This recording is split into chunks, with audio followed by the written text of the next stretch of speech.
live on Pop Culture Breakdown. Happy New Year to all of you out there in the chat. This is our first Pop Culture Breakdown of 2023. And oh, what a wonderful start to this year. Oh my God, all the shit going on. Oh my God, it's been terrible. But I am delighted to be here. Well, after this little bumpy start, then it's going to be good. You know, I found a lamp on the beach and I've thought about rubbing it, making some wishes. I don't know. You think I should out there? You think I could wish for a happy 2023? Do you think it could be better than 2020 and 2021 and 2022? I don't know. You know, I'm scared to rub that lamp. I'm scared to ask because, you know, it could be always so much worse. But we are here tonight together, assembled here, and I am delighted to be joined by my panel of pop culture pundits.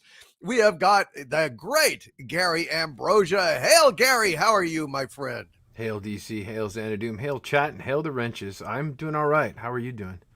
I am going on not a whole lot of sleep, but I'm hanging in. I'm fired up for tonight's show. I think we've got some great stuff to share, and I am man. It's 2023. Yeah, Happy New Year, everybody. I'm happy as a little girl, to quote Mike Myers on SNL. You know, in Sprockets, remember? I'm happy as a little girl. Remember Mike Myers doing that? Now's the time on Sprockets when we dance. And speaking of dancing, oh God, I can't believe this transition. Rancor Steve, ladies and gentlemen, Rancor Steve. Hail, Rancor Steve, how you doing? Oh, I'm doing fantastic. I'm glad to be here. It's another fiasco week, but it's always fun to be here on Wednesday. So good to see everyone in the chat, everyone on the panel. Let's get down to party, man. Woo! Let's do it. I love the nightlife. I've got to bogey. And speaking of bogeying, I don't know what this means. Douglas Nelson, a.k.a. Mr. Nailson, our own boogeyman. Get down on it, Douglas Nelson. All right, I'll take it. How you doing, buddy? Better than I have in a while. Knock on wood. Knock on. That's me knocking on my. Yeah. Open the door. Oh wait, it might be Harvey. Yeah, doing better, much better than I have in a while. So there's something good as the start of the new year. Absolutely. Which I mean, there are good things. There's always good and bad. It's a mix, you know. Yeah. As the old Buddhist koan goes, those who believe you can have just rule without attendant misrule do not understand the universe. So that's the way it is. Mike, Mexican Iron Man.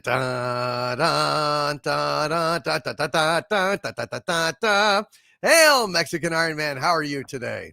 Much better. I'm not Cocaine Bear, but I am Caffeine Mexican Bear tonight because I just had a double espresso to wake me up after 2 days of NyQuil by night and Theraflu by day. I'm trying to fight this woke cold that I got here in California. And so, I think my voice is okay. How do I sound? Do I sound okay? You sound fine, man. You sound golden. The tender loving care of Bambino has made it through the day. Got me through the day. I am delighted that you're here, that you're all here, and I'd like to get things started off on a good note, a happy note, with my impression of Mickey Mouse on crack. Here is Mickey Mouse on crack. Ha ha ha ha! And with that, let's go. Let's go. Soon to be a D+ series. Yeah, there's the guys now in the audience scribbling it down. It's like, by George, we've got it. We've got it. Let's get to the breakdown.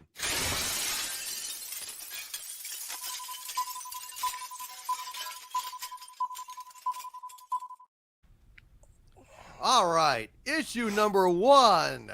Get woke, go broke. Yes, my friends, it has been a shitty last couple of months for the woke Disney Corporation.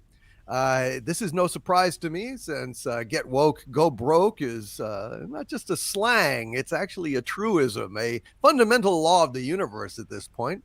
And our own Mexican Iron Man is here, being our resident financial expert, to go ahead and talk about this sad decline in the fortunes of the Magic Kingdom. Mexican Iron Man, what can you share with us?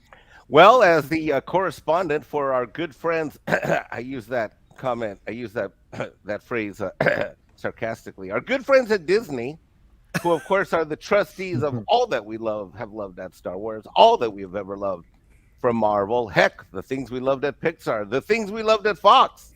God, that's a long laundry list. The trustees of Lucasfilm. How I forgot Lucasfilm, not just Star Wars, but all of God, forget Lucasfilm. It's dead. but our good friends, the trustees of so many pop culture IPs that we relied on to formulate our character, give us joy. Well, we've got a little bit of a little look back at the last couple years. Doomcock, if you could share the screen, please. Absolutely. We're going back in time now. Wong, wong, wong, wong. Wow. Why is it not displaying? That's weird. Oh, I don't know. That's weird. Let's see. Let me try it again. I've got it here. Okay, let's try it one more time. We'll try it one more time. Maybe did you minimize the window? Oh yeah, that's what I did. Yeah, that's probably what it was. Okay, let me redo it then. Here we go. Boom. Gosh, we were How's cranking that? along so well there for a minute. It was perfect. Oh well. Maybe I should have gone caffeine instead of cocaine. Okay, how's it now? Is it coming up now? Yes, it's good. Okay, so you see the chart on the right? Yes, I do. Oh dear. What you see there, Doomcock, is not the pictures of the Himalaya mountains on the downward slope. It is not the arduous climb or fall of Mount Everest set of hikers. It shows the stock price of Disney from March 8th, 2021 to just today's stock close. As of Wednesday, the market close price was $91.98. On March 8th, 2021, 22 months ago, the stock was at $197.16. Oh. In 22 months, that stock has dropped in value by 53.3%. Oh my goodness gracious. Wow. The current market capitalization is $167.7 billion. But in March, Doomcock, of 2021, a mere 22 months ago, the market cap was $359.5 billion. No wonder I'm having to get on crack. Oh, Mickey, I can see why you've had to turn to alternative sources of revenue. For low in 22 months, you have lost, Mickey, $191.82 billion. Your stock that you hold in your hands, Mickey, and others hold around the globe has dropped in value by $191.82 billion in the last 22 months. Whoa, a loss of approximately $8.719 billion per month. Per month.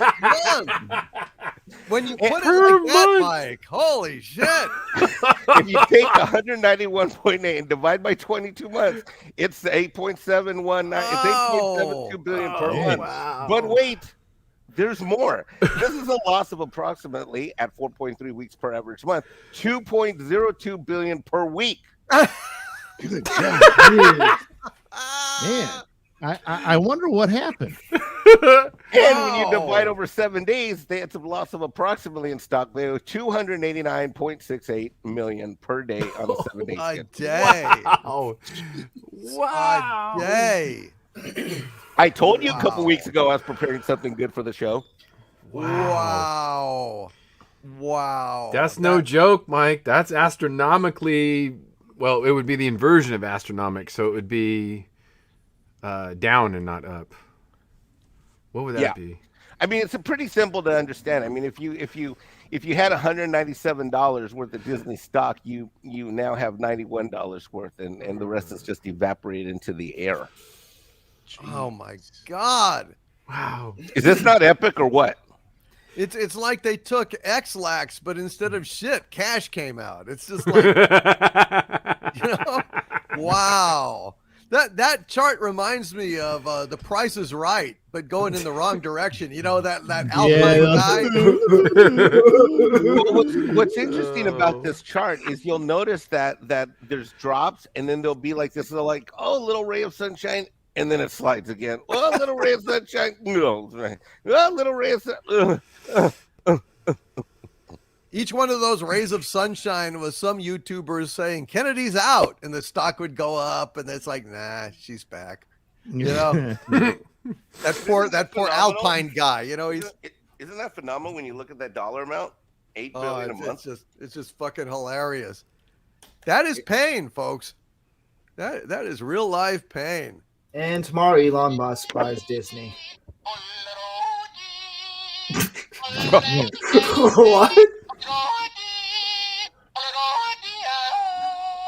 What the?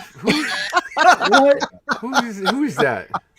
That was a yodeling pickle that Stellar Heather gave me like last Christmas, not this Christmas, but last Christmas. That I've had it on my desk waiting to do this joke for like over a year. And now, thanks to Mexican Iron Man, I could. Wow.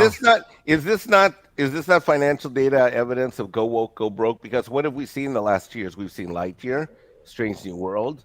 We've seen the MCU. I mean, we can just keep going on and on and on. Yes. Oh, fuck yes. Yeah. This is awful. I mean, my God, why? Maybe you can tell me, Mike, or guess how come the stock investors at this point are not just in uproar? What's it going to take to make them like wake up from their stupor and say, "Hey, I used to be a lot richer, didn't I?" Well, one of the what happened with Disney and other companies, and this is what Iger did, is a lot of companies attracted these ESG investment funds where they thought they'd put money in, drive the value up, and institute these woke policies of diversity, inclusion, equity, social governance, blah, blah, blah, blah, blah. And that really just doesn't, ideology doesn't make money. Capitalism makes money. And when you go woke, you do go broke, at least. And this is what I've always said. I've always said that it doesn't matter if they necessarily lose money on any particular movie. But what does matter is in the aggregate, if the stock price drops, stays dropped, and continues to drop. And that's what we've seen happening. And I think one thing that's been overwhelmingly clear is that the brand reputation of Disney is now down. For the first time in the last 2, 3, 4 months, I now know that there are normies that I talk to that talk. I was just at a Christmas event. This is an anecdotal fact. Okay, this is an anecdotal, but this happened just the other day. I was at a Christmas New Year's dinner just this past weekend with relatives I hadn't seen since pre-pandemic, and we're all at their house. We're having a New Year's Eve, and out of nowhere, one of them mentioned, "Hey, are you going on a Disney cruise again?" And then my other cousin says, "Oh, I don't think I'm going to go on those again." Then my other cousin goes in, he's like, "F that company." And I looked, and I hadn't said a word. I was just listening to them go back and forth. Wow. And I said, "Why did you say that?" He says, "You can't trust them with your kids. I don't trust them with my grandkids." And he has grandkids already. He's an older cousin of mine. Wow. Ouch. And he said, "I don't trust that company with my kids." I'm like, "You're kidding." He says, "No." He says, "I cut off that Disney Plus shit a year ago." And I'm like, Holy and I just shit. I was acting like I was totally surprised, right? Because he doesn't know me. None of them know my online life. Not one of them knows Mexican Iron Man, YouTube, nothing. Okay. And I said, they just know me as Mike, the cousin who has an accounting firm and a tax firm. And I said, "Why do you say that?" He said, "Dude, the shit they're putting out, all that woke garbage." He's like, "Did you see what they were trying to do to Lightyear?" I'm like, "No, what did they do?" He says, "Man," he said, "Man, there's no way I'm taking my grandkids to see that crap. None of it." Wow. This reminds me of an episode of Zorro. It was where, like, really they surreal. don't know that Mexican Iron Man is Mexican Iron Man. They think they're just talking to Don Diego, and it's like, are you kidding? What is this about Disney? Tell me more. Oh, Disney sucks. Yeah, it was like that because they don't know me, and I didn't. I was just listening, asking questions, and then I asked my other cousin. I said he was telling me about how he went on a Disney boat cruise 2 years before the pandemic. They spent like 20-30 grand. I'm like, "Are you going to go on that again? Knowing that the company is the way it is?" He says, "Well, we're looking at other cruises to go on." My other cousin's really rich. He owns this really commercial tire company. He makes really good money. He does like $8 million a year, and he does real good. But I was flabbergasted. This was just this past Sunday. I was absolutely stunned by what I was hearing. Totally stunned. Wow. And that didn't happen recently. So I think the brand name has finally heard of this company. I think normies are staying away. And recent news of what's happened at the parks in terms of the lack of maintenance and upkeep doesn't help either. And that's the final nail in the coffin. There's rumors that they're going to sell ABC. There's stock rumors that from the investment analysts.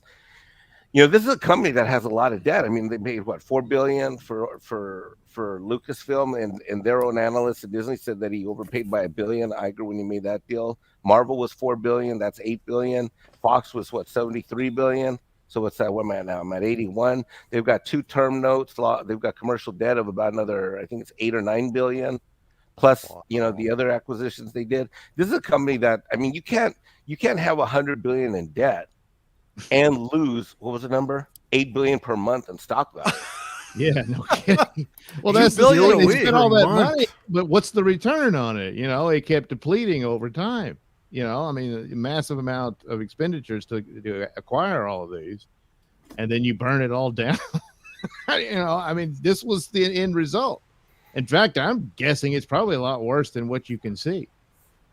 100%. Yeah, and I mean that, like, and that anecdotal incident, what Mike's talking about, it's something like Lightyear that reaches the normies, and when that happens, it's over. I mean, right. It's one thing for the nerds to be offended by something, but it's a total another thing for family normies to be offended by something. That means it's over. Gary, that's what it was. It's my family. They're all working class, blue collar business. Well, one's a retired guy, the other's business owner, one's a former sheriff. There's 15, 18 of them in the room, and I'm just listening to them all go back and forth. It's exactly what you just said, Gary. I was literally stunned. I was like, whoa, this is, because we've been talking about this on this channel, Duke. You've been talking about this for what, 4 years, 5 years? They're the perfect model for this right now. Just normal folks. Yeah, wow. That is a very powerful anecdotal evidence that that this is really disastrous for Disney. There's no question. You say, Doomcock, that really they've got to Disney as a company has to restore the public trust. No, isn't that what you said? Like, did you say that in your last video? Something like that. Oh yeah, I mean, they've damaged themselves so severely. Look, it takes a long time to accrue goodwill from the public, but it can be lost in a fucking heartbeat. Yeah. Yeah. And that is something that they don't realize. This is incredible. This is actually, I think this might be a good video to excerpt and run as a separate video, because this is graphically and dramatically evidence that get woke, go broke, and Disney is well on that broke path. Yeah. And there were so many opportunities to avoid this. It was clear. This is the end result. This is where you go with this nonsense, and no, every turn we're pissing off the right people. That's your customer out there. That's the people Mike's talking about. That's what propped you up. That's what paid the money that made you where you are. And you told them all to go to hell. All right, you can go there too. And that's the deal. 100%. And as big as Disney is, Douchebag Kylo makes a good comment in the chat. He says it's not that it costs Disney that much; it costs the shareholders that much. Well, but this is all integrated. This is hitting their executive compensation plans. This is hitting bonuses. There's a lot of people who are Disney stockholders and the stakeholders. And at the end of the day, Disney is owned by its investors, and that is who we want to feel the pain. We want, because the reason we get crap is because of this woke ESG ideology. Who pushes that? These ESG freaking investors. Well, guess what? This is where we have to hurt them in their fucking pocketbook. 100%. And this is evidence, graphic evidence of that hurting. Mexican Iron Man, can you move your mouse over that graph? I think it will show. Yeah. Go ahead and move that mouse to the top of the graph. And if you could, while the pickle plays, let's go ahead and trace that downward path as a final requiem for Disney, shall we? Ready to rock. Okay, here we go.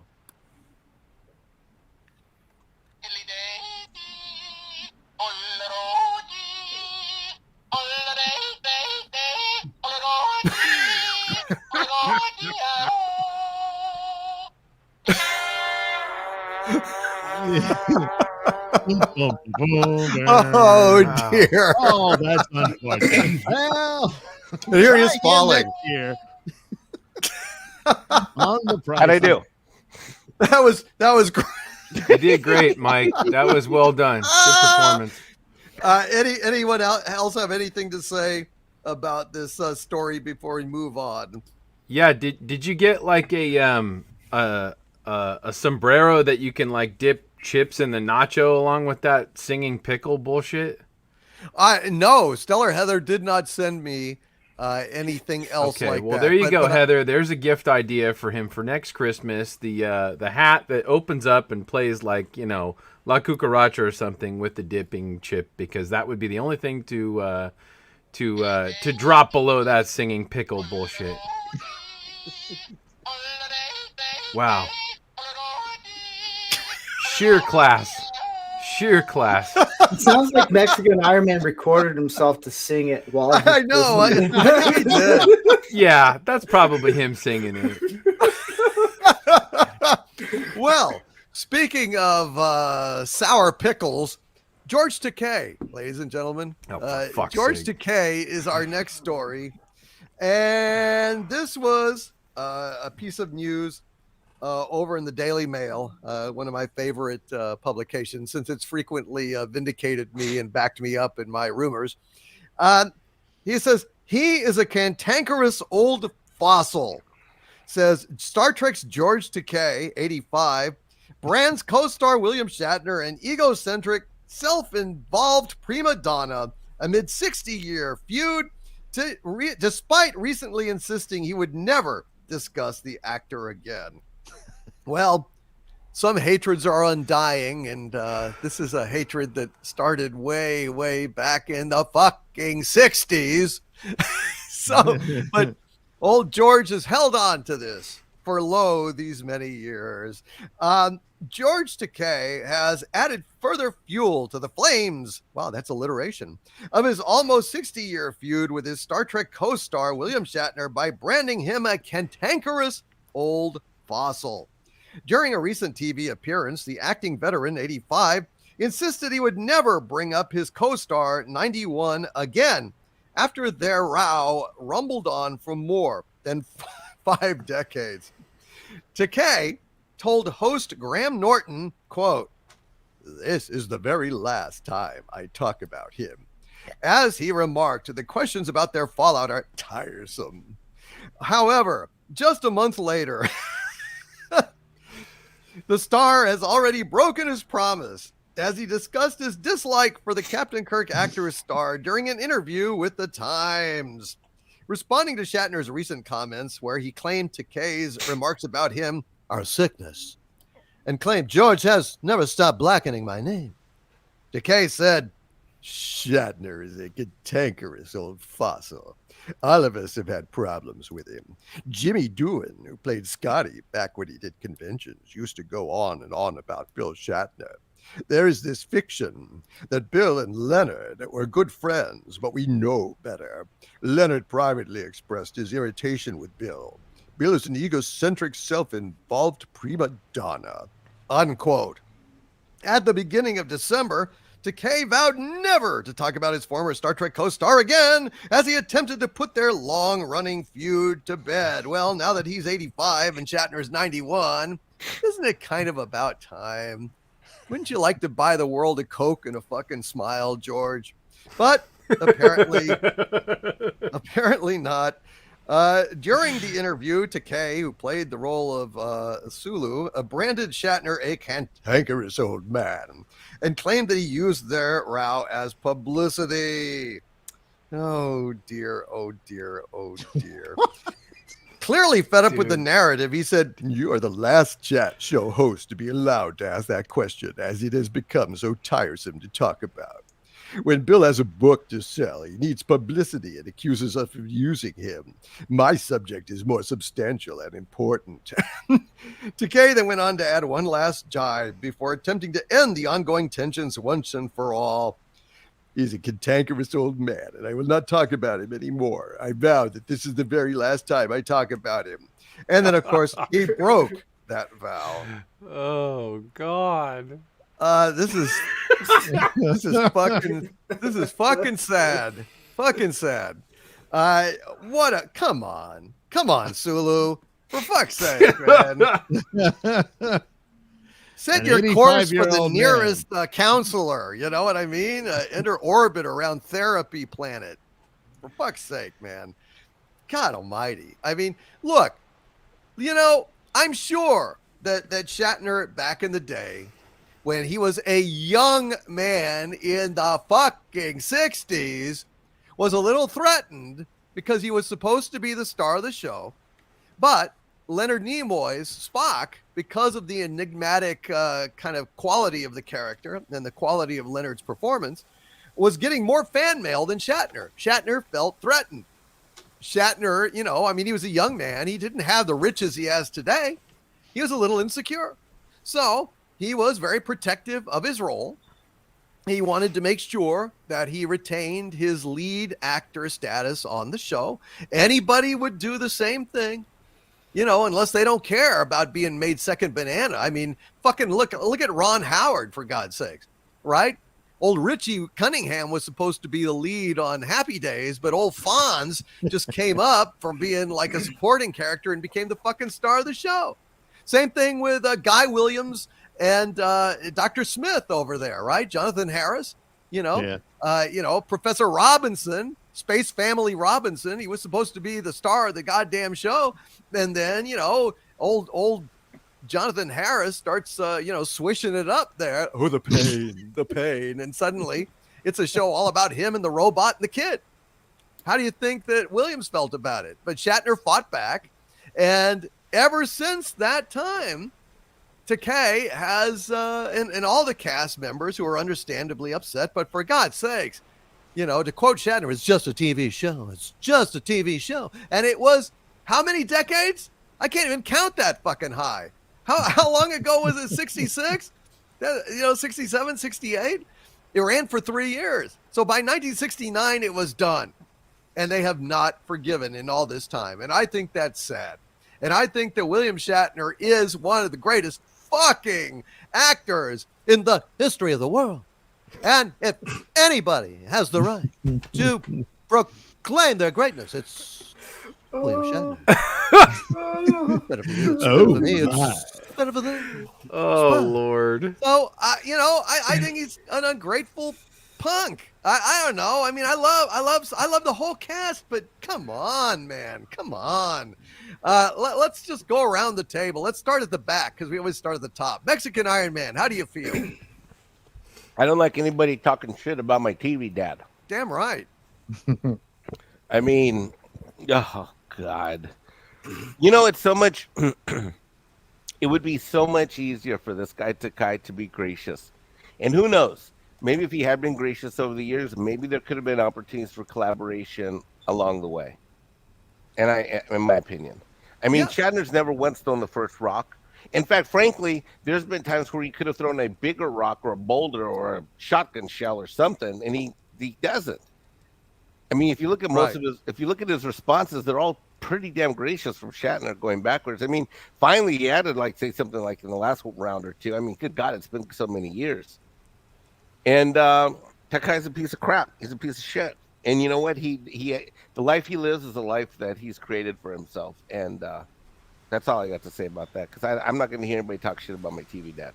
No, amen. But I mean, it's not like, Takei is out on the street, gathering, cans and, used goods to sell at, Salvation Army or some shit. I mean, he's had a great career too, for God's sakes. And he's still in the news. So what the fuck? Douglas Nelson, isn't this the height of ingratitude, or do you agree with Takei's grievances? Oh, my. No, this is just too long. And besides all the grievances about Shatner having problems with Spock and everything on there, that would have been between him and Leonard Nimoy. But you never heard any of that from Leonard. And actually, he would take pains to explain things. And that's how Shatner is and stuff, because Leonard Nimoy was a grown-ass man. George, for whatever reason, just hasn't. I mean, he sounds like a child. For whatever disagreements they had, I don't see how much Shatner had any real effect on his career, as he was a supporting character in the show and that sort of thing. And that many decades ago, it's absurd for whatever the problems were. And boy, really classy to cite two guys who have since died as your support to your argument here, who can't speak on their terms about whatever it was that they had a problem with Shatner for this or that, or just said, yeah, Shatner would. That's all I've ever heard from anyone else. He's been the worst, like Shatner's this monster or what have you. The rest of it, yeah, sometimes he could be a jerk or what have you over this or that, which is just the normal things you go through at any job. Yeah. For him to be doing this, and it's the lack of self-awareness once again. First he's calling him a fossil. Well, George, you're no spring chicken. And then this is for publicity. The only thing I ever hear from Takei is either his political stuff or William Shatner. So, year after year after year. So and like Mike said, Shatner never threw the first punch on any of this stuff, and whatever problems you got are your own making, and it's just, it is sad. There's only 3 of them left, and this kind of thing, this is what you do. And that crap, Leonard Nimoy never liked him, but you don't get to say that. You don't know, I mean, golly, it's sad and unbecoming of someone his age who should know better. The only pass I can give him is like, well, the senility setting in, I guess, that's the only way out here for this type of behavior. Yeah. But I mean, has he been senile for decades? Yeah, I know. This guy, it's just, I mean, I don't think so. Yeah, he blamed Shatner for a scene that was cut out of Star Trek 4 and stuff like that. I'm like, Leonard Nimoy was the director, George. Stuff like that. Right. He just always had a problem with the guy, and he just doesn't let it go. I'm sure there's things he's got reason to be bitter for. I mean, he was in the internment camps and all that. He was a gay man growing up in those days and all that. But this Shatner thing is bizarre. It's just a creepy, weird, ugly obsession. Yeah, it really is. Hot Dice in the chat says, I met some employees of a Star Trek museum in upstate New York, which I'd love the address for. I had no idea there was a Star Trek museum in upstate New York. Anyway, they all raved about how great of a man Shatner is, how much he loves his fans, and makes time to visit the museum every year or so.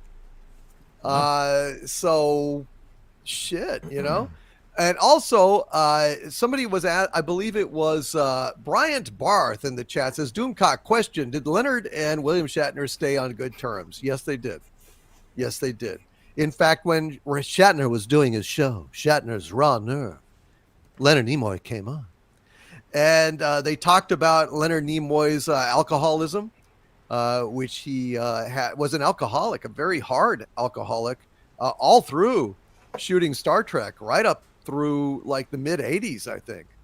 And he had to have a drink when the show wrapped, like at 5 or 6 o'clock.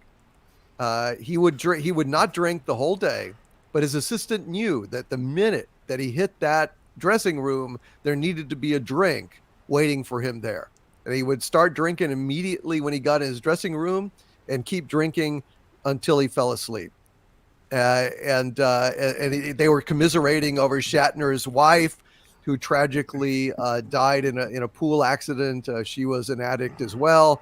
So, I mean, they had some heart-to-heart stuff. Also, Leonard Nimoy pointed out to William Shatner, you do understand, Bill, that we have a most favored nation clause in our contracts. So the fact that I've directed these movies means that it's your turn to direct one. Leonard Nimoy didn't have to do that.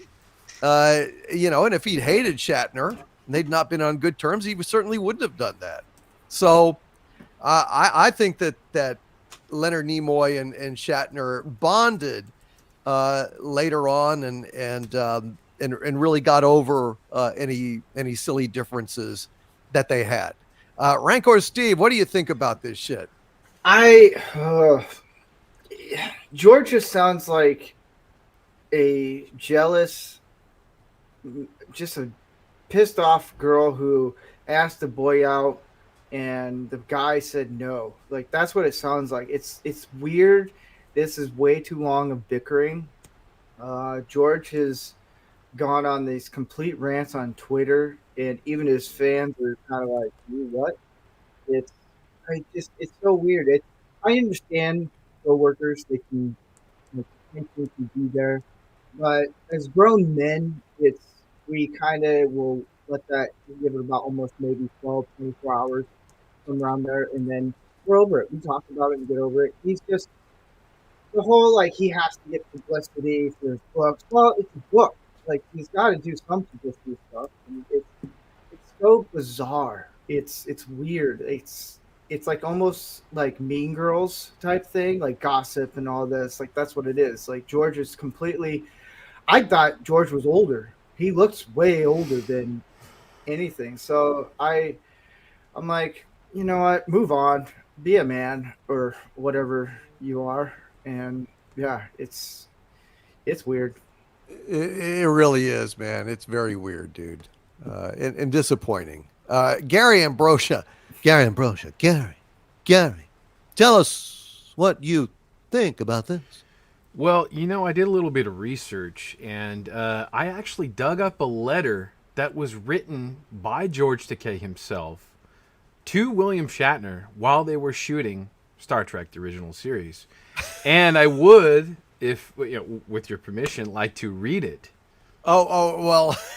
Okay, go ahead. I figure maybe it'll shed some light on this whole situation. We'll kind of understand a little bit more about who we're dealing with here. Are you ready? Just be sure it's in no way slanderous or otherwise, No dirty words. Well, George, at one point, George was very, well, let me just read it. It's not slanderous in any way, I don't think. I'll read it in his voice. Dear Bill, I really loved the scenes, your scenes today. Nichelle and I were remarking on just how criminally handsome you are in the powder room. I hope you liked my fencing scene. Hours of training and suffering for my art, but who am I talking to? Maybe we could go on a cruise together and have a little sword fight of our own. Please let me know ASAP, as the rooms with the deck go quite fast. Always discreet. George. Bill's response was, Georgie, so sorry, would rather spend time with the horses. Thanks anyway. and then George responded, of course, which was, poor George, because he was a little upset. Well, screw you, bitch. Oh dear. So I well, think that's where I think that could be it right there, guys. Oh dear. And he's never really got over it. Yes. That is, of course, comedy. The comedy stylings of Gary, not to be confused with actual letters. This is a comedy bit. Yeah, that was more of a reenactment of something that I just made up in the last 10 seconds. So there you go. Slightly not accurate. But it was very plausible. That's why it was important to put that disclaimer. What if? That's right.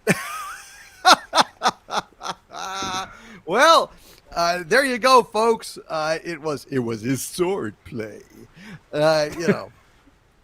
But unfortunately, the glow-in-the-dark condoms had not been invented as of yet. Otherwise, it could have all been done to the tune of dun dun dun dun dun dun. Oh God! Oh dear! You're gonna ruin that piece of music for me, Doug.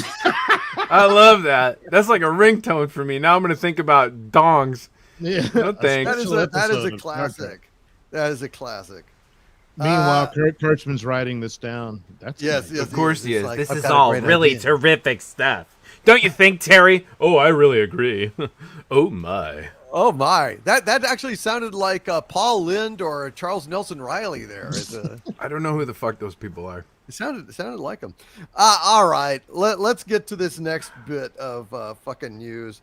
I don't know if it's real or not. It may be complete crap. But it was published on a website called World of Real, and I never heard of them. It says Damon Lindelof's Star Wars movie set to shoot in April.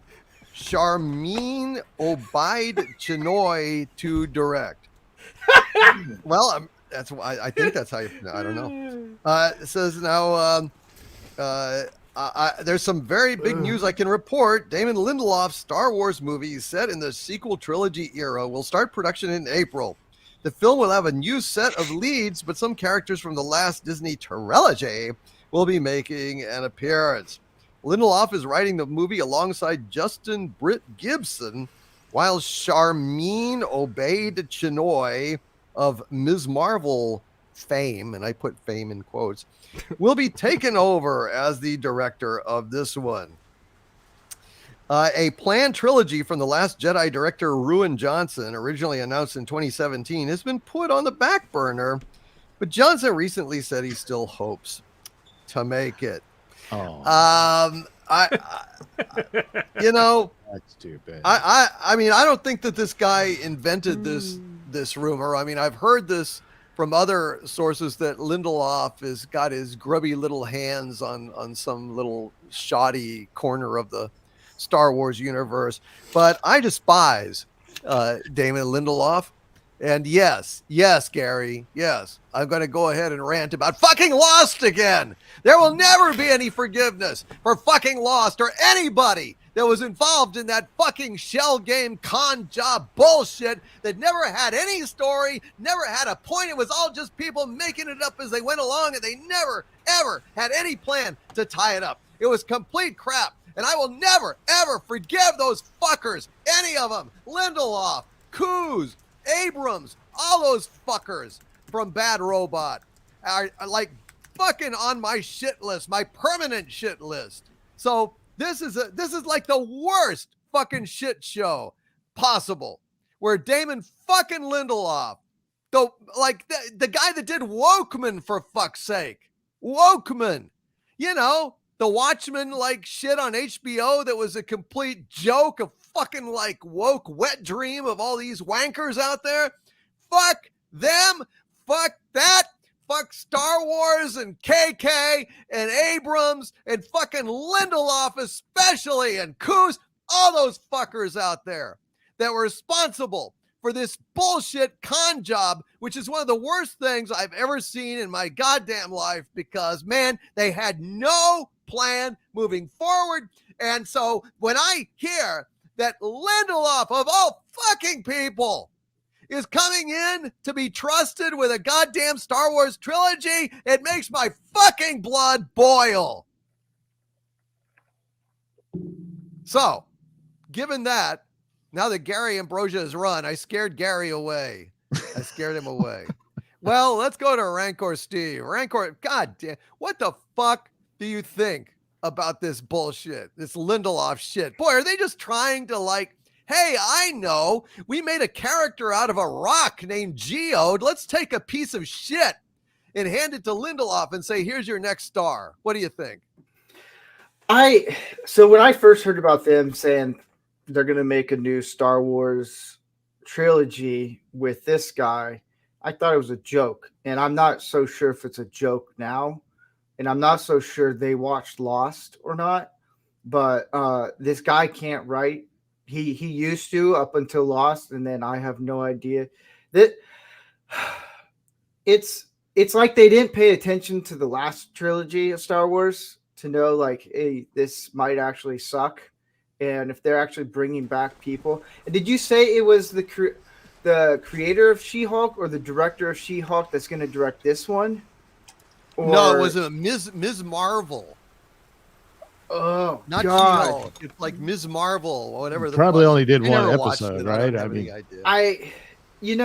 it's finding these woke and diversity type directors that they're going to be like, let's do this. They never go well at all. They don't. It's going to be terrible. Even if they do, I'm still hoping this is a joke. This is some type of big Disney April Fool's joke to all of us. But I'm not putting any money on that one. But this is just, he's just, I don't know. I just don't like seeing the guy's face. That's for sure. He's just this weird looking, like, ugh guy. Yeah. So I hope it's a joke. If it's not, God help us all. Yeah. You know, as my Yiddish friends say, Lindelof is a schlemiel. He's a schmendrick, a schmuck, a schnook, a schnorrer. What do you think, Gary Ambrosia, about this Damon Lindelof shit? Well, I don't know. You know, it kind of seems like they keep mentioning these things, and I don't know if they think that you know, they see this, they see the chart that Mexican Iron Man put up, and they're like, oh, the stock's dropping. Announce another Star Wars movie so we can boost it up for a second. But they don't realize that it drops it down or something. You know what I mean? I don't know. Yeah. Well, I don't know. I think it's hear it just from this. I've heard it before. I heard it like in other publications and shit. Unless we it's hear complete shit crap. about new Star Wars movies all the time, though, and then Yeah. it just kind of goes away. You know what I mean? Mm-hmm. I don't know what the. I think that they think that it's gonna help the narrative move along when they announce that some fucking project's gonna come out, but. I mean, did anybody look this up? Is it in develop? Is it just in development, or does it actually have like people assigned to it? Is it a legit production? Because this article that you showed me was really vague. It's just kind of a quick mention and like, you know, this is possibly maybe coming out never. You know what I mean? It sounds like another one of these bullshit non-existent projects that they announce in order to, I don't know. Well, bump the stock I up hope a it is, couple man. cents. I hope it is. But just the mere thought of it. Yeah, you know, the I don't mere know thought who this of it. Lindelof fucking person is. I never watched Lost, but yeah, I don't know. That's all I really have to say. Not much. Mr. Nailson. This sounds like a typical bad robot move to what Gary's talking about here. Star Trek 4, anybody? Oh right. Oh, there we go. You know, Which one? and- Which iteration? Which no, announcement? the Kelvin one. The bad Oh, I know, robot. but how many? Which of the? Yeah, I know the It time never travel happened. where he meets his daddy Thor. Then the latest one, I think there was supposed to be a Tarantino where they go back in time and become gangsters. Then there was Noah Hawley. I think it was going to actually be a Next Generation reboot, and then now I don't know what this fourth one is, but they lost their director. So yeah. Anyway, Star Wars. It's just, yeah, Dead announcement brand. of Dead something, fucking and brand. the only thing it says, oh, they're going to start in April, but there's no talk of anyone being cast. There's no, the KK mentioned this guy is supposed to be the director. I just think this is just an announcement. See what happens, what reaction there is, in the hope that there's some interest in it, and they'll get the go ahead. You know what, Doug? Maybe there's some clause in the agreements with these people's representation where they have to announce something in order to big up their name in the public, but it Might doesn't be, actually yeah. have to ever go anywhere. Right. You know what I mean? It's kind of like a Yeah. clickbait or like a hit, but on on paper. You know what I mean? Maybe that's what it is. It sounds like total bullshit. I mean, we've been seeing this shit, like, you know, all these stupid Star Wars projects being announced and they never come to fruition. So really, who gives a shit? You know, like it was so vague. It was such a vague announcement in the article. Well, guys, it can't be real. I know you're really excited about this project, but I'm not seeing it anywhere in his IMDb Pro. Really? Profile. No. Shocking. So Oh, my Shocking. goodness. Well, that's Who would've obviously thought? a mistake. no, it's not even. No. I Nothing in just, development. So No. there's Ever nothing since- there about it. No. anybody I can taking bring it up on Lindelof. screen if you want, but I don't know if you want me to. So you but- think that this was so like this is- KK or them doing a phony announcement? See, when it says exclusive, doesn't your article doesn't say exclusive on Mhm. it? Usually that means that someone went to one of the trade publications and paid a fee for a feature. When it says exclusive, that means that usually it's paid, or there's some kind of quid pro quo, kind of like, hey, look, I need you to run this for me. You're getting this. I'm not going to release this. This isn't a press release. You're going to get it. You run with it. Here's what's going on. I think this is a flat out plant that is in line with some of what your reporting has done in the past, where she's trying to keep herself alive and relevant. And the All only right. only way to do this is to grab this guy. I mean, let's just face facts. Shitty or not, this guy is shitty as a director, writer, whatever. You know, there's no way he could pull this off. I mean, there's just no way. I would hope After not. what he did to Watchmen, holy God, that was It was horrible. It's just like someone who absolutely hated Watchmen couldn't do a worse job than what he did. I mean, that was Yeah. oh my God. And then you're gonna hand off a franchise to this guy when you're in this kind of shape. And frankly, Doomcock, he's a JJ guy, and right now JJ and all of his people, they're like radioactive right now. Thank God, as they should have been all along. Yeah, the Well fallout's said, sir. incredible. Well said, our overlord. Well said.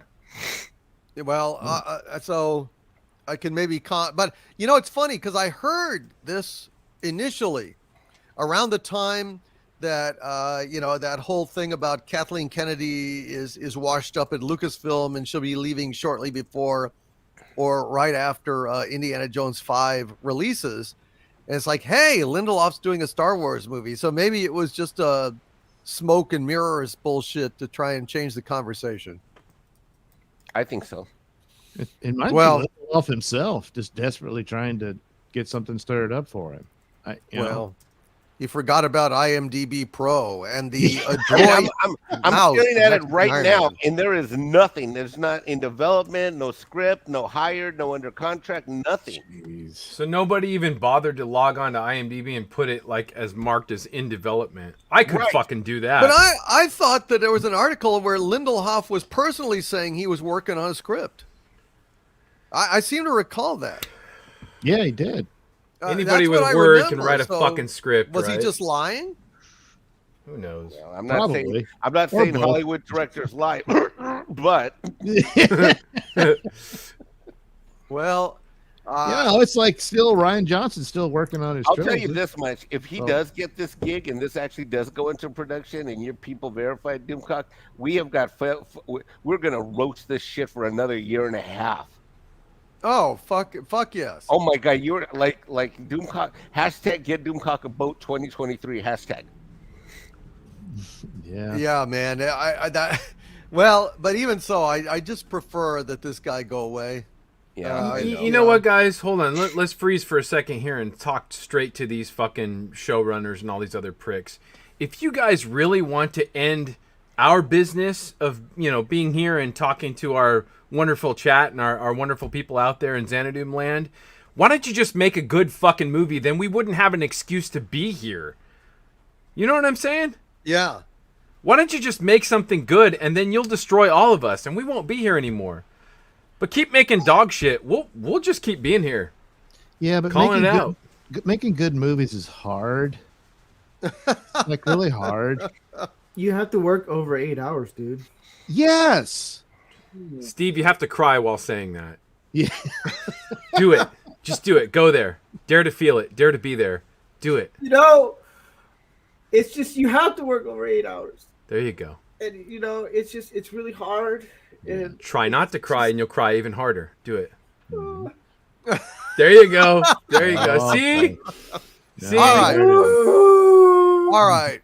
So I've gotten to the bottom of this. So this was back in October, around the 25th of 2022, when this hit Vulture and GQ and Screen Rant, and GQ said Damon Lindelof's Star Wars movie is a top priority at Lucasfilm. Details are still top secret, but apparently it has the most momentum out of all the other Star Wars films in development. So this guy said it was an exclusive. Well, I guess the exclusive part was saying it starts in April, but this was all over the fucking place. In fact, Deadline reported this, guys, on October 23rd, that a new Star Wars film is in the works to be co-written by co-showrunner Damon Lindelof, and as a follow-up report by the Hollywood Reporter, Justin Britt Gibson and Charmin Obaid Chinoy. So this is real shit. I mean, I wasn't just suckered in by this fucking story. I mean, I was triggered because I'd heard this before, and like Lindelof, there was an article, I can't find the article right now, where Lindelof was quoted as saying, "Yeah, I'm working on it," and we're so maybe it was in the Deadline report. Secret Star Wars film from Damon Lindelof and Lucasfilm sets Ms. Marvel's Charmin Obaid Chinoy as director. Yep. So that was over on October 23rd in Deadline, not a bullshit clickbait thing. So they may have been misled, but this is the genesis of this is real. And that's what fucking triggered my ass so bad, because I am sick of this. God, if they do this, Doomcock, Jesus Christ, that's like dropping a thermonuclear depth charge in their own brand. Oh, yeah. Well, they do that Yeah. all the fucking time. You know what? Go ahead, make the damn movie. It doesn't matter. It's I too agree. late. I It's too agree. late. Yeah, it's too late. This thing Yeah. has been burnt down. Like I said, oh, you might get a good Mandalorian here and there. That's it. At best. So go ahead, make it. I Yeah. Totally care. agree. I Make just it. find it odd that they say it's going to start in April and there's nothing else. No. You think there'd be more to it than that? You can say, well, so and so's been cast and that sort of thing. Right. But fine, whatever. The guy probably is full Come of April, shit. we'll know for because there's been a delay and okay. Yeah. But go ahead. Oh, it's part of the sequel trilogy. Oh, even better. Oh boy, is that the cherry on top? Go ahead with whatever. Some of the fumes you sequel have trilogy left in the actors tank. may reappear, but we don't know yet. Oh, good God. Yeah. What a Poor selling point. I guess poor Daisy is like, I need the money, Right. Because, Oscar Isaac's like, no, I'm good. Adam Driver, I'm dead, aren't I? Yeah, never mind. Thank God. Woo. So Dodge was that bullet. Palpatine. Thanks for killing me. Good. Woo. So, yeah. No, go ahead. Yeah, Doesn't matter. I agree. Star Wars is poison. It makes me sick now. I won't even watch the original movie anymore. Yeah. Sad. Yeah. Well, yeah, and I know I'm kind of hopeful that maybe the Mandalorian will be good this season, but then again, what they say, a good Mandalorian is hard to find. Oh, yuckity yuck. Hey, if I laugh at any mortal thing, 'tis that I may not weep. Aw. Because She doesn't have anything on her credits either, or projects list. Oh, really? Mm-mm. So, well, I mean, maybe But that. you're right, Jim Cock. This is the fifth mention of this thing. I Right. went back in my IMDb Pro. You're right. What you're talking about yeah. is the fifth mention of this. Yeah. So someone DC. New is the announcement that it's going to start in April. That's the only. Yeah. DC. Okay, a little quick trivia note. Did you know that Daisy Ridley was a day player on Toast of London? No, She's got, I did not. One line. Yeah. He's She had going. a He's, line? I didn't even he's- recognize her. If you go back and watch the I think it's the first season. He's about to go on stage with he's playing the king. He's like King Lear or some shit Yeah, like that. I remember that scene. And she's handing him the trident, and she's like, she says something to him, and he goes on stage, and they're pelting him with vegetables. But that's her. I'll be dipped in shit. Right. Wow. Well, there you go. Was that before or after her big star turn? Before. It was before. Yeah. I wouldn't be so sure. I mean, God knows what's she doing these days. Sleeping on her parents' couch. Probably so. She kind of kicks in her sleep like a dog dreaming, and I used to be a star. I used to be a star. I don't know. Jesus Christ. All right. Let's take a break. My head almost exploded there. Let's have a few super chats, shall we?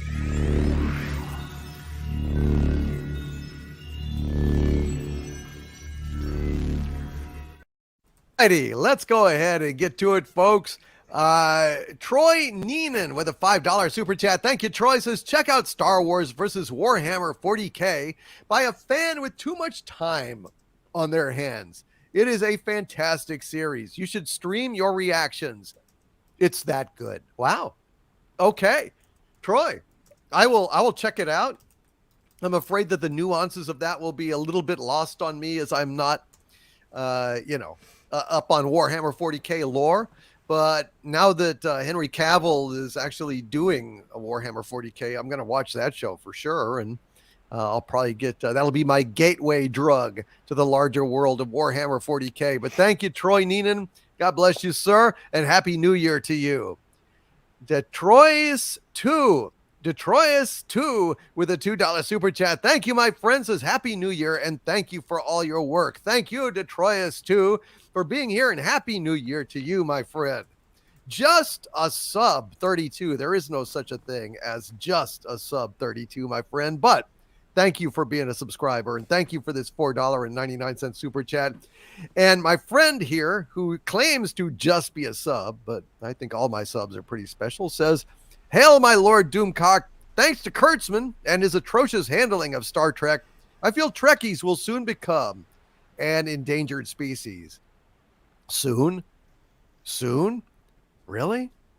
I saw like a crazy guy in my yard just the other day, dressed up like Professor Robinson on Lost in Space, with an Elmer Fudd rifle, trying to see, I'm hunting Tweckies. Very, very few, very scarce these days, unfortunately. Star Trek, shit, there's probably more fans of, I don't know, fucking Flipper out there than Star Trek anymore. Honestly, this thing. They have mangled this franchise so badly. There's just such a lack of enthusiasm now. I will always love Star Trek, but as far as new Star Trek, every time I hear a new Star Trek project, I just roll my eyes and put my head in my fucking hands and just say, yeah. And what's next? A river turning to blood and locusts? I mean, that's how I feel about it at this point. It's like anything coming out of the brain trust of Kurtzman. I say brain trust with a lot of sarcasm, is akin to the shit that Moses laid on the Egyptians back in the day. I'm just saying. Saul Shymek with a $20 super chat. Thank you, Saul. Says Star Wars, the role-playing game by West End Games. The original D6 RPG from 1987 to 1999 and source of much of the original lore for Star Wars. Reject Disney and embrace the fandom. Look on the web, for we have always been here. Star Wars, the role-playing game by West End Games. Very Did you cool. ever get into that, Doom? I never did. I was a D&D guy. Oh, man. Played, I'll make it games. I'll make it brief, but I used to ride my bike down to the comic book shop every weekend and buy miniatures from West End Games for the Star Wars role-playing game. It was fantastic. Oh, outstanding. Out fucking standing, man. God damn. So a big part of your childhood, huh? Sure, yeah. Not anymore, of course. Well, R.I.P., but, Well, I'm sorry to hear that, man. That's You're in the same boat. Speaking of being in the same boat, we now are a little bit heavier on this boat, for we have Tom Connors of Midnight's Edge. Hey, Tom. Is that a fat joke? I mean, I got a little bit of a weight problem, I know, but Jesus. No, Get off the boat, Tom. You're making it fucking sink. Well, as you can tell, I got a little bit of a weight problem here. No. That's where you guys are supposed to go, no. Man. You the boat. That's all. That was from the Stripes. You guys are all supposed to go, oh, no. Oh, no. That's what I was doing. Yeah. No, welcome to myself. How you guys doing? Happy New Year, everybody. What's going on? What are we talking about here? I only got like 15, 20 minutes. I'm so sorry. Hail, Tom. We love you. As soon as we come back, we're going to talk about the She-Hulk comic writer that was mouthing off about fucking She-Hulk. Oh, I wasn't really following that. That was Slot. I got blocked from him, and I didn't even say nothing to him. Oh, your my reputation precedes me. Yeah. It's like, I better block that motherfucker just to be sure, Mm-hmm. Well, anyway, welcome, Tom. We'll be getting right back to it here in just a sec, but got a few more of these real quick. Space Monk has been an arch villain of mine for 23 months now. Thank you, Space Monk. Says, Happy New Year, everyone. Happy New Year to you, Space Monk. And I hope that 2023 is going to be better for all of us. God, we need a break, don't we? Cardinal Sin with a $49.99 super sticker of a giant pear rampaging in the city, knocking buildings to and fro as fireworks go up. Thank you, Cardinal Sin. Hail to you, Gil. And I want to thank you for the email you wrote me. I have been, it's been a kind of a tough last couple of days, but I've been meaning to write you back, but now that I got you here, Gil, I just want to say your email was very kind and appreciated, sir. Love you, man, and congratulations on getting monetized. That is absolutely fantastic. That's awesome. Cardinal Sin. Hail, Cardinal Sin. Yeah, Go subscribe to Cardinal Sin. It has been a long journey for that brother, and he has just grinded it out for over 2 years. Yep, and well deserved. Padre with a $4.99 super chat. Thank you, Padre. Says 2023 better than 2022. Read the terms and conditions first, for F's sake. Cheers to the board. Cheers to the chat. So I guess Padre is saying that contractually 2023 is not going to be better than 2022. Well, I can dream, can't I? Thank you, Padre, and Happy New Year to you, brothers, such as it is, contractually speaking. Yeah, And Mark this Hartnett. What, Tom? Sorry, this year sucks already. I'm ready to just give up and wait for 2024. I'll tell you. I know, man. Oh my God. I know so much. The first few days already, I'm just like, fuck this shit. Same here. Same here. Oh my God. I know, dude. I know. And it sucks. Thank you, Padre, for this truth bomb super chat. And Mark Harkness with a $2 super chat. Thank you, Mark. Says gone TNG. Now we have Puke Hard with Wocutus of boring. Yeah. Fuck Wocutus. Fuck Wocutus, indeed. Don Lewis with a $4.99 super chat. Thank you, Don. Says, sadly, Disney is still in business. As for how long they'll stay in business, well, it's kind of like a transparent coffin. Remains to be seen. Well, I don't think Disney is necessarily going under anytime, although there have been many, many rumors that parts of Disney may be up for sale. In fact, Mexican Iron Man was just talking about that just a little while ago, that they may have to divest of some things. So I don't know. What do you think the odds are, Mike, that that's happening? If I were the CFO of this company, I would sell off some of these assets that are not performing or not being capitalized upon. I'd pay down the debt, improve my credit rating, and get back to the core business of what made this company great so that the value proposition can be reestablished and then the stock price hopefully might follow. That's what would be my advice to Iger. And I tell him to stop hiring all this woke shit. Since you're not running for president anyways, you know, now to make happy all these woke-ass liberals. 100%. 100%. See, Mexican Iron Man should be running Disney. Boy, wouldn't that be something? Then I'd feel really bad about getting all over Disney stuff. Like if he was the CEO, you know, it'd be like, oh man. I would do it for you, Doomcock, and the gentlemen on this panel and the fine fans out there if I had to. But good old God, I don't want to go back to California. Amen. Don't come back, bro. It sucks. It does suck. And Bello Triggerfish in the chat says, Wocutus of board. Needs to be another new character on Friday Night Frolics. That's a great idea. Could my wrenches please send me a reminder to work up a sketch with Wocutus of board? I would really like to do that. Thank you, Bello Triggerfish. Great idea. And Bruce Wayne, been a channel member for 5 months now. Thank you, Bruce, says Hail Doomcock, Harvey, and panel. DVD, did you know Casablanca is on 4K right now? I did know that. Tom, have you heard anything about how good or not good Casablanca on 4K is? Is it worth it? Yeah, I watched some of it to preview it. It looks pretty good. Yeah, you think Warner usually does a fairly decent job. Yeah. How is it compared to just the Blu-ray? I did not compare it. I'd have to really check that out, but I would imagine that that's a movie that Warner's taken pretty good care of over the years. So. Oh, I would think so. Also, Bruce says, have you found a copy of Quest for Camelot yet? No, I have not. Maybe someone will send me a link to it if it's on YouTube or tell me where to get it. But people are recommending it to me. I haven't had a chance to see it yet. Not sure if I know that one.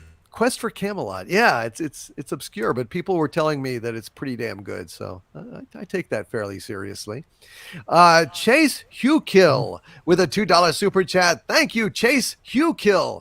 Says subterraneanly bad. What? Pop culture? Disney? I don't know. But hail to you, Chase Hughkill. I'm not sure what was subterraneanly bad. Perhaps you could explain in the chat, regular chat here. But thank you, my friend. Radioactive with a $5 super chat. Thank you, Radioactive, says DC. The average P&E price/earnings ratio for S&P 500 historically is 15.54. So Disney today is $52.86. That tells us that Disney is still way overpriced. Not offering any financial advice whatsoever, Mike, but do you agree with that assessment by Radioactive? I do. He's on point. The stock. Well, here's the real issue. Disney used to be a company that you relied on the dividends being declared, and you relied on the dividends being paid out, and so the earnings per share were generally strong in order to be able to do that. This case, we haven't had that. We've got a company that's now in debt and isn't paying jack out to anybody. So people aren't making money off of dividends. They're not being declared. They're not being issued, and buying and holding the stock in terms of a price is it's. I mean, can I give you some numbers, Mike? Go. This is some math, okay? Because this is what we found out. Disney was the #1 studio this year as far as box office revenue, not gross, technically, like bring home money, but revenue, right? They made $4.9 billion at the box office. Okay.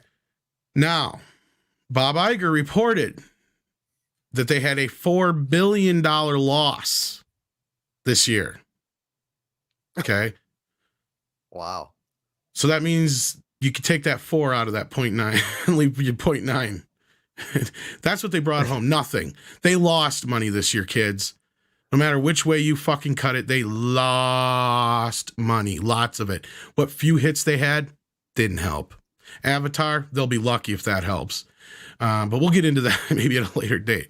So yeah, Mikey, what do those numbers tell you if they only made $4.9 billion at the box office this year, but they had to report a $4 billion loss when it comes to things like Disney Plus, for instance? Yeah. And 4.9 coming in, that means eight went out the door. You know, I mean, it's awful. It's awful. This company, you know who really needs to get fired is that freaking traitor CFO, McCarthy. Because all of this has happened under her watch as CFO. Because we're also focused on Disney and Iger and Chapek and all that drama. Let me tell you the two people that we don't focus enough time and attention on. And if I ever do work on my channel, probably I'll make it my life's mission to do this. We got to go after the members of the board of directors and that CFO, because they're the ones who implement this ESG policy crap that gives us the woke crap that plays itself out. Yeah. No, I agree with that. Don't you think, Tom? They're doubling down on it, but what other choice you have? I'm not sure what Disney's doing. There's a few options they have on the table, but I have no idea which way they're going yet. But they are heading towards a big brick wall at about ludicrous speed. They are. In fact, we may soon have Mexican Iron Man display that chart again, and then you could do your mouse trick, Mike, just to make Tom laugh. And also Andy Masterson has joined us here. Hey, Andy. Hey, Andy, how you doing? Hi, everybody. It is good to see you, my friend. Happy New Year. And Synth DS with a $20 super chat. Thank you, Synth DS. Says this one's for Mexican Iron Man. SP 500 consumer discretion was down 37% in 2021. Disney lost about 40% market cap in 2022. If I did my math right, same. What makes it more bearish on them than any of the other consumer disc losers? Again, we don't give financial advice on this channel. Right. We don't. We absolutely don't. And the thing about consumers, and I'm going to credit WDW Pro with this on a live stream I was on with him at some point, or heard him say. The thing about consumers is Disney is odd because it's not so much just a consumer company. It's a cultural icon company. It's a media company. It's an entertainment company. It's a broadcast company. And it's like Tom said, they've got to watch themselves on multiple angles because they are driving themselves, I believe, without brakes on at 100 miles an hour down the freeway, and they're not sure where the overpass is, but they're moving. They're moving ludicrous speed. Yeah. Yep. Tom's analogy is a good one. Absolutely. And that's light speed's not fast enough. We got to go warp 99 straight Light into speed that too zone. slow. Yeah, exactly. Ludicrous speed, go. Douchebag Kylo with a $1.99 super chat. Thank you, Douchebag Kylo. Says congrats on the mention on Zero Hedge. That absolutely is true. In fact, both Midnight's Edge and myself were mentioned on that Zero Hedge article. Isn't that right, Tom? If I know the one, if I think it's the one I think you're talking about, yes. Yeah, that was kind of neat. Saying that we were reporting the bad news on Disney very well, which I think is I follow Rebel Capitalist. I watch all his videos. That's a big deal that you guys got mentioned. Big deal. He's a very influential, very knowledgeable guy. This is the first I really heard of him. Sad to say, I was not familiar with him before, but Andre sent me that the other day, and I'm like, oh wow. I was honored, absolutely honored. Did he say good job, Tom? I said, well, that's cool. We got mentioned. He goes, it was more than that. That was his exact. I can show you the message. Actually, I think the exact quote was, it's a lot more than that. That is fantastic. It is like a Norwegian reach around as we practice it here in the frozen north. I don't know. Maybe not. Well, in frozen north, that's right on. Because do you know what they do for Christmas there? They do reach arounds for zero head. No, I don't know. That's in the bathhouses. Okay. Oh yeah, of course. No, we learned this year what real Norwegian men do for their families on Christmas. Uh-oh. Yeah, they drink a beer, they take a mushroom, and then they ride a steed naked till they find the perfect tree. Then they take the tree home, put it up for their family, and they eat the steed. Yeah. That is a traditional Norwegian Christmas. Damn. Ladies and gentlemen. Wow. Just Now, make there's sure a movie. After the mushroom. We're working on it now. That sounds like a challenge video. We should be doing Actually, I that here in should the get States. yeah, right? I'm game. Let's do it, man. Naked in the wind at 30 below will really wake up your nipples. Wow. Yeah, it'll really Just put your make fucking dingling sure- to sleep, too. Make damn sure that after taking the mushroom, the steed is not actually your Uncle Fjord, and you do not eat your uncle. I think it's a very important thing. And you don't have to worry about your giblets because the reindeer will keep them plenty warm.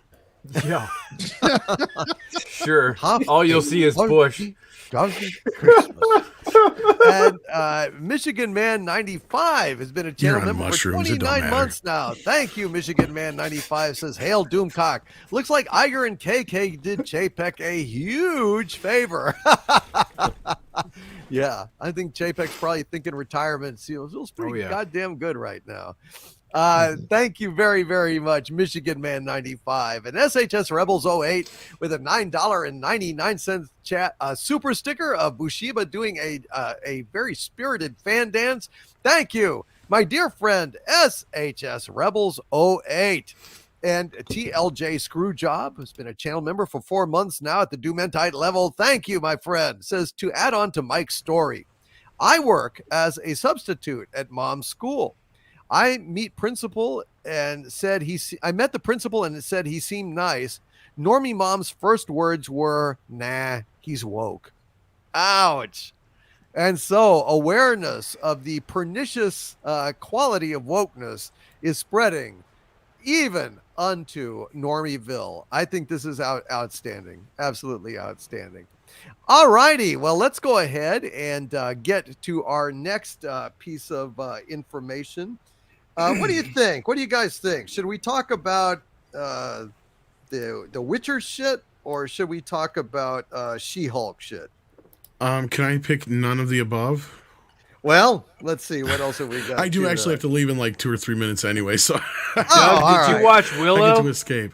No, I didn't. I watched 20 minutes of it, about roughly. Doug, did you watch the new Willow? Are you caught up? Yes, I did. Well, there you go. Oh my god! Well, how bad is it? Because I watched it for the first few minutes, and you got Saoirse basically saying that Mad Mardigan is this piece of shit, and she wishes she never married him. Yeah. And then his kid is like this piece of shit. Yes. And then they took Alora Dannon and turned her into a fucking slave. Yes. So I'm like, okay, this sucks. It sounds horrible. Tom, the child actually used the word dude in the show. I heard that too, yeah. Oh, my God. Okay, well, wait a minute. Before Tom goes, let's do our new feature, What Are You Watching?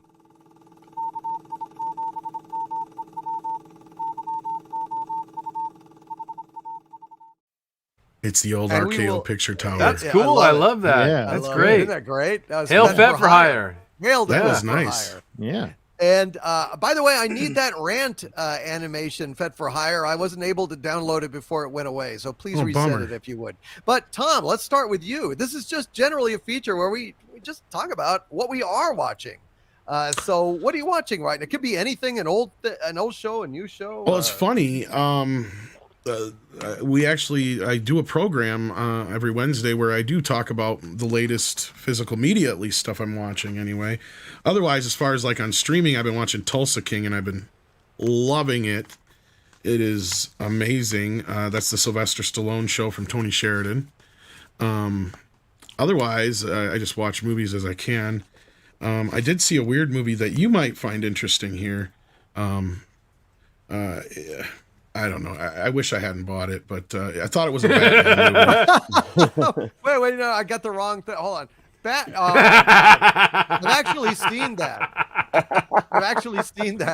I wish I hadn't spent the money on it. It was not what I was like, oh, cool. It's going to be like a takeoff on the 60s Batman. Nah, it's just really some guy's excuse to have sex with two women at once on screen. That's right. That's all it was. It was. You don't need much for that.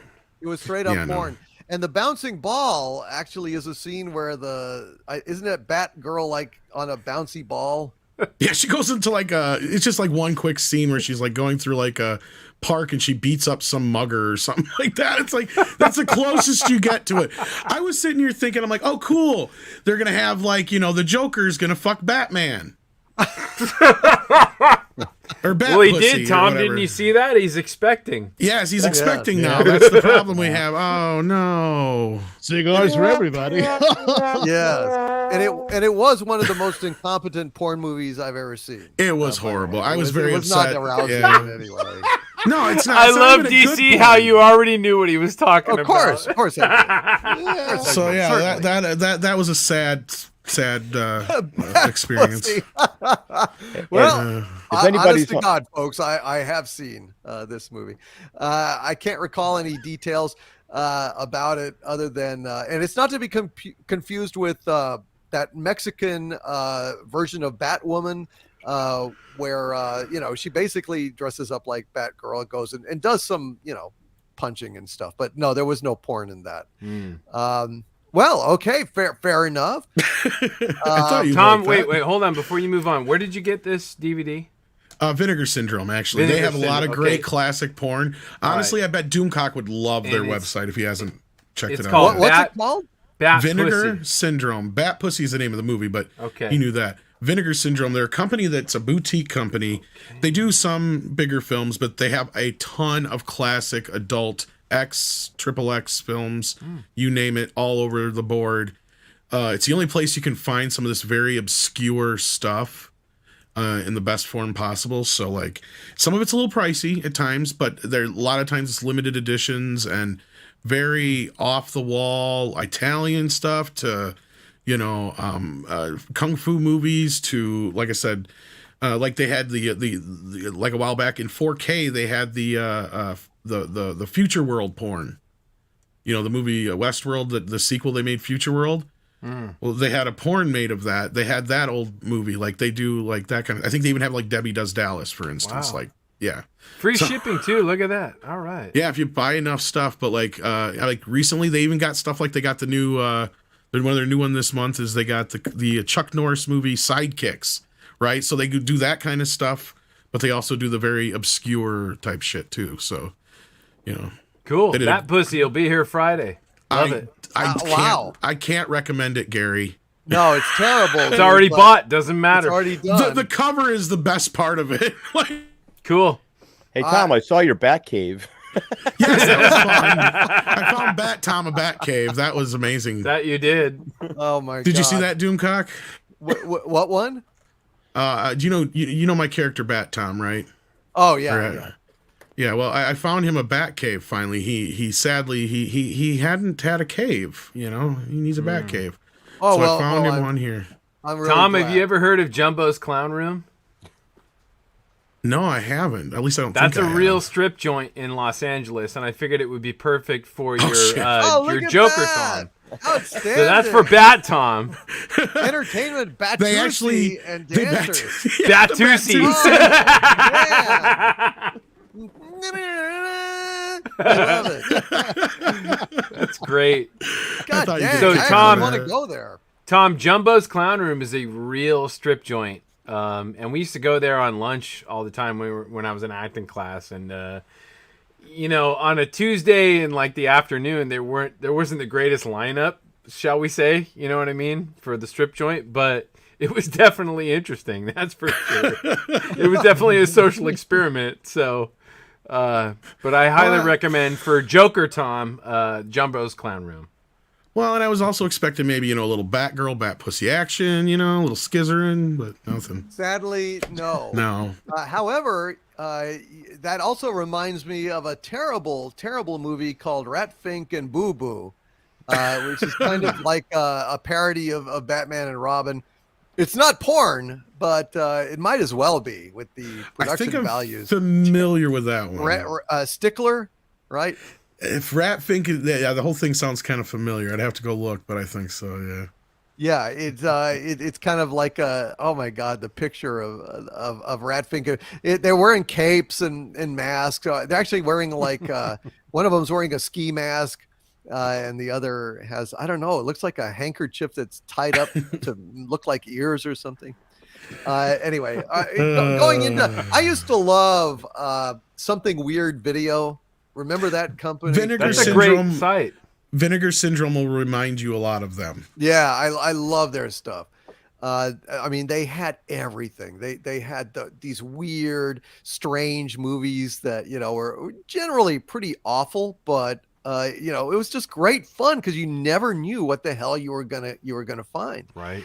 And they also had Bucky Beavers was like a collection of like obscure. Like one reel, like Peep Show, porn things. I used to get those all the time. Bucky You never Beaver. knew what you were gonna get. You'll dig this site, man. I highly recommend it, man. Great stuff. You might Anyway, even find some stuff you'll be like, holy shit, I haven't seen that in years or something. Because I know you and you have like a lot of obscure stuff. So oh yeah, I have a feeling man. you'll dig on this, man. I do have to run though, unfortunately, but you guys are talking King Kong tonight. It really sucks. You guys have been talking some of my favorite movies. Oh of man, all time. I'm sorry, dude.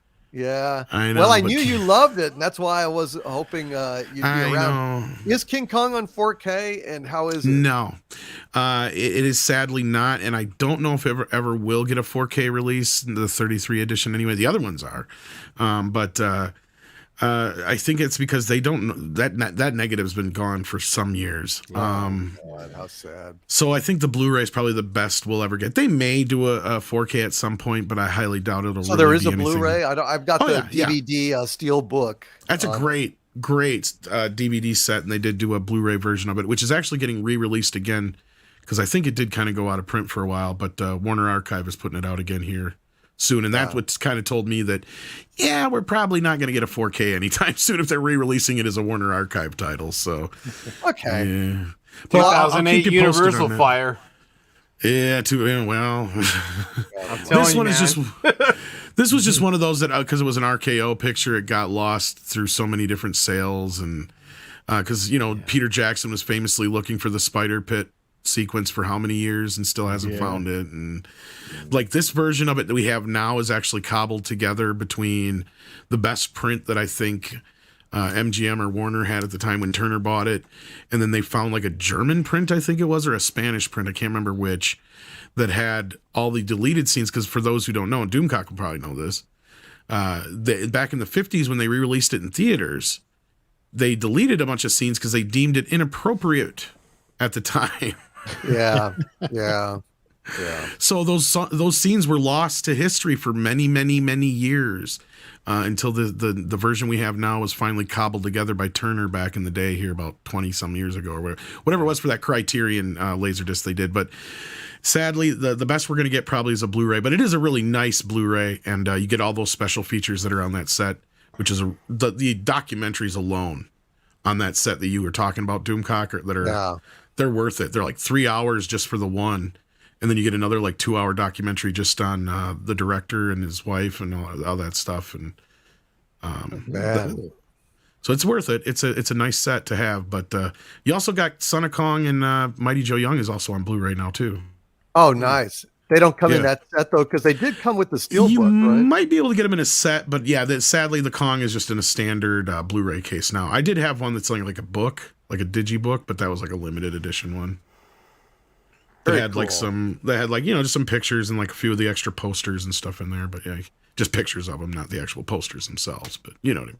Very, very cool. Yeah, no, you should be able to find it somewhere. Maybe even a used shop you can find it real quick. If not, it should be available online somewheres. I hope so. I'd like to. But all right, boys, take care of yourselves. I'll miss you. Happy New Year. Man. Take care. Happy New Year. I hate buddy. to crash. Tom, we love you, man. I'm so sorry. Love you guys. Good to see you. Mikey, get better. I'm working on it. Don't yell Poor at me. You're guy. gonna destroy my self-esteem. You're supposed to be a superhero. Superheroes don't get sick. I know. Poor guy. All right. Take care, guys. Bye-bye. Love you, Tom. Tom. Later, Thank Tom. you, man. Tom. Let's go to Andy Masterson. Andy, what are you watching today? I just started watching Yellowstone. Oh, okay. Everybody's been talking about it. I figure 5 seasons. I have a little bit to catch up on. I guess I can take it on faith that it'll be good. And with all the offshoots as well. And I'll tell you what, I saw an offshoot that came up the other day of the scene with Sam Elliott talking to this girl, and like, holy crap, what acting and dialogue that they had together. It was like, if the whole thing's like this, I'm going to be very, very happy. Yeah, no, it's a pretty good show. I like it. A lot of people really like Yellowstone. I dig it. Yeah, I got that on my list, Terminal List and Reacher I want to catch up on. I started watching Reacher a while ago, but I fell away from it, but I have to get back on that. Well, that's fair enough. Gary Ambrosia, what are you watching? Let's see. Right now, I am watching Tulsa King and Red Dwarf. Oh man, that's a great show. I used to watch this show religiously when I was a kid. I only had up to about season 6, because I don't know if you guys remember Suncoast Video. Remember that? Oh yeah. We used to go to the mall, and I always used to get like the VHS tapes of the season 6 series. That was the highest season I got to. But I just discovered there's like 13 seasons, so I'm loving it, man. I haven't watched anything past 11, so I've been watching 10. I'm on 11 now, and it's fucking great. It really is. That is such a great show. I've read all the books. I've listened to all the audiobooks read by Chris Berry, one of the actors in the show. And that is such a fucking great show. Rimmer. That's what I'm watching right now. Yeah, that's it, man. I'm really liking Tulsa King. I'm sad that you don't like it, DC. I'm sad that it's not your cup of tea, but I really think that I enjoy it because it's got real actors in it. It's got great performances in it, and I'm liking the story. It feels kind of like a Grand Theft Auto kind of story. Yeah, you know what I mean? Yeah. But I'm just sorry that you're not enjoying it as much as the rest of us are. Maybe you can talk me down on it, because I mean, my problem was the first episode. He's going around and he's acting like a mobster that has the mob behind him. I mean, if you don't have the mob behind you and you're in a place where you're just going around acting like you're a big fucking mobster, just keep all watching that he it. has to That's do all I is can just say. like shoot him in the back of the fucking head, and that's it. It's done. I mean, he's got no support. It's just kind of obnoxious, just how he goes around pushing everyone around without any kind of basis to justify it. So it just kind of was like bugging me, like really bugging me. It's like, Jesus Christ, dude. Why are you letting him like boss you around like this? I don't know. I didn't see it that way. It's a good point, but I mean, I just saw it as something that, I love Sly. I love Sylvester I do Stallone. too. And we rarely get anything that's like of any kind of substance. And we rarely get anything with a real movie star who Sly's one of the last. So, I'm cool with it. I'm enjoying it. And, all I can say is, buddy, if you have the stamina, give it another look, because you might enjoy some of it. And if you don't, I totally get it. But I'm liking it, guys. So that's a lot of I'm people watching. like it. I just feel like I'm missing out. But that's all I could get my head around is like, why the fuck? He's just like, going around and everything just kind of falls into place on him. How many episodes are you in? Just one. I was like, I don't know. This isn't really. Try another one. All right. If you hate it, I didn't hate it. I know, but if what I mean is like if you're not into it, I will never tell you to watch it again. But try another one. Try it out. Okay. It's just I guess I don't like I would only ever kowtow to that kind of shit if I felt like, hey, there's a whole mob behind this guy. Otherwise it's gonna be okay. And I'll just grab a big stick and just You're a guy that appreciates a slow burn. That's what this is. Okay. So I do advise it. I still advise it. Fair enough. Fair enough. Rancor Steve, what are you watching? My wife and I just watched. Well, I've watched it before. Ford versus Ferrari. She likes to. I'm a big car guy, and I like the history of the Ford GT. And we watched that, and then I've been on a Taylor Sheridan high this whole week. I just finished. I don't know why I haven't seen it before, but Gary was like, "Go watch this." I watched Hell or High Water. That's a fucking amazing movie. I loved it. I just finished watching the first season of Mayor Kingstown, another Taylor Sheridan creation. That's a really good movie. It's pretty good. It's intense. It's a slow burn, but it's really intense near the end. And I told my wife, she's like, "Oh, I'll watch it." I was like, "I don't think you want to watch it. It's really intense on everything." And I forgot the guy's name who's in it. He had the snow accident the other day. Jeremy Renner, he's in it. Right. Fucking amazing guy. And then what was the other one? Tulsa King. That's another good one that I've been watching. And then 1883. I'm trying to finish that up so I can watch 1923. I think it is, or 1922. I just been on a Taylor Sheridan ride this whole winter. I can't get enough of that guy's work. So sounds good, man. Good suggestions. Let's go to Mexican Iron Man. My brother, what are you watching? I just streamed Jack Ryan with my brother, the third. Oh, no! You're watching that shit? Yeah, it was not as good as the Terminal List. Carlton fucking Coos?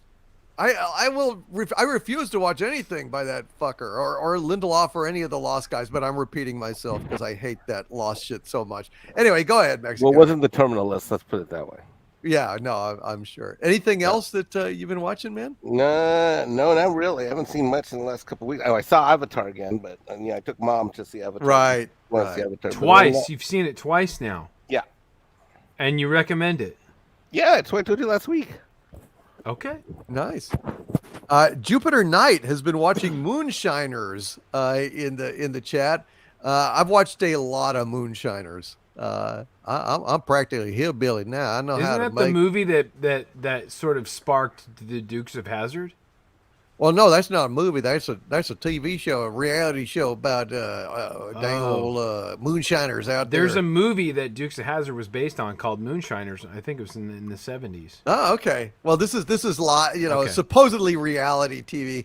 But what I don't understand about moonshiners, and maybe somebody can explain this to me, is how come that their faces and their names are on the TV showing them making moonshine, and yet the cops can't arrest them? Because they're being bought. Well, by who? By the production crew.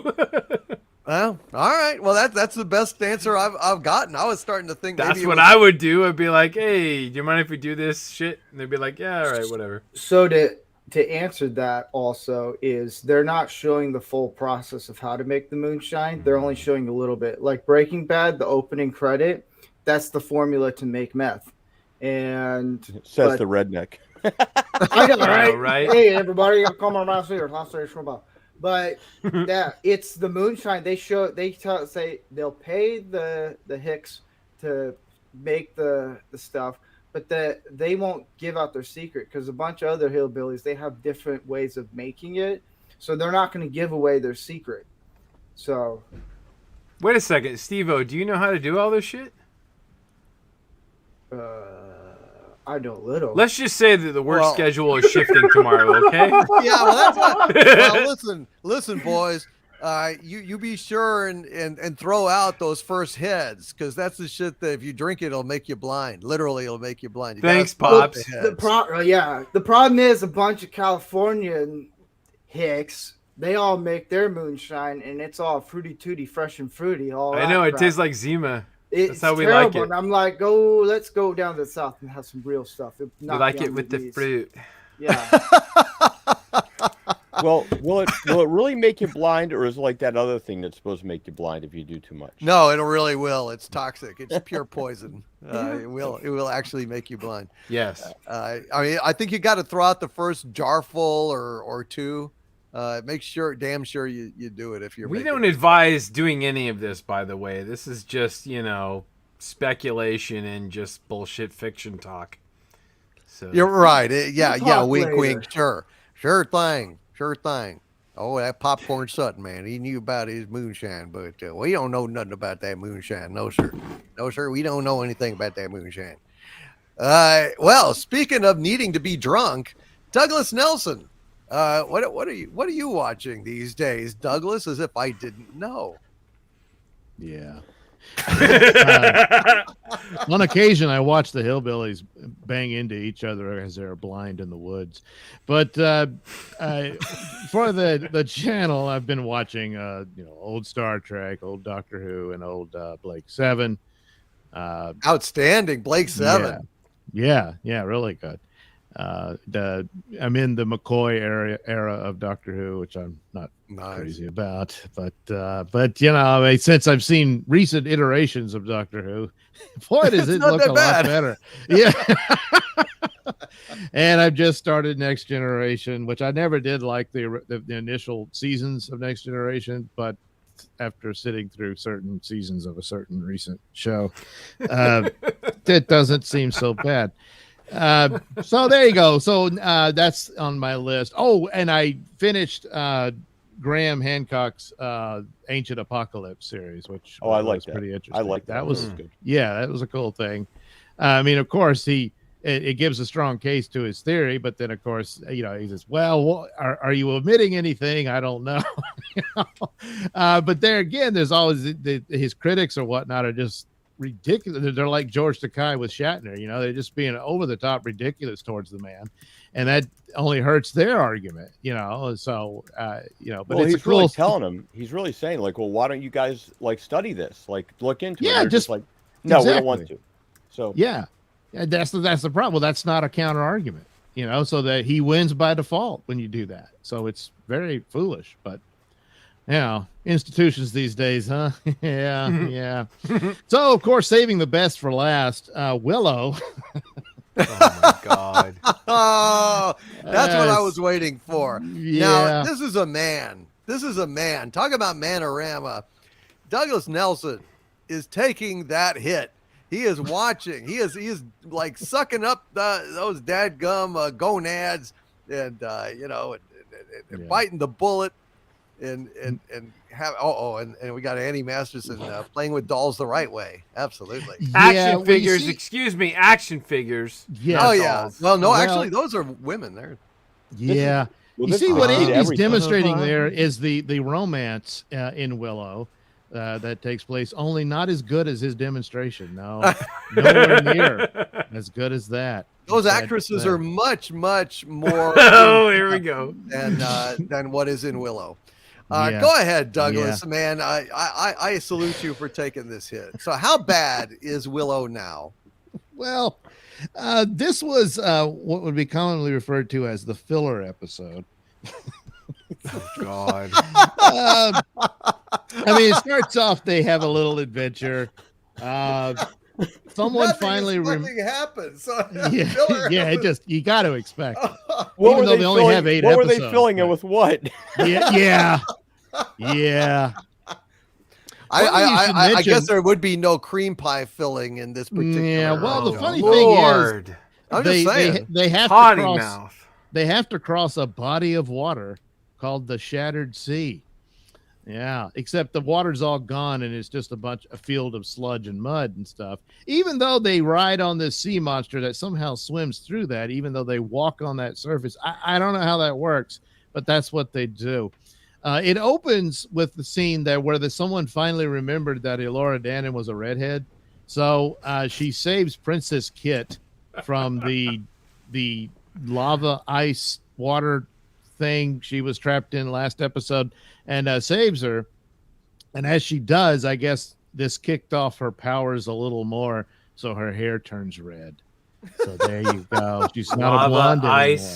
Lava ice. Yeah, see, Princess Kit fell through the lava floor they were walking on. You know, that's some good boots. Lava ice. How much more contrarian can we get? Yeah, but I bet you didn't see that coming, did you, Gary? I didn't. So, I have to admit, I didn't. Thank you, Doug. I just want to know one thing from the next episode. Now that Elora Danan has become a redhead again, will she be recast in the next episode? Yeah, no. Yeah, unfortunately, she made a bad career move there, Andy, and she's going to be recast. Should have grown that goddamn red hair. Yeah. Now being played by Mikey Spock. Yeah. No. Well, Mikey they do Spock have is another a real redhead. woman, unfortunately. They do have another redhead on there. They have what's her face, Empty Nest from Solo, and so she's there. Which I'm shocked that they didn't take the opportunity to suddenly reveal that she was actually Elora Danan, and the other girl was just a detour decoy or what have you. But well, it's hard for them to think of stuff. So anyway, they cross the Shattered Sea, and they come across this old cabin, and there's this crazy old man in there. I don't know why they just go in there and hang out with him, and suddenly they realize he's actually a monster in disguise, and they have to get away on a stagecoach wagon that's on sleds, and it's pulled by a sea monster that somehow swims through this sludge. So anyway, that's what they do. Yeah. It all makes sense. What? And yeah. No, just go with it. And and so they're being chased by the monsters at this point. And then suddenly we find out that what's his name, Flash Thompson from the Spider-Man movies, he's magic too, and he has a little flute, and it shoots off purple lightning, and so that's how we find out that he was a Jedi also, and so good for Flash, and they hey, come on now, this is serious stuff. That was a big reveal. And they fight off the monsters, guys, whatever. And then they slow down and decide to give the sea monster a rest. And they sit around and talk about their feelings. Willow's not really up to the challenge because he was never really a sorcerer. That's right, Andy. That's right. The two lesbians decide to sword fight. Yes, they do. Because Willow... I'll give them this, Willow still gets it better than Luke Skywalker did because he actually does get to train Elora. So they duel with their wands. And so the lesbians think, hey, why don't we get in on the action? And so they decide to train too with their sword fight. And they struggle and end up on top of each other, and she declares her love for Empty Nest. Really? Yeah. Oh, I'm sorry. By the way, they're lesbians, which means they're women who are sexually attracted to each other, and they're in love. So it was important for them to point that out this episode so that they can point it out again next episode. So anyway, yeah, they're lesbians, and they're in love. So, deal with it, incels. And so since meanwhile Laura's fighting with Willow, and then she starts zapping Flash because he's got a magic flute thing, and so she has to zap it, and so she can train him to be a wizard, and it's all good.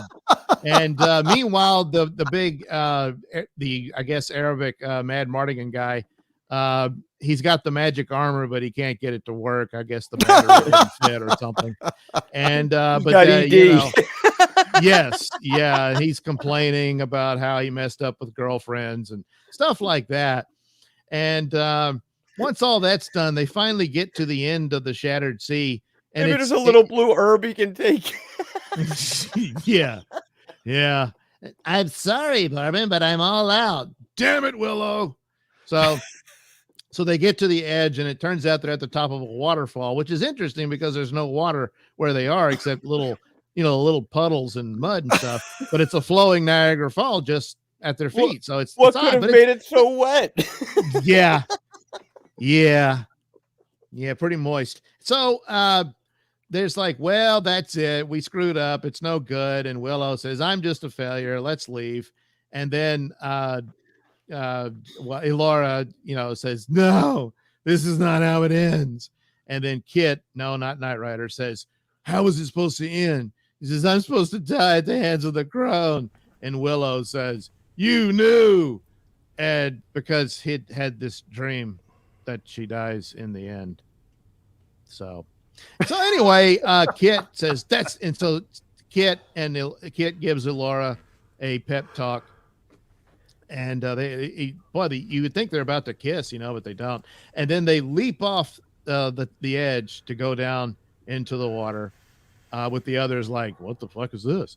And then they hit the water, and suddenly they're in the Magic City where her brother has been held captive. Now, her brother, he met a mysterious girl in the last episode. And then in between all the talking about feelings, she would tell him, I'm not interested in you at all, you stupid man, you. And he's like, and then they make out. Because, that's standard soap opera writing. If you have a man and a woman who hate each other, they're going to bang. And so, but all the while, it's like, wait a minute, who is this mysterious woman? Well, she's the crone in disguise. So she seduces him and turns him evil. So by the time that Elora and Kit arrive, he's got a fresh haircut. He no longer is wearing his Jim Morrison outfit. He's wearing black, uniform or something, and has a sword, and he's grinning evilly. So there they go. He's going to have to fight them off. And then, of course, Kit, I'm sure, will have to kill her brother. And Elora will have to face the crone. Well, maybe she'll just do something with the sword, and he won't quite be her brother anymore. Yeah, they could fix him, and make him better, because we know what the future is. Yeah. So that's a possibility, too. Whoever saw this coming, that her brother, a white male, would have to go. Huh. Yeah. Go figure. Yeah. I sure didn't. No, I didn't. And then they ended on another pop song. I didn't recognize it, but Oh, and they had one in the middle of the show too, while they were sword fighting and stuff. Yeah. Well, that's what was it? Like, you remember? days.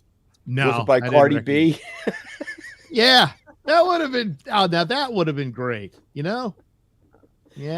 Wet ass. Yeah. Yeah. Which was interesting because, like, again, there was hardly any water around in that sea. So it was like, oh, boy, the relationship's on the fritz, huh? Need to spice that up. Well, maybe they did. Dude. Let's hope. This sounds absolutely insane, nonsensical, just fucking I mean, my God. Well, I do have good news. Oh. It's over?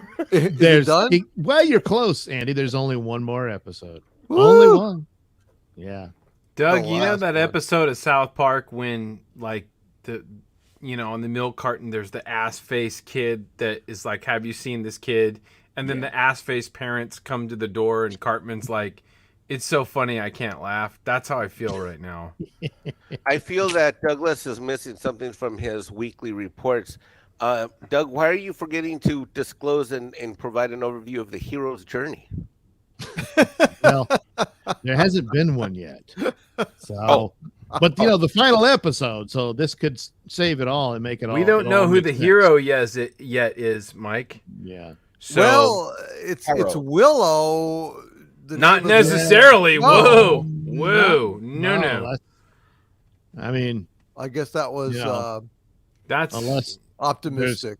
don't another assume. Willow. Yeah. I mean, geez. It's like Solo, right? Solo wasn't the hero of Solo, not at all. It was the Khaleesi, right?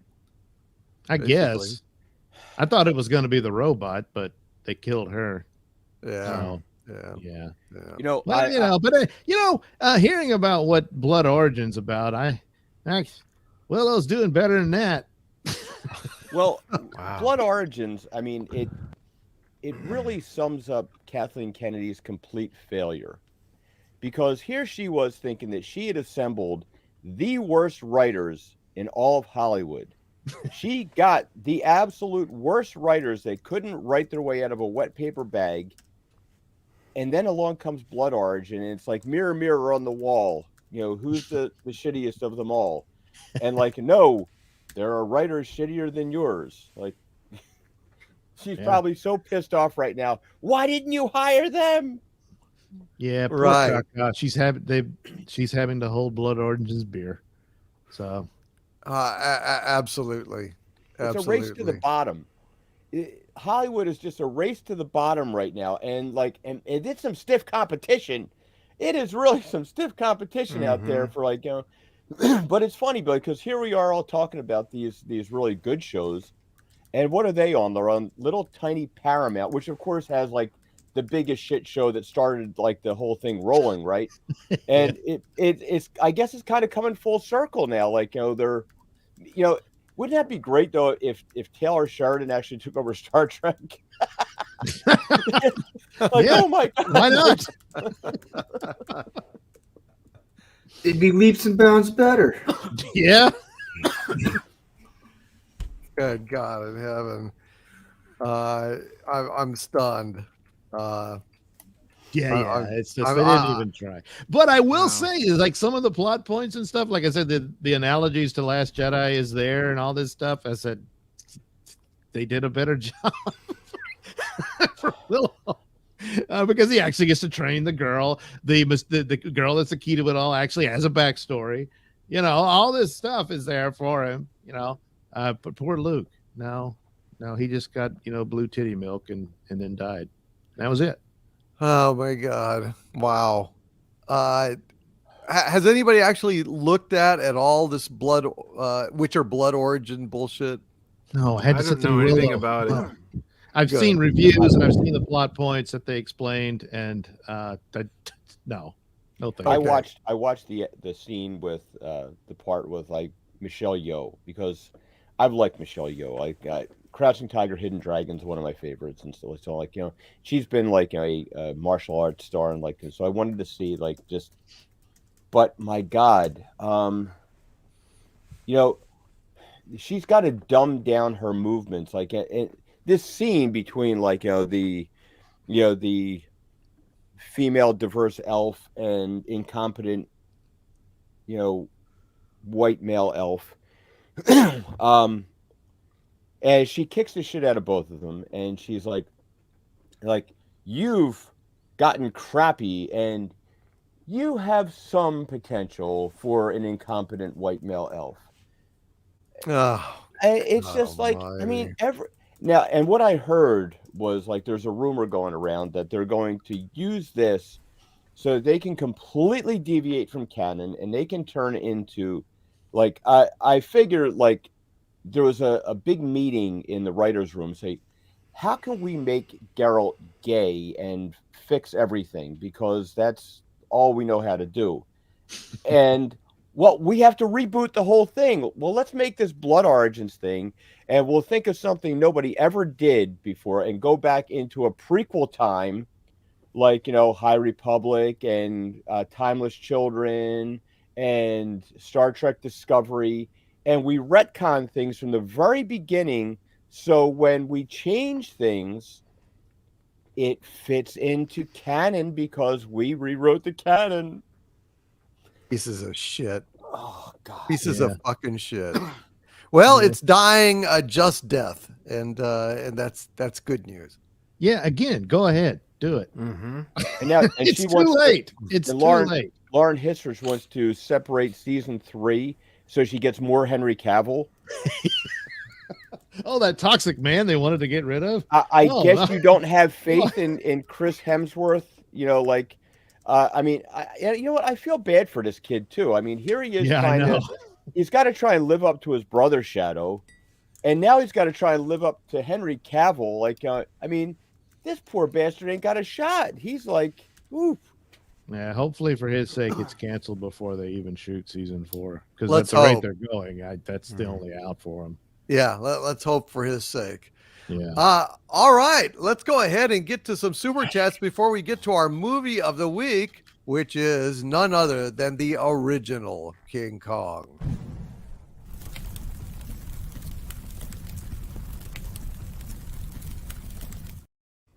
All right, let's go ahead and get to it.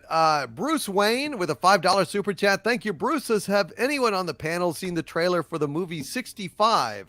If so, what are your thoughts about it? I don't even know what that is. Anyone on the panel at all? Haven't Nope. seen it? No. No, I haven't seen it. 65.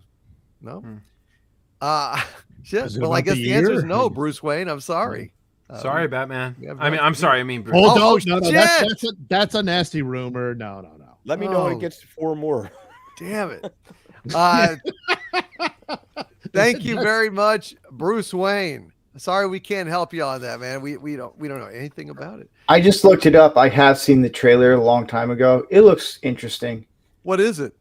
It's like a sci-fi. I don't know much about it because I saw it like really briefly, and I think it has to do.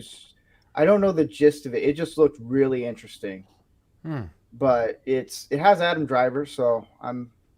But you're saying that earlier you didn't see it. I didn't because I didn't know what the title was. But then Oh, You're saying you're a fucking liar. hey, look, man, get this through your head. Why don't you Wait just a grow minute, some hair hold and we'll on. get to the I have next seen super this chat. trailer. Oh, that's right.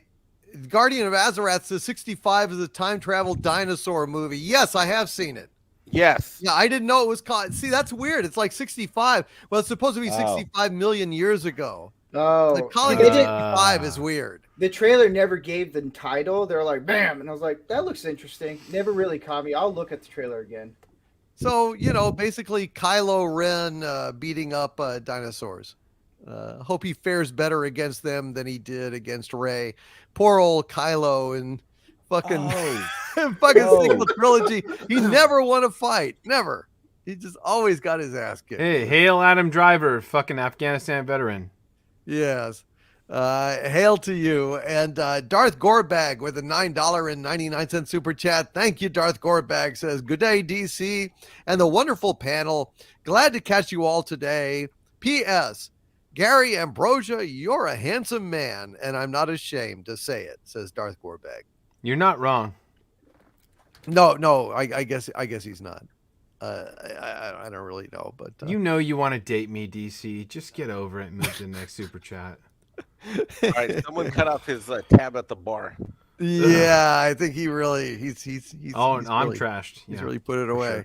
Yeah. Thank you, Darth Gorbag. And no need to be ashamed, my friend. No need to be ashamed. TLJ Screwjob with a $2 super chat. Thank you, my friend. Says that is to say, surprised she knew what woke was. Oh, that's the second part of his story about I work as a substitute at mom's school. I met a principal and said he seemed nice. Normie mom said the first words were, nah, he's woke. And he says, that is to say, I'm surprised she knew what woke was. Well, the awareness is spreading. More evidence that we are winning the war on woke. No doubt about it. Casey Osowski, the great Casey with a $2 super chat. Thank you, Casey. Says, hail all. Sulu, get a life. Well said, sir. Well said, Casey Osowski. God bless you, Casey. Thank you, sir. Cats Meow. He's been a channel member for 2 months now. Thank you, Cats Meow. Says, Happy New Year. And hail to DVD, panel, and awesome chat. Thank you so much for you all.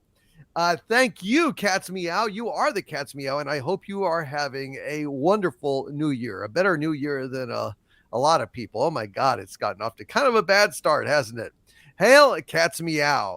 Michael Beacom with a $5 super chat. Thank you, Michael. Says Takei was in the Green Berets and Mulan. Other than working continually, horses, swimming with sharks, and flying to outer space, what's Shatner done? Good point. Excellent point, Michael Beacom. Excellent point. As usual, sir, you are spot point. on. I don't want Well to think said. about what George Takei's been in. Yeah. Oh dear. Troy Neenan with a $10 Australian super chat. Thank you, Troy. Says, Gary, could you type in YouTube as an 80s fantasy film? AI generated images. Creators make Bloodborne, Elden Ring, Halo. Bring it up. Never felt more excited for a movie that doesn't exist. Please, please. What? I could you type in YouTube as an 80s fantasy film? Okay. So basically, Troy is wanting us to type in YouTube. Oh God. Hold on. I'm going to do a search on YouTube for as an 80s fantasy film and see what comes up. I don't know, man. I'm not exactly. Is it this AI generated 80s fantasy film? It looks like it's like some kind of, but I'm not. There's so many different iterations. I'm not exactly sure what it is. Send me a link, man. Just send me a link. There's like, it's a little confusing, Troy. Send me a link at dictorvandoomcock@gmail.com and I will take a look. It's basically, they have an AI that has generated images for this 80s fantasy film online, and it looks pretty good to my eyes, but I couldn't find the core interesting thing, Troy. So you need to send me a link to the actual file. Well, we love you, Troy. So hail, Troy. Thank you, Troy Neenan. And it does look interesting. I need to check that out. I'll check it out. Forward me. Yeah, please send it to us. Ghost Rider with a $2 super chat. Thank you. Ghost Rider says that sequel era film is DOA. Yeah, the so-called Lindelof Star Wars film. Jeez, I couldn't believe it when I heard that. And bullshit. Yeah, that's why I lost my shit earlier, because God almighty, it sounds bullshit. Awful. Tumak has been a channel member of mine for a month now. Thank you, Tumak, says anniversary rant. Feel special, LOL. Hail to you, Tumak. Are you saying that this is your anniversary? And I was ranting on your anniversary? If so, happy anniversary, Tumak, out there in the chat. God bless you, my friend. Happy anniversary. That's great news. Muzzle Velocity gifted 5 channel memberships to this channel. We have 5 new members thanks to Muzzle Velocity. And Gil, aka Cardinal Sin, the newly monetized boy, has gifted 20 Overlord DVD memberships to this channel. Thank you very, very much, Gil. And I congratulate you again, sir, on being monetized. Out effing standing. Thank you, sir. Blair DeBlair with a $5 super chat. Thank you, Blair. Says the best Star Wars movie they can make now is not to make a Star Wars movie. The best Star Wars movies are the ones that do not exist from Disney. Thank you, Blair DeBlair, for speaking an obvious truth I wish had occurred to me before it occurred to you. Well said, sir. Or ma'am. I'm not sure. Blair could be I'm not sure. Anyway, thank you, Blair DeBlair.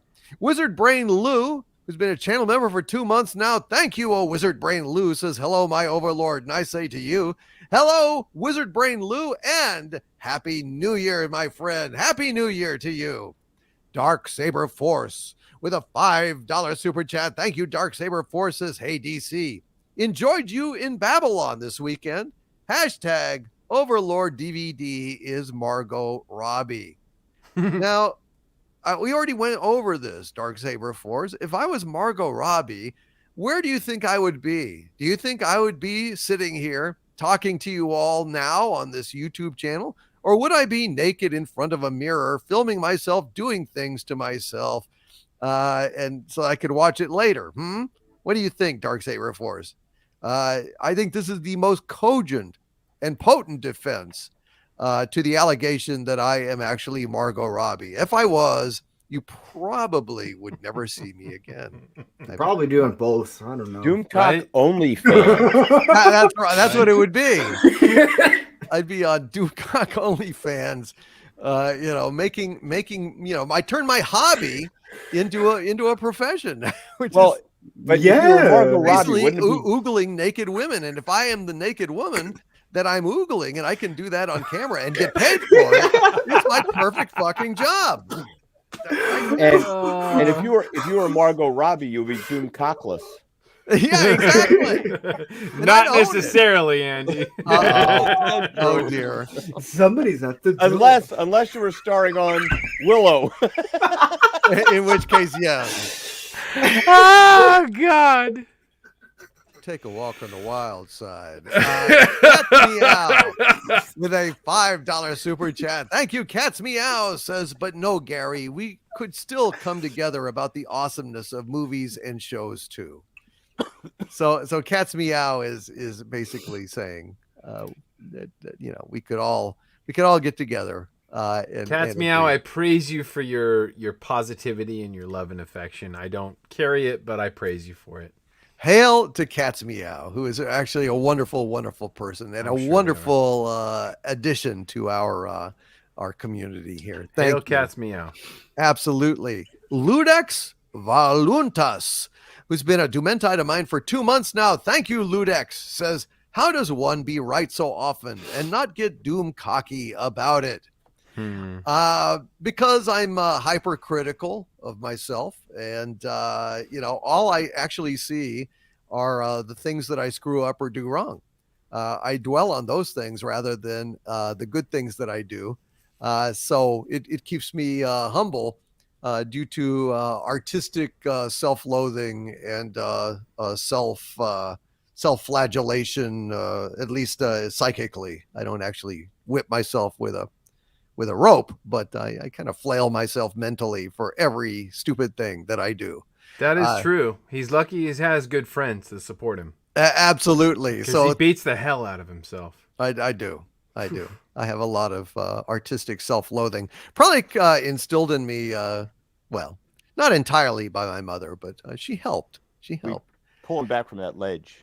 Yes, all the time. All I ever see is there can be like in a chat or on video, there can be literally 500 wonderful comments, and I see the one that's an asshole that calls me out or and then I go and stupid shit, and I'll beat myself up. It's just the way I am.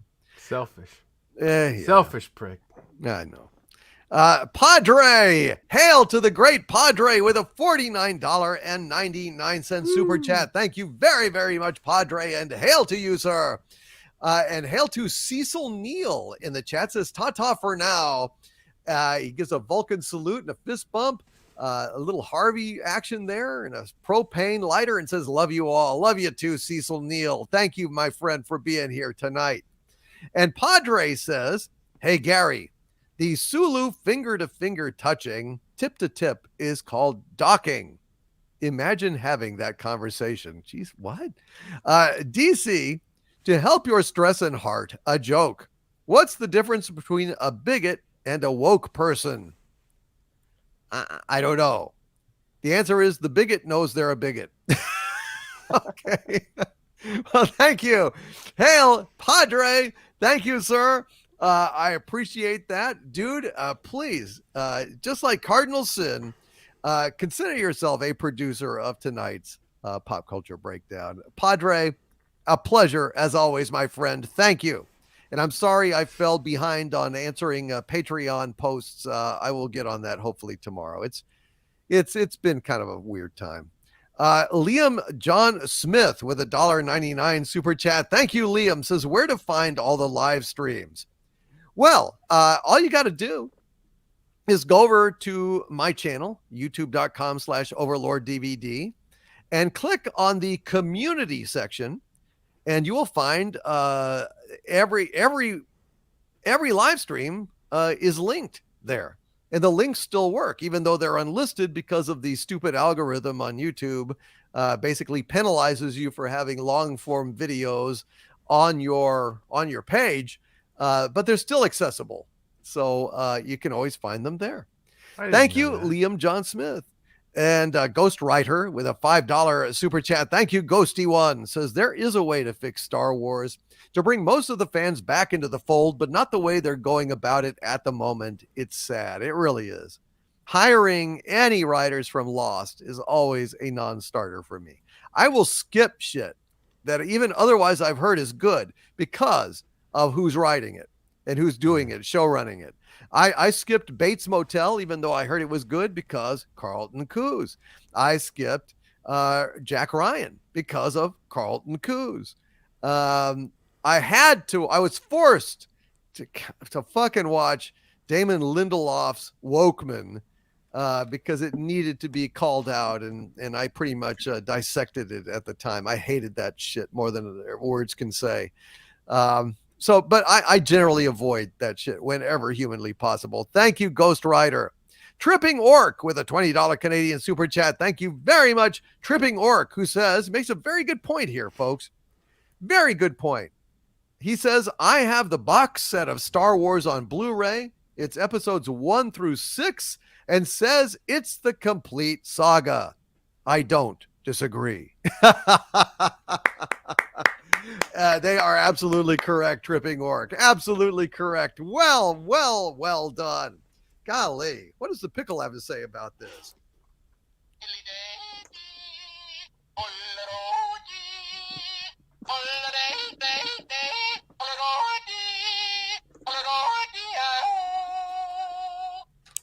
I think that says it all. Thank you, Tripping Orc. All right, pickle. No, down, pickle, down. James Bunk, who is a new arch villain on our channel. Welcome. We have a new channel member, James Bunk, a new arch villain at the exalted arch villain level. Hail and welcome, James Bunk. Thank you, sir, for being here and joining our community. And we've got 28 new members here tonight. That's incredible. Wow. 28 new members. Fantastic. And Tumok with a $5 super chat. Thank you, Tumok. Says Trekkies still have the Orville if Disney stays away. Well, actually, we're kind of hoping Disney will renew the damn Orville, but I haven't heard anything, and I haven't talked to PJ in quite a while. I haven't heard from him or anything. Hope old give Orville him a call. Nation. Give him a call. Yeah, I hope he's doing okay. He's fine. I talked Just to give him him a this call. morning. I give him a call this morning. We were talking for a while. He's doing pretty good. He's a little wrapped up with stuff, holidays and whatnot. But he's okay. Yeah. Hail PJ Orville Nation. If you're not subscribed, go check him out. Yeah, absolutely. PJ is a great example of he tries to be extremely optimistic, which I personally don't know how he does in this current climate. I mean, we're finding some things like one of the things that I think is so great about Doomcock's channel and the show in particular is he makes a point of us to find things that we actually like instead of just endless bitching about what sucks. And PJ is much like that. He's like, he loves the Orville. He wants the Orville to succeed, and he's pushing for the Orville to succeed. And really, I mean, it's you have to break it up a little bit. You can't just tell people that they suck all the time. When they do something right, you have to make a big noise about it so that they see like, hey, look, our stuff is in the toilet and this stuff over here is selling really well. What could we possibly do? I know, let's hire worse writers. But I think that's probably the way, and Doomcock's on the right channel with this, with the right path to put out there, draw attention to the things that are good. And that's the same thing PJ is doing. So if you guys haven't checked out the Orville, it's not for everybody, but it develops the characters. It tells a great story. It's funny, it's entertaining, it's enjoyable. And it doesn't beat you over the head endlessly telling you what a horrible person you are because you breathe. So yeah. Or the color of your skin, which used to be called racism, but now it's virtuous. Woke. Yeah, basically. Sad. Thank you, Andy. I really appreciate that, man. And PJ, we miss you. We miss you. Hope you'll come back sometime. Ben Dowdy has been a channel member of mine for 15 months and sent me a looks like a little mushroom here. Oh, it's a face in the clouds. I see. It's like a little face peeking out of the clouds. Thank you very much, Ben Dowdy, for that. And Ledgerine, been a channel member of mine for 20 months now. Thank you, Ledgerine. Says, sick in bed, listening on as I recover. Damn flu. Yeah. My family is largely still down with this flu. It is some vile, nasty shit out there, folks. 'Tis the season. Get better. Yeah, man, it really sucks.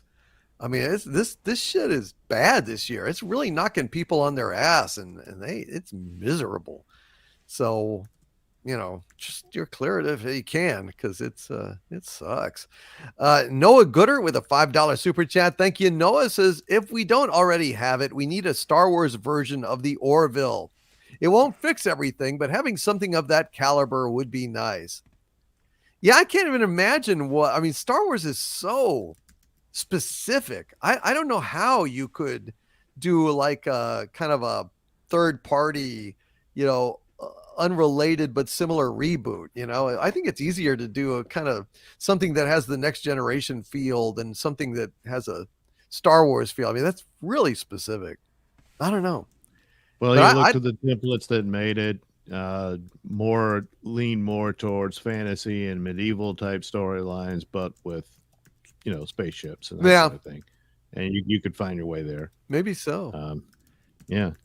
But eventually, a lot of things, it's like something entirely brand new is going to have to come along, some other perhaps genre or what have you. So that would be sticking a lightsaber in the mountain and having it stick there is probably not a good idea. Yeah. Yeah.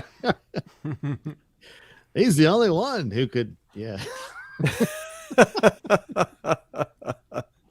Hey, how about this? Dave Pitts with a $5 super chat and a great idea. Thanks, Dave. Says, how about a Star Wars show about the Cantina band as they tour, trying to make money and not run afoul of the Empire?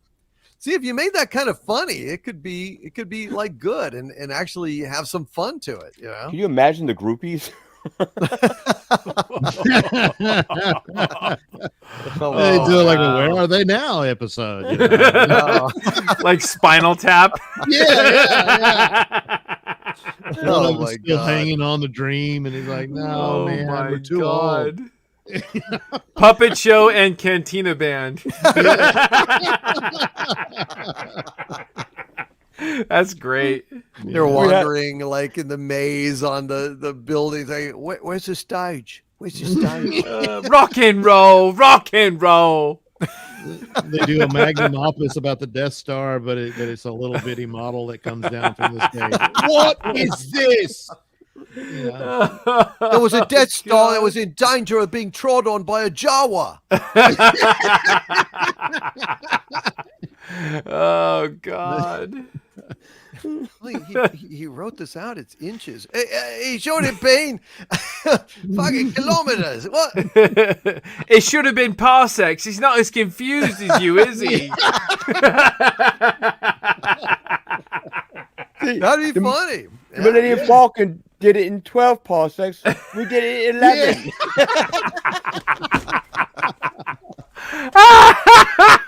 And the little Jawa just throws his hands up. What do you want from me? Why? Remember that song we were doing? You're a naughty one, Palpatine. You're a naughty one, Palpatine. Oh God! They used to have a Jawa as a drummer, but he spontaneously combusted. We got this new lightsaber, but don't even look at it. Don't touch it. Don't even. Okay, on to the next one. But it's like I wave this lightsaber in the air. Can you still hear it? It's like, it's like you go out and have a little spot of tea. You come back and it's still.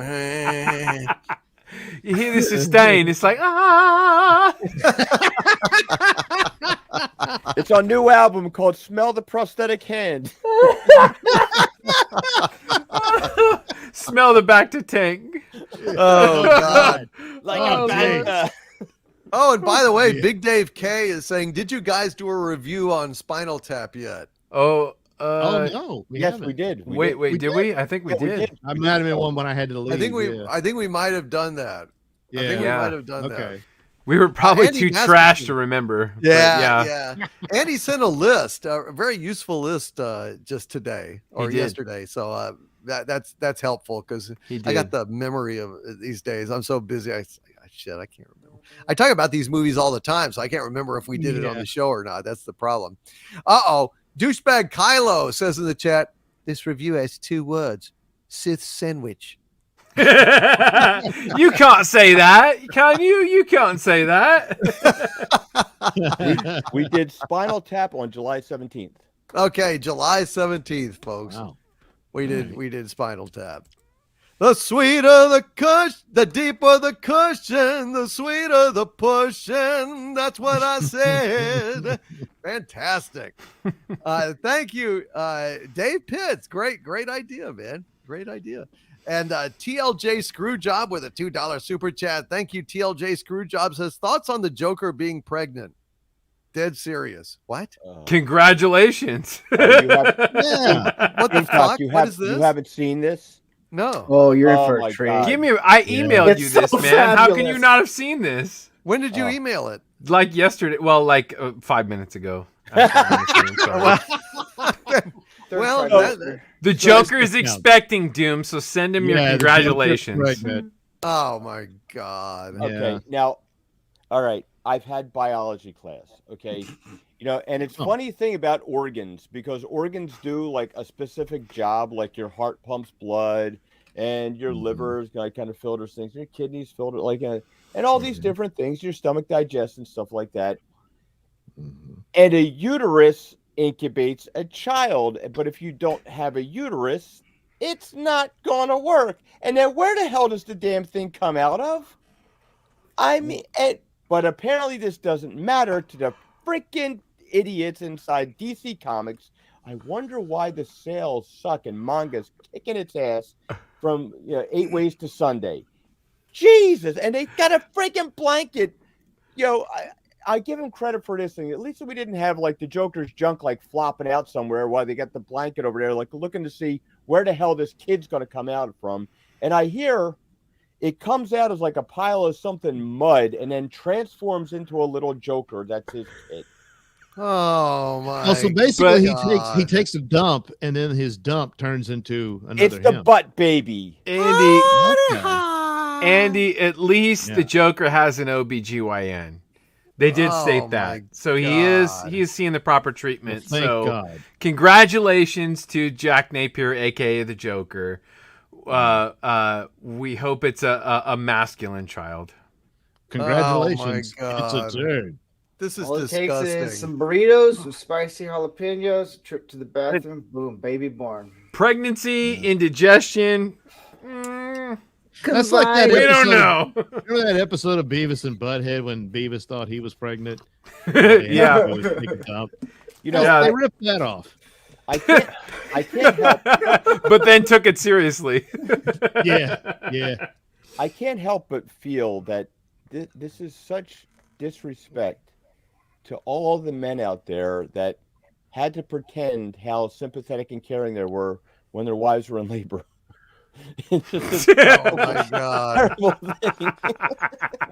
That's right. Oh my Now- God! Lord. Because now only the homicidal maniac understands women.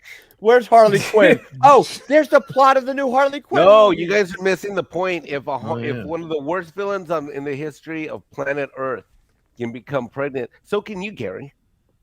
Yeah. Well, who said I wasn't pregnant? I've had many children. Yeah. Just like Well, Harley- Well, not that I know of, but Oh my! This is disgusting. Jake Skyrocker in the chat and I have collaborated here and come up with another Star Wars tap lyric. My baby fits me like the mouth of Greedo. I'm gonna sink her with my proton torpedo.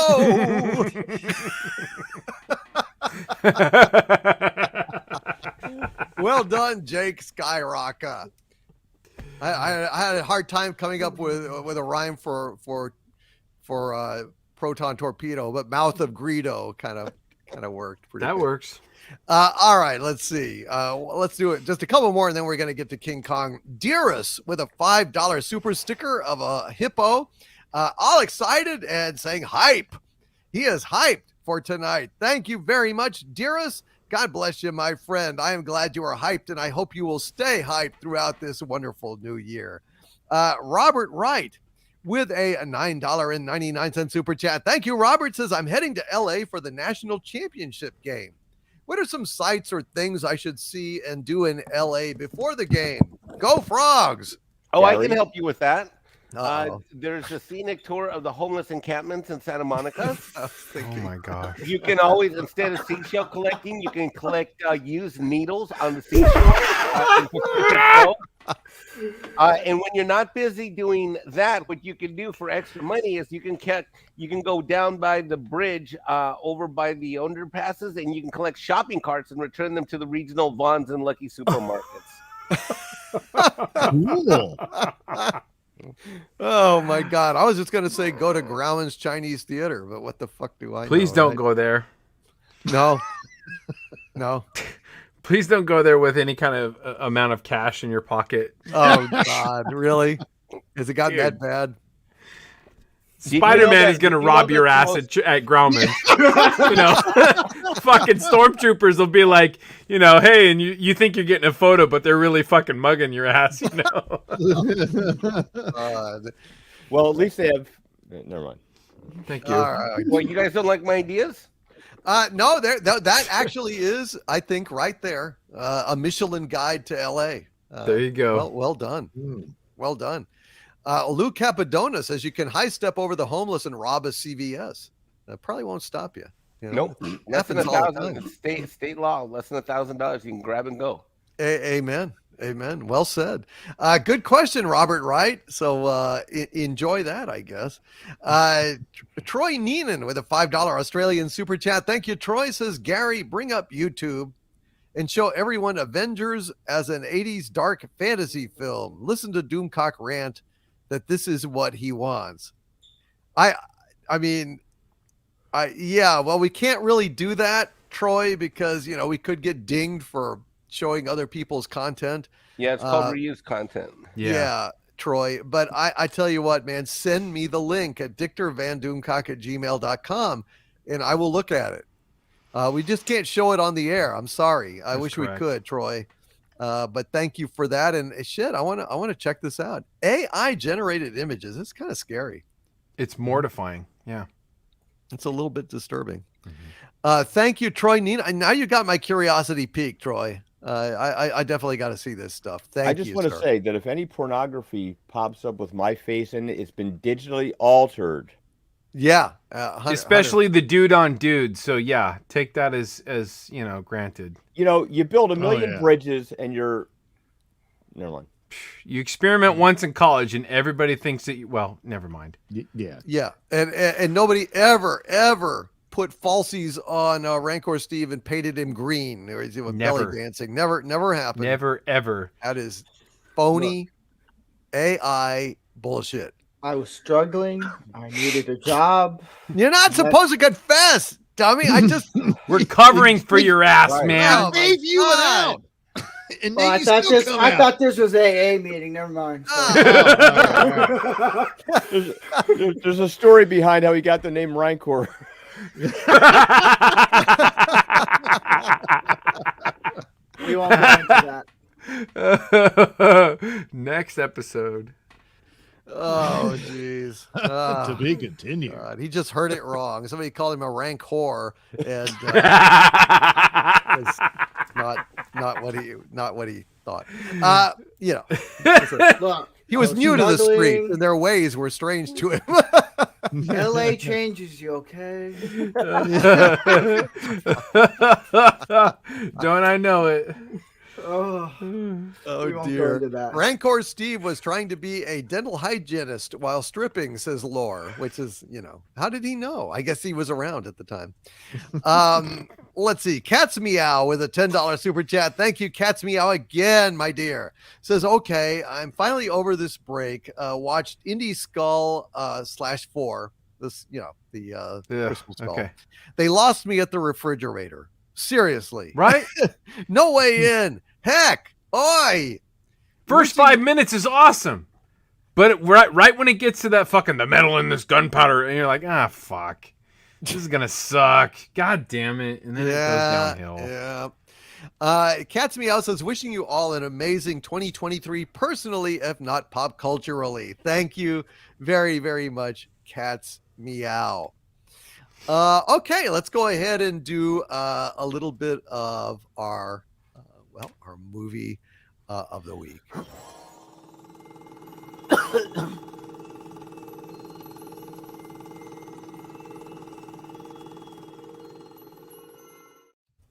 Ladies and gentlemen, one of my all-time favorite movies, King Kong. This was an RKO radio film, and it was scored by the great, the epic, the legendary Max Steiner. And I'm going to talk extensively about this in this review because the soundtrack is historically very, very significant. It is the first of the modern film scores that were ever written. This movie was, a struggling studio was trying to have a hit, and they wanted something special. Max Steiner had been around doing, background music and stuff. He came from Vienna, and his father was a famous musician himself, and also a entrepreneur who opened up basically a duplicate of Venice in Vienna. It was one of the first amusement park, maybe the first amusement park in the world. And unfortunately, his fortunes collapsed, and young Max, who always had a magical musical talent, came to the States. Kicked around, did some shows, did some scores, but this was the first modern film score where Max Steiner basically indulged in leitmotif, an operatic technique employed by Richard Wagner on his epic operatic scores, where every character had its own piece of music, its own theme, and then Steiner would interweave these themes throughout a continuous a soundtrack. It is epic music. I mean, this is actually one of his first and finest film scores of all time.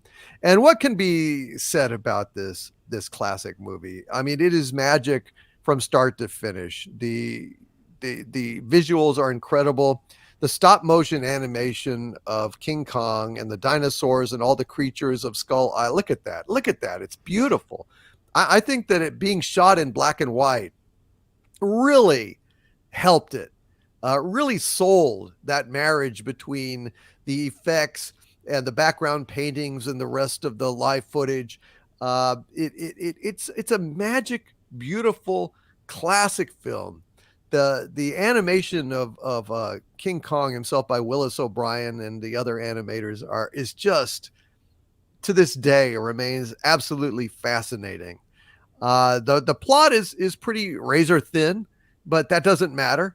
It's the spectacle of it, and of course the lovely Fay Wray, being menaced by this giant ape, the iconic image of Kong on the Empire State Building.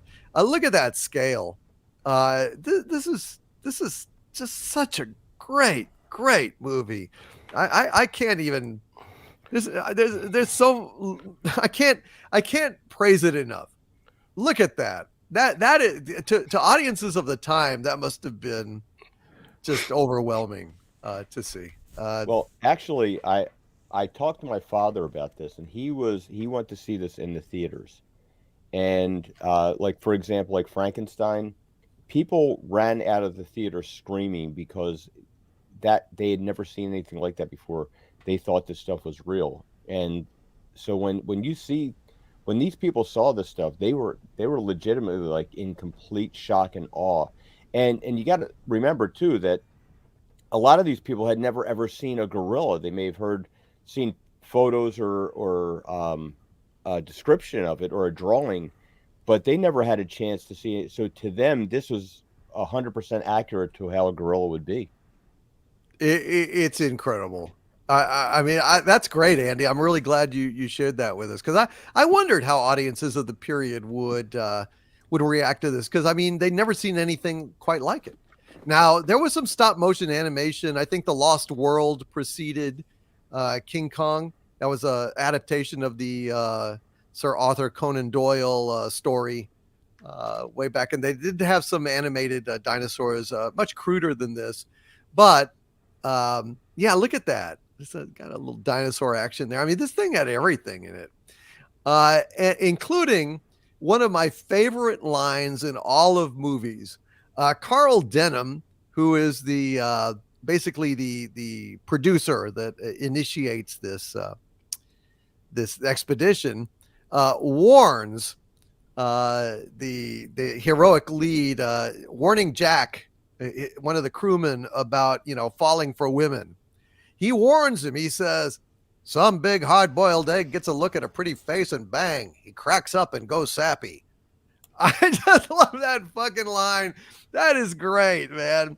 Some big hard-boiled egg gets a look at a pretty face and bang, he cracks up and goes sappy. I love that. But let's go ahead and go to our resident expert, Gary Ambrosia. Gary, what have you got to say about this wonderful, wonderful movie? Well, I did a pretty deep dive into this movie, and I'd seen it maybe once or twice before, but I really didn't know a lot about this movie until I started researching it. So I'd like to share with you guys what I've researched in as little time as I can possibly compress it into. King Kong is the creation of Marion Cooper, who before he became a filmmaker had been a journalist, U.S. and Polish Air Force pilot, and World War I veteran with incredible combat experiences such as surviving several plane crashes and becoming a prisoner of war. Cooper had been inspired at an early age by a book which was given to him by his uncle entitled Explorations and Adventures in Equatorial Africa, which depicted tales of known animals in gigantic, monstrous sizes. Cooper was later credited along with his colleague Fred Waller as being one of the inventors of the Cinerama film projection process, in which 3 projectors would simultaneously run to create a massive single moving image. Films such as Lawrence of Arabia and 2001: A Space Odyssey, which were shot on a larger format film, 65 and 70 millimeter, could take full advantage of the Cinerama process. The primary theater for this unique experience was the Cinerama Dome in Hollywood, later called the ArcLight Cinemas, which is now closed. So this guy was a major, major entrepreneur in the motion picture industry. King Kong was originally titled The Beast. This was rejected by the studio, and after a number of suggested and rejected alternatives, the title Kong was decided upon. However, the studio felt that the audience might be confused it would be a documentary, so Cooper added the title of King to the giant gorilla's name. Interesting. I didn't know that. Yeah. Fay Wray beat out Jean Harlow and Ginger Rogers for the role of Ann Darrow. Is it Darrow or Darrow? I can never remember. I think it's Darrow. Darrow. And was actually a brunette. She personally selected her blonde wig at the world-famous Max Factor of Los Angeles. Fay Wray had worked on several simultaneous productions during the filming of King Kong that were also produced by Marion Cooper. To this day, Miss Ray has still given us the greatest scream in Hollywood history. I totally agree with that, by the way. The way she screams in the beginning of the movie when they're doing the rehearsal is incredible. By the way, I picked a very, I handpicked, after like hours of research, a incredible still of Fay Wray, and I don't think she's wearing any underwear. She's got this beautiful little silk slip on, and she's just got this gorgeous milky body, and she's just incredible, and I can't get enough of her. I know, man. She's really something. I really hope that the bunny mom is not watching this right now, but Anyway, look at that, the fight with the dinosaurs. Oh yeah, it's great. The giant Kong prop was made of wood, metal, and bear skins. A head, partial torso, and arm were created for live action shots with the actors. Kong's roar was a combination of a tiger and a lion roar, sometimes mixed, slowed down, and played in reverse. Wow. Several scenes, including a giant spider attack, were omitted due to a test audience being too disturbed by the gruesome depictions. Andy, you're absolutely correct, because every account that I could research was saying that people were so terrified by this movie, they had never seen anything like this before, ever. This is 1933, folks. This movie is literally 90 years old at this point. So the things that they show in this film, I mean, there were people being thrown out of buildings, stepped on by a giant 40-foot gorilla. I mean, there's some stuff in this movie that had never been depicted before. Yeah. The film at the time, okay, leave it right on this still, guys, right here, because this is the perfect timing for this note. The film at the time had been had the most elaborate combination of effects ever used in one scene, which is this still, which is a single shot, a matte painting, which is the bottom, or I'm sorry, not the bottom, the background, stop motion animation, which is King Kong and the giant lizard creature, rear projection, and live actors were all featured working in unison. So if you look on the bottom right and the kind of mid left section, you can see Fay Ray at the mid left section, and the guy that plays Jack, I can't remember his name, but he's on the bottom right section. They basically put in about 4 or 5 different optical effects into one shot in this movie, and this is the shot. Nothing had ever been done like this before in cinematic history. Nothing. And it looks seamless. I mean, it looks really. It pretty much perfect. is. I mean, Look the at things that they had to come up with in order to do this. Remember, guys, there's no computer around to make this shit easy. We can do this kind of thing on our desktops really easily nowadays. But this all had to be done literally optically and also chemically. In other words, they had to process film with certain chemicals to get this kind of effect. That's how elaborate this stuff was. These people, this guy, Marion Cooper, was an absolute pioneer when he made this film. Nothing had ever been done like this before, ever. And, you know, you're right, Doom, you know, the plot is razor thin, and, you know, there's a really simple story, and they kind of, you know, there's a lot of taffy pull in this movie, but the effects in this movie at the time, no one had ever seen anything like it. So this movie has a massive place. It's got a huge position in cinema history. Massive.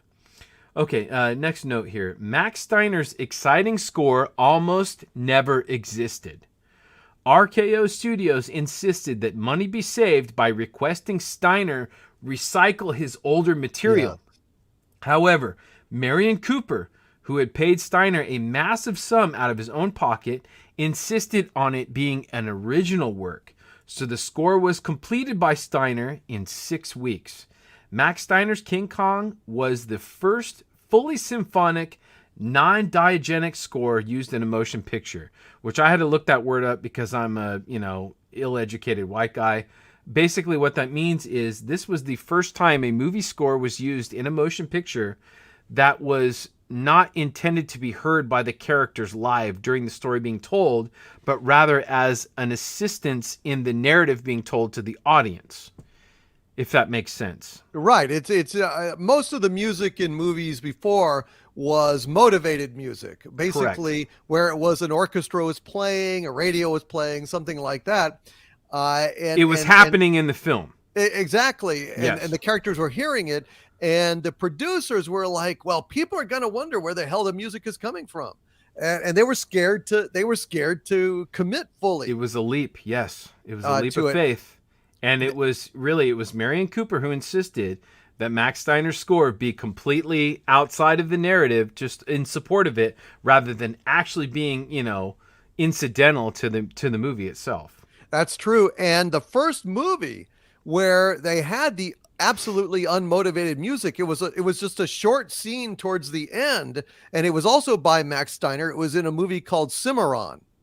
And this is before King Kong? Yeah, but it was still, they wouldn't do it the whole movie, but it was like, well, we'll gamble on it in this scene. And first little piece. Okay. Yeah, it was only for a piece. It was only for like the end of the movie. Well, this is the very first, well, that's interesting that it was still Max Steiner, but absolutely. This was the very first start to finish score composed that was, you know, in support of narrative and not an actual part of the film. See, again, here, when audiences saw this kind of stuff with a giant gorilla eating people, like Andy said, they're running out the fucking door. The stop, here we go.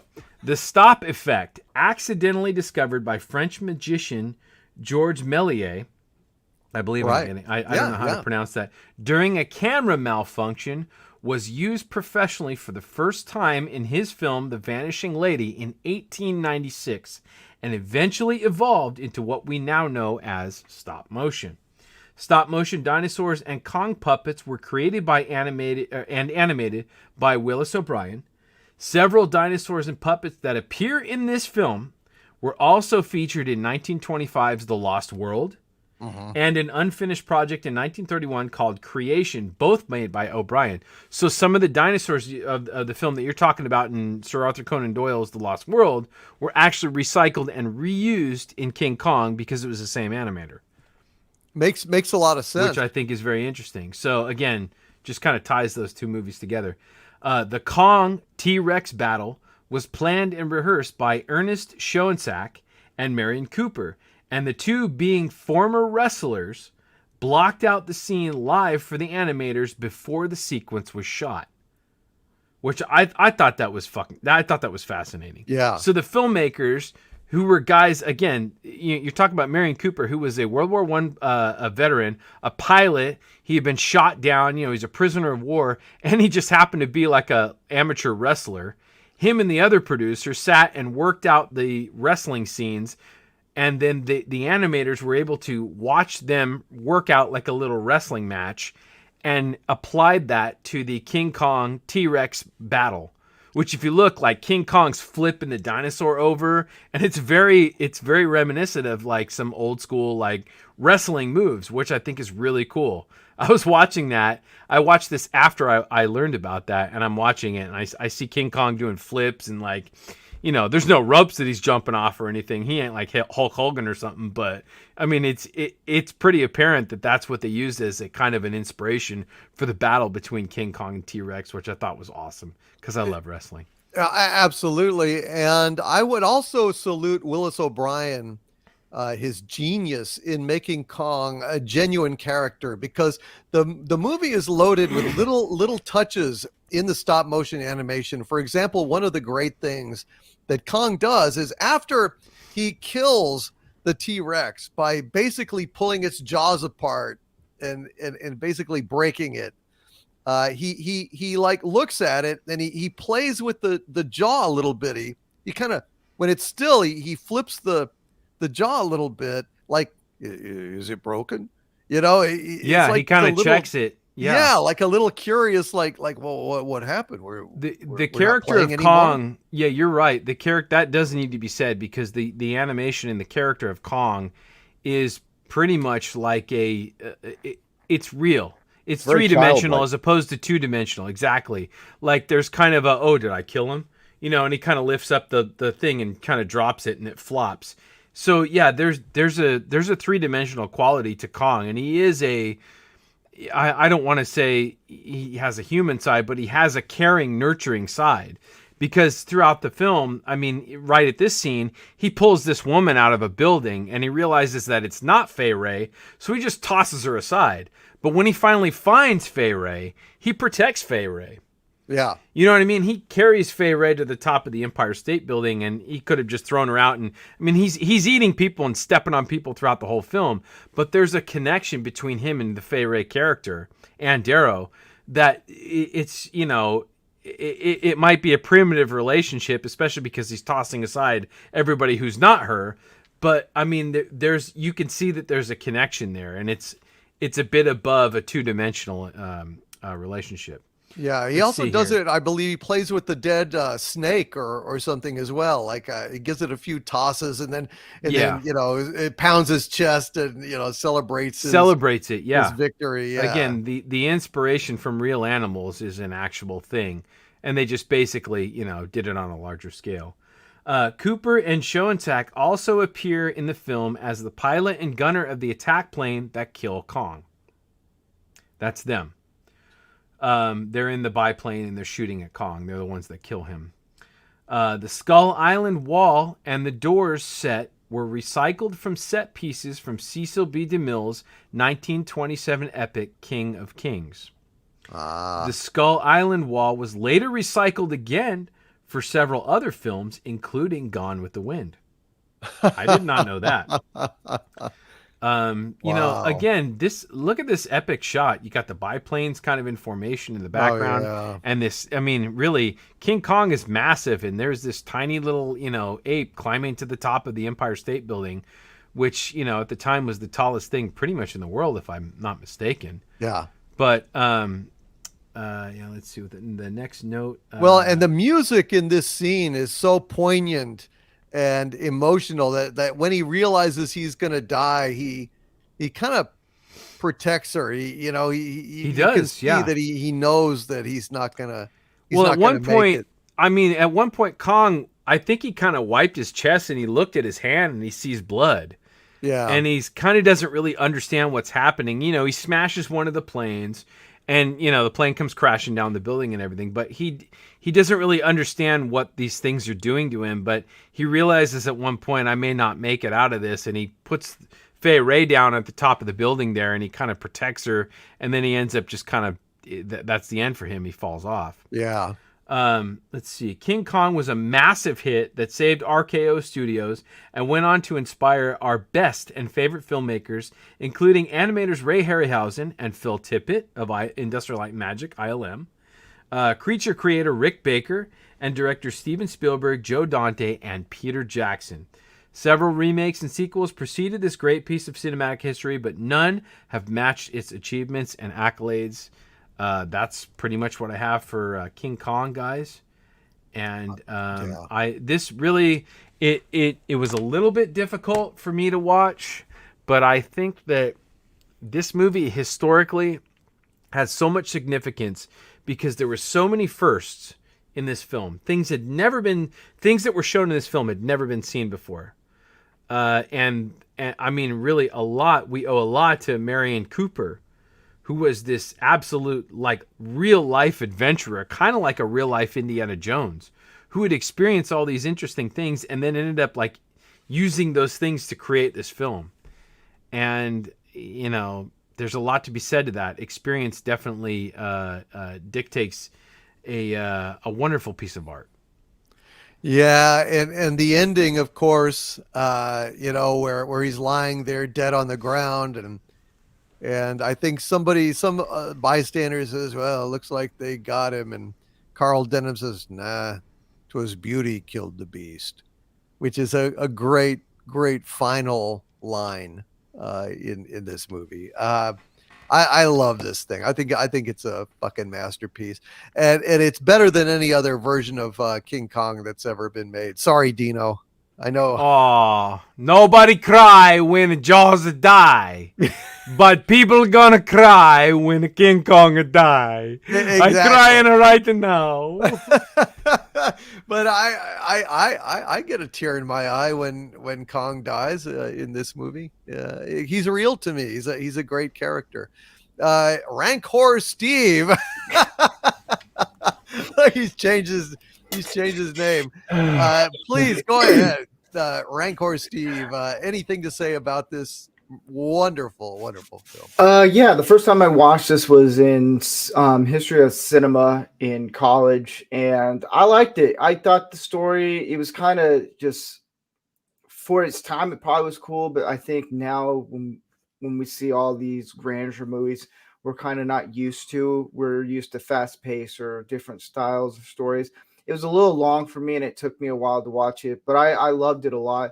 Looking at the evolution of film, like the history of it, is this movie was very important with stop motion and visual effects and that whole realm of it. This was pretty much, I think it was like the start of the stop motion and just what you can possibly do with film and taking it to the next level. One of the interesting things about this is we never see how filmmakers really love older movies. The way Peter Jackson does with King Kong, he stayed as true as he could to the original and when he remade it. And because I saw Peter Jackson's King Kong first, I never really watched any of the monster type movies growing up until much later.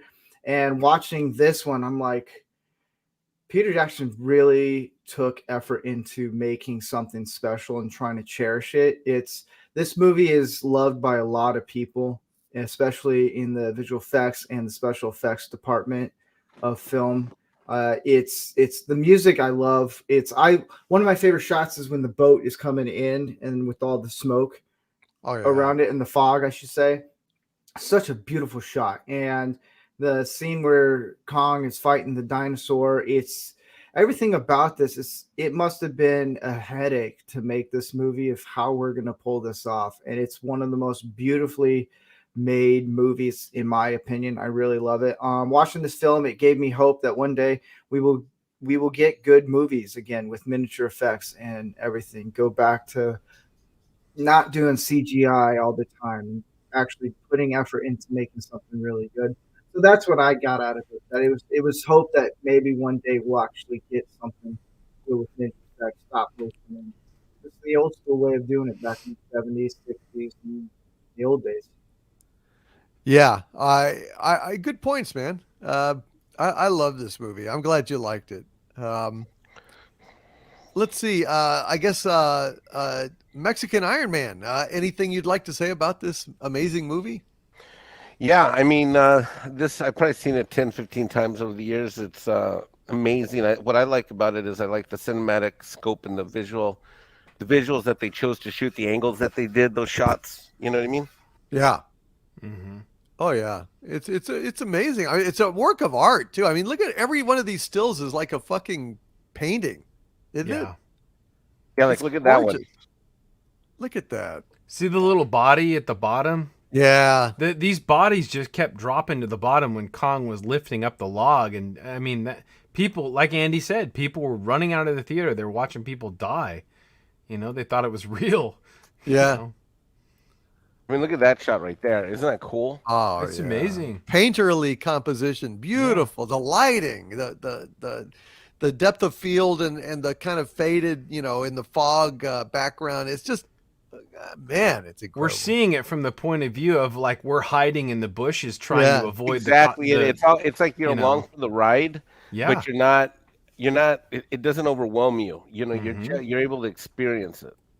Now, there's something else here that, like, from an artist perspective, I've tried doing matte paintings, and they would paint these things on the back of glass.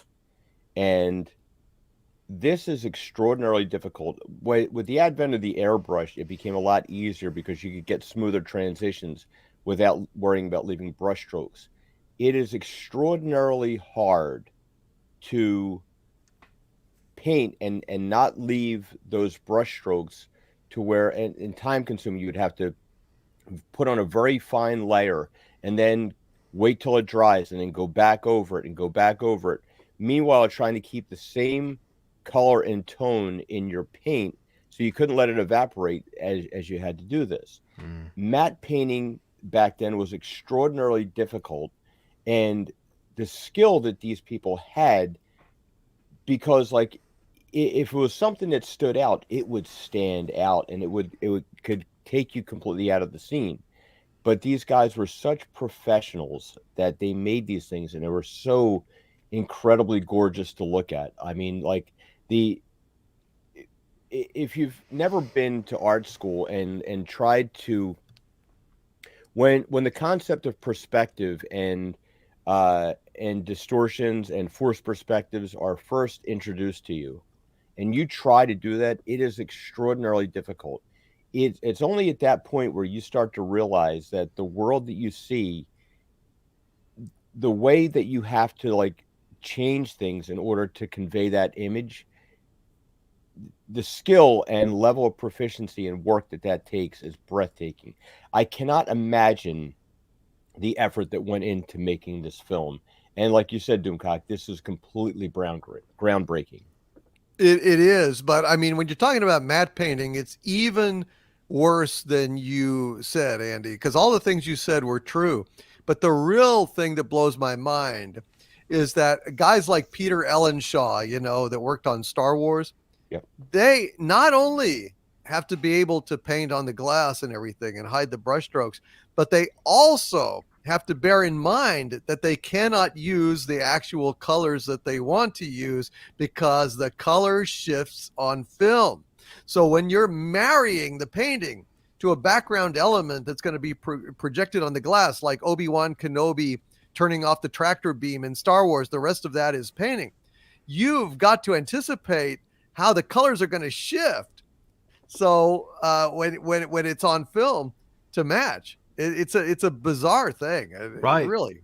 On weird. top of that, Doom, you not only have to anticipate the color shift, you have to anticipate the way the image is distorted because of the lens that the cameraman was using to shoot the original shot. Right. God almighty. Which is that's like a eighth level of hell that I don't even want to think about. I met a guy named Rocco Giffrey, who is a very famous matte painter, did a lot of the Return of the Jedi.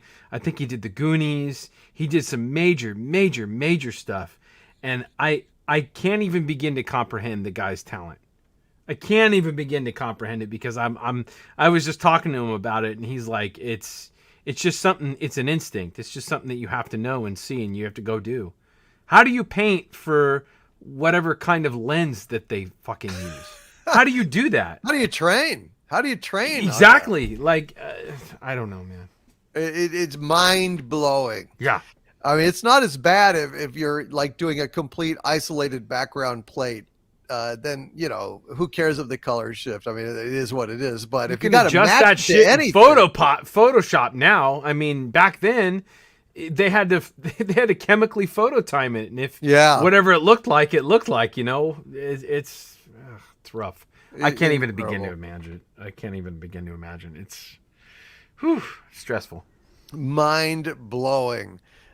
Mexican Iron Man, did you have anything else you wanted to say about this? No, I love the cinematic scope of it. I think watching this again makes me appreciate the distance that has been traveled in cinema over the last 100 years.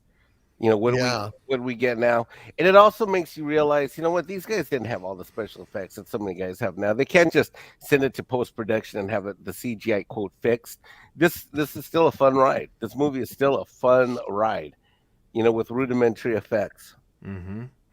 Yeah, and I mean, I would absolutely watch this movie over like the slickest empty like spectacle made today, because it actually has characters, it has artistry, it's fascinating, and it has iconic images that resonate through the ages. I mean, that hit you on a subconscious level, an intuitive artistic level that these filmmakers tapped into, knowingly or unknowingly, I don't know, but there's real stuff in this movie as opposed to shit like The Last Jedi or any of these fucking Marvel movies that are what dawns on me are all these studio execs, these directors, all these people that are making stuff the last few years. I was thinking about this.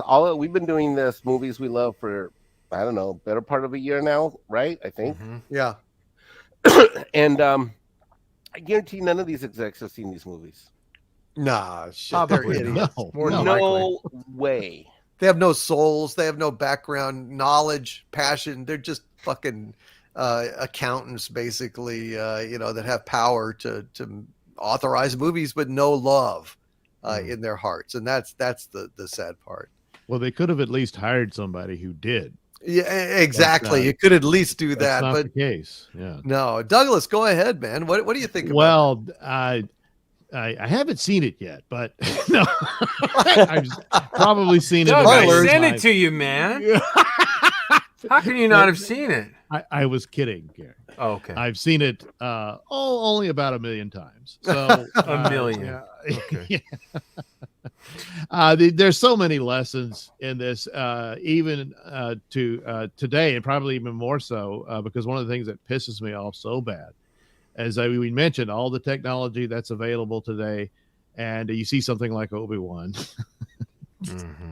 that just failed completely on a lot of levels, but most notably framing and how you frame your shot and your scene and all that.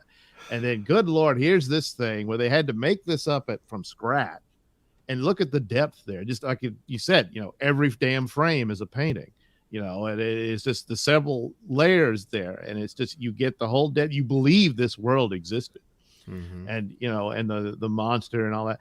And a lot of these early movies, you can still see the structure of the stage. That's where they came from, because before movies, that's what you had. And so it's still there. But for King Kong, they really are starting to burst out of that, even though it's still there, the basic templates of it.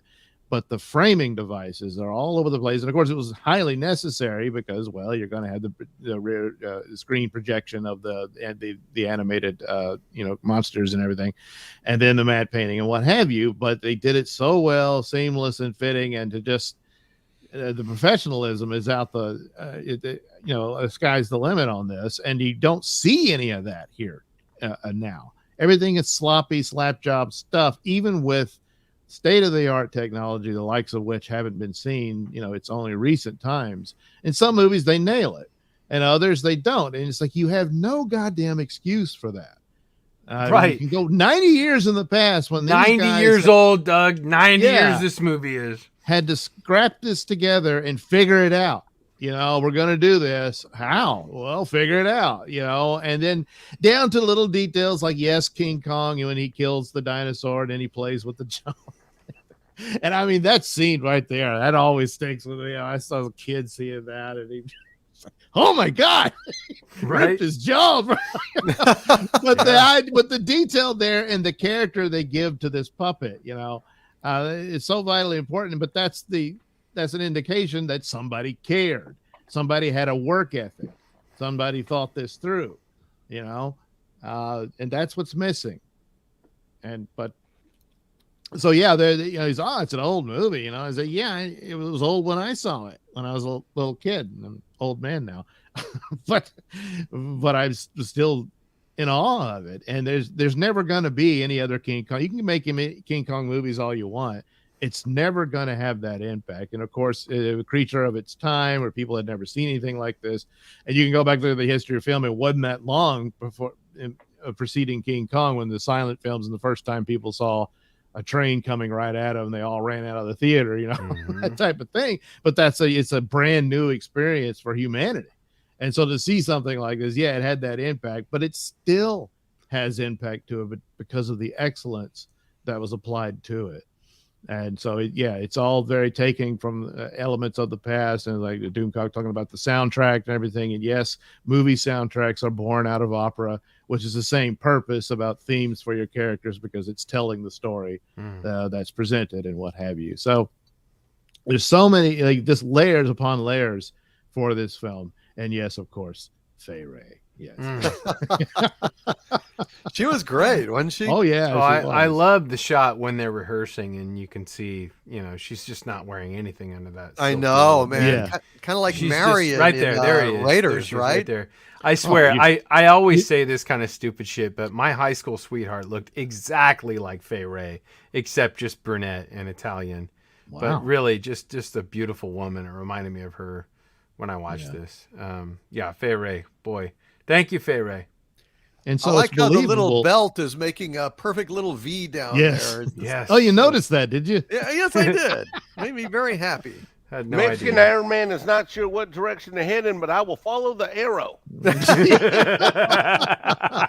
Always follow that arrow. Absolutely. Good advice. Mexican Iron Man is beginning his adventure.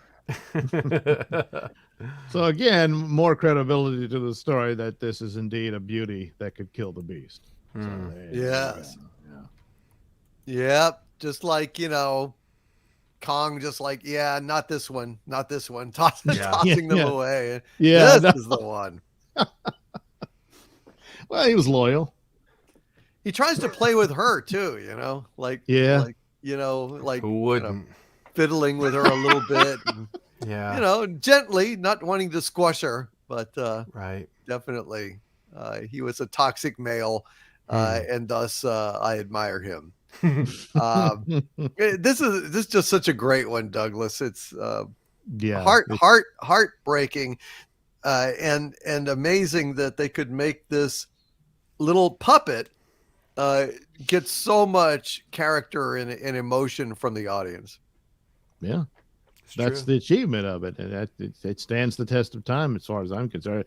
If you pass on it because you're young or whatever, you're not paying attention. Because again, I was young too once, and this thing was already old then, and yet I got it. Yeah. And I have hell yeah! If you're serious about cinema, check this movie out. Yeah, because again, so many lessons. Yeah. Right What's there. this King Kong thing you want me to show Doomcock? What is this, Douglas? Oh, I did a little Doomcock image of King. It was a colorized version of. Yeah, that's all that's left. Well, that's him in the nude. That's what I did. That's a reproduction, but Forrest J. Ackerman had the original in his Acker mansion. And unfortunately, all the musculature and fur and everything had fallen off because I tell you, I have gotten a number of King Kong models and action figures and stuff, but none of them really look like the puppet itself. None of them have captured that amazing quality, that his expressions. God, I wish I had an accurate, real looking King Kong. My friend Kevin, who played the werewolf in American Werewolf in London, has an actual casting of the front of the face of the original Kong. Really? He's a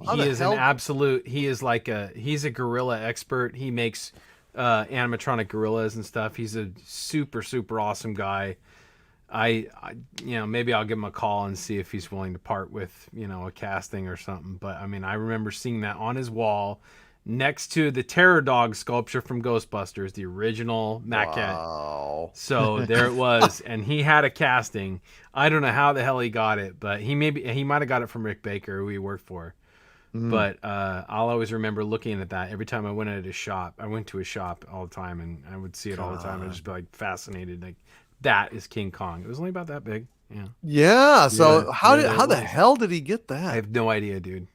Maybe I'll give him a call and see if he's out there and see. Nothing else looks like it. No, nothing. No. You know instantly when you look at it, you're like, that's the original King Kong. Oh my God, how awesome! Yeah, and it's really interesting how his fur is constantly ruffling in the movie because, well, that's the fingerprints of the of the animators. There was no way around Willis O'Brien. Yeah. I mean, that's how it goes. Tried not to, but I mean, it would move the fur. So yeah. Andy, what do you think about this movie? Well, I have to say, first things first, spoiler alert. When Kong died, I cried. When Jaws died, I didn't cry. Okay, well, I guess was right. So I developed my love of horror movies from my father. Now, my dad was born in 1923, and he grew up. He saw the original Frankenstein in the theater. He saw King Kong in the theater for a nickel, and he always made sure he stressed that to me for a nickel. I guess he was like making me feel bad every time he took me to the movies, so I would appreciate like the increase. But there was a local horror Saturday afternoon show called Dr. Shock, and I would sit there and he would watch them with me the first time, and then as they would repeat, I would just watch them over and over again, and King Kong was one of those. And so and I know I do this a lot, but like the perspective of the old guy here is the younger generation can't appreciate that there was no such thing as on demand. It was like you went, and if you were lucky enough to see this on TV or in a theater, because every once in a while, very, very, very rarely would they re-release something and you might get a chance to see it on theater. When I was growing up, there were no such thing as VCRs or DVDs or anything like that. So if you were going to see a movie, it was going to be on broadcast or in a theater. And then when the school book fairs would come along, invariably, I would always buy like a Wolfman, a Dracula, a Godzilla, or a King Kong book, and which led to some great conversations with my father that I would learn to appreciate later about what these things were like when they first came out. And it was interesting because like when I got old enough, like just about the time I was like really old enough to appreciate like more than just being a monster movie, the next version with Jeff Bridges and Jessica Lange came out with King Kong on the Twin Towers, where King Kong climbs Twin Towers and standing across the two of them. And they built this down at the shore. I live about less than an hour away from the Jersey Shore, not that Jersey Shore, the good Jersey Shore. And they built this gigantic King Kong thing to go along with and it wasn't coordinated. It was just like somebody said, this movie is going to be huge. Let's do this thing. And they made this giant King Kong down at the shore, and you could get your picture sitting in his hand, which I did. I have no idea where it went. In some photo album somewhere is like little 10-year-old me sitting in this frigging King Kong hand that's there, and they had this big miniature golf course and stuff like that. But then as I got older and got into the art programs and stuff like that, and got into things like matte painting and understanding just the kind of things, because I did commercial art, and one of the things we did in commercial art was basically give you an introduction into all the various fields that you could get into as an artist that could actually make a living at, so you wouldn't have to be a starving artist. And we did this whole section on matte painting and what it was like, and painting on glass. And this is some of the most difficult things that I've ever tried to do, is to paint on glass and not have something leave brush strokes and all that stuff. It was really, really tough. And as I'm doing this, I'm getting a greater appreciation for this film. And then as you watch it, and again, it's one of these things where modern kids probably can't understand, because they grow up with CGI and things like that. And talking to my father, where people would be terrified because they'd see these things and it looks so realistic to them because they'd never seen anything like it. A lot of these people had very rarely seen a movie. I mean, I say a nickel, but I talked to my mom growing up in the Depression, and having to, take a wheelbarrow full of watermelons that they sold and try to sell them for a penny or pennies a piece. Going to the movies was a luxury, even at a nickel.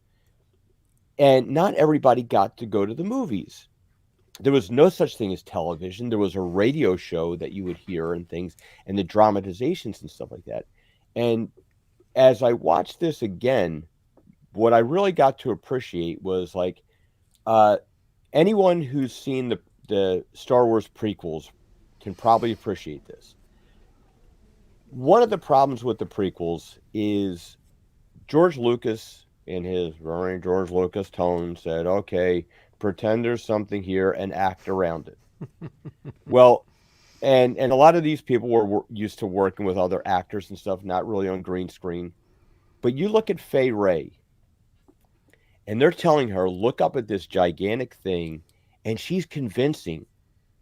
She is in terror. She is in and then when she's on the ship in the very beginning of the film, and she's talking to the one fellow on there that he gives a speech to about falling for the beauty.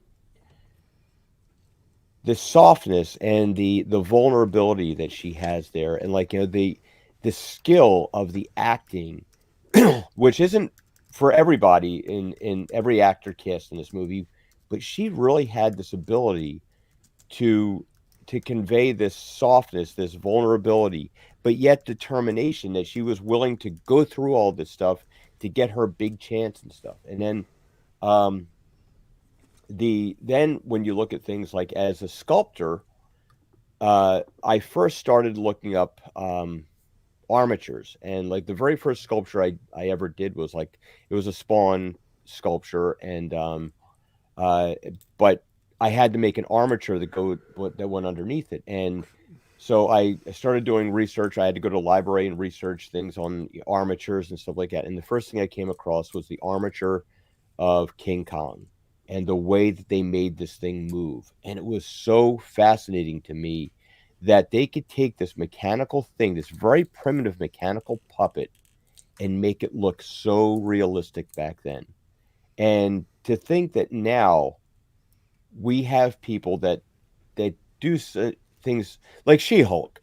The CGI did not look natural, but back then they went so hard to make sure that this thing looked natural as they could possibly make it. Like Gary pointed out, the study of things like the wrestling movements and things like that, and that comes from when you watch gorillas and apes and they fight each other. There's a lot of rolling, there's a lot of wrestling, and it's not wrestling techniques, but there's a very fluid rolling action that happens. And these people took that effort and put it in this thing. And this is the very dawn of talking movies. And this is something that this work ethic that you see there is just so incomprehensible to today's standards. I mean, we sit here every week and we talk about the failures of modern Hollywood and the laziness. They should be, I would imagine, like Steve and Gary can talk about this, like a film school and studying things like this, that where they teach these things. Somebody dropped the ball here and didn't tell these people to go back to the beginnings and look what these people went through back then.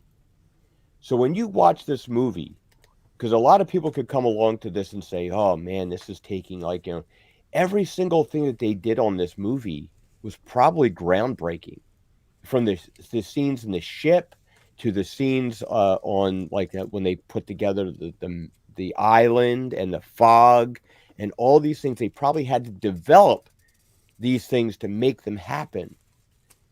Everything that you see today is built on the backs of those men that did it, because it's probably mostly men that did it. But they sat there and they did this impeccably with this attention to detail. And when you look at these things, it's like when I was a young kid and I first started reading comic books, I didn't like Jack Kirby's work until I got older and I understood that you look at his stuff and he actually tells a story with it.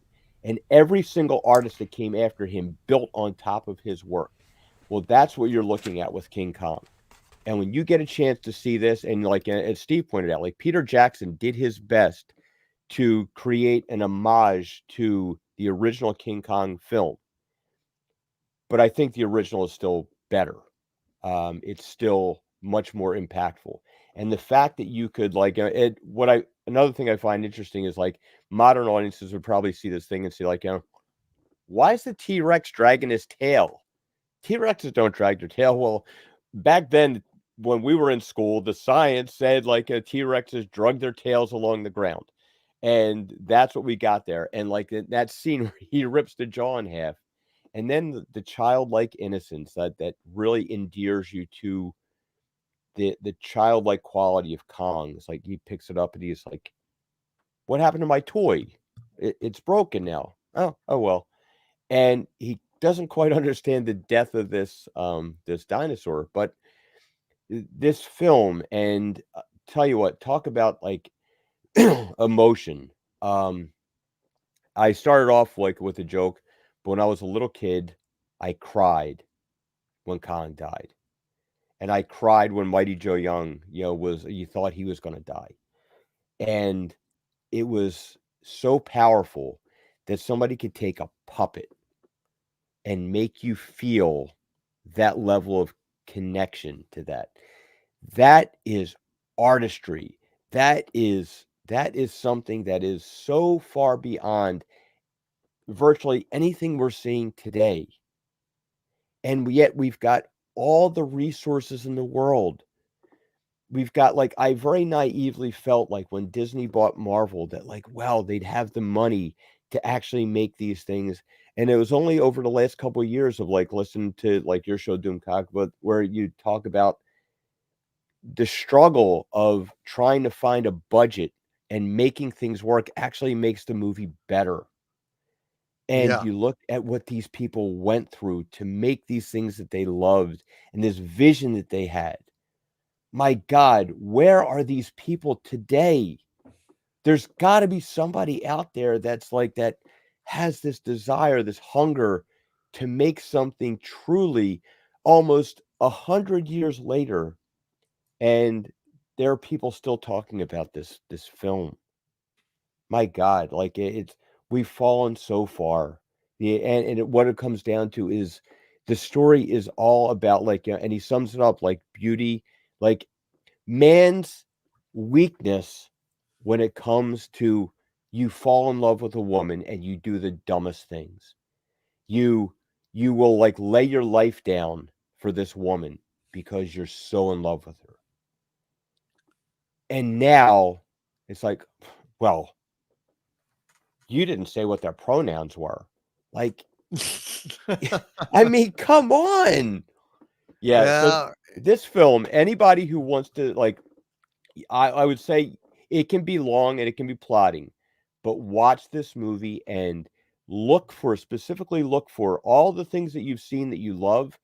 You will find, especially in our sphere here, we like a lot of action stuff.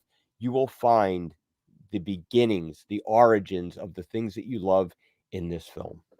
Well said, my friend. Thank you. And Douglas, I know you've got to head on out, brother, but please plug your channel and anything you'd like to say.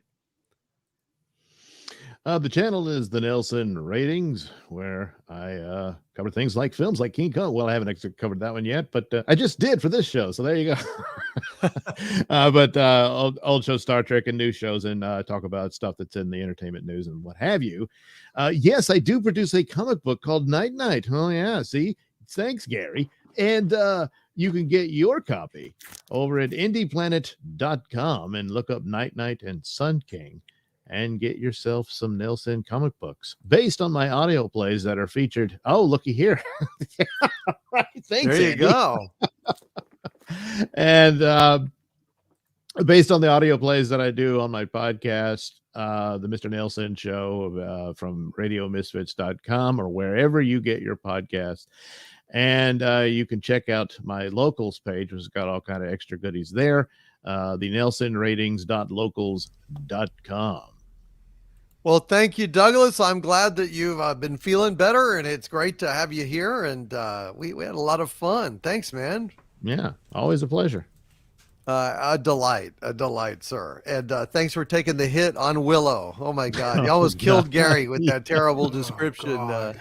Yeah. Well, it's one more to go.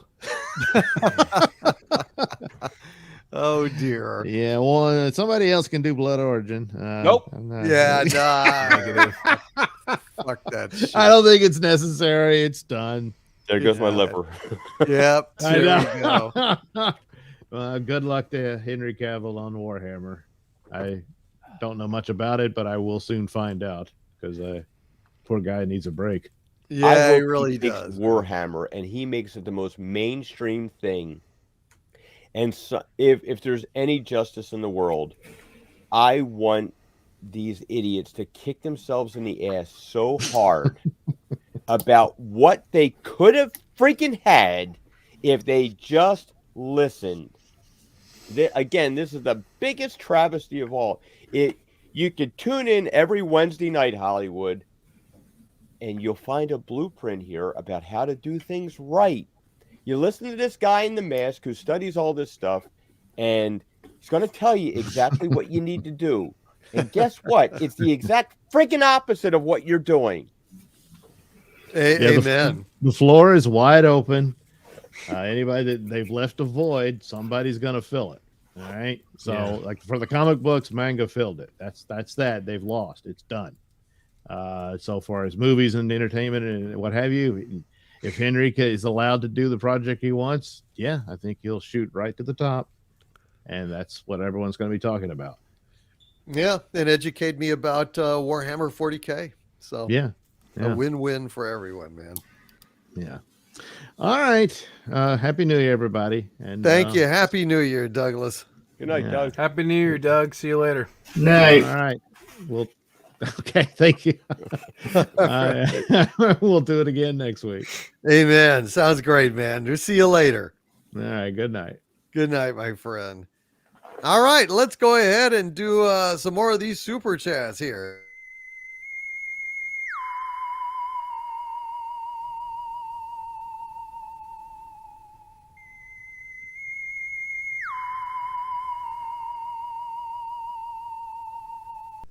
Bun 299 with a $10 super chat. Thank you, Bun. Says, my killer rabbits are hard at work searching for Skull of Calderon's phylactyle.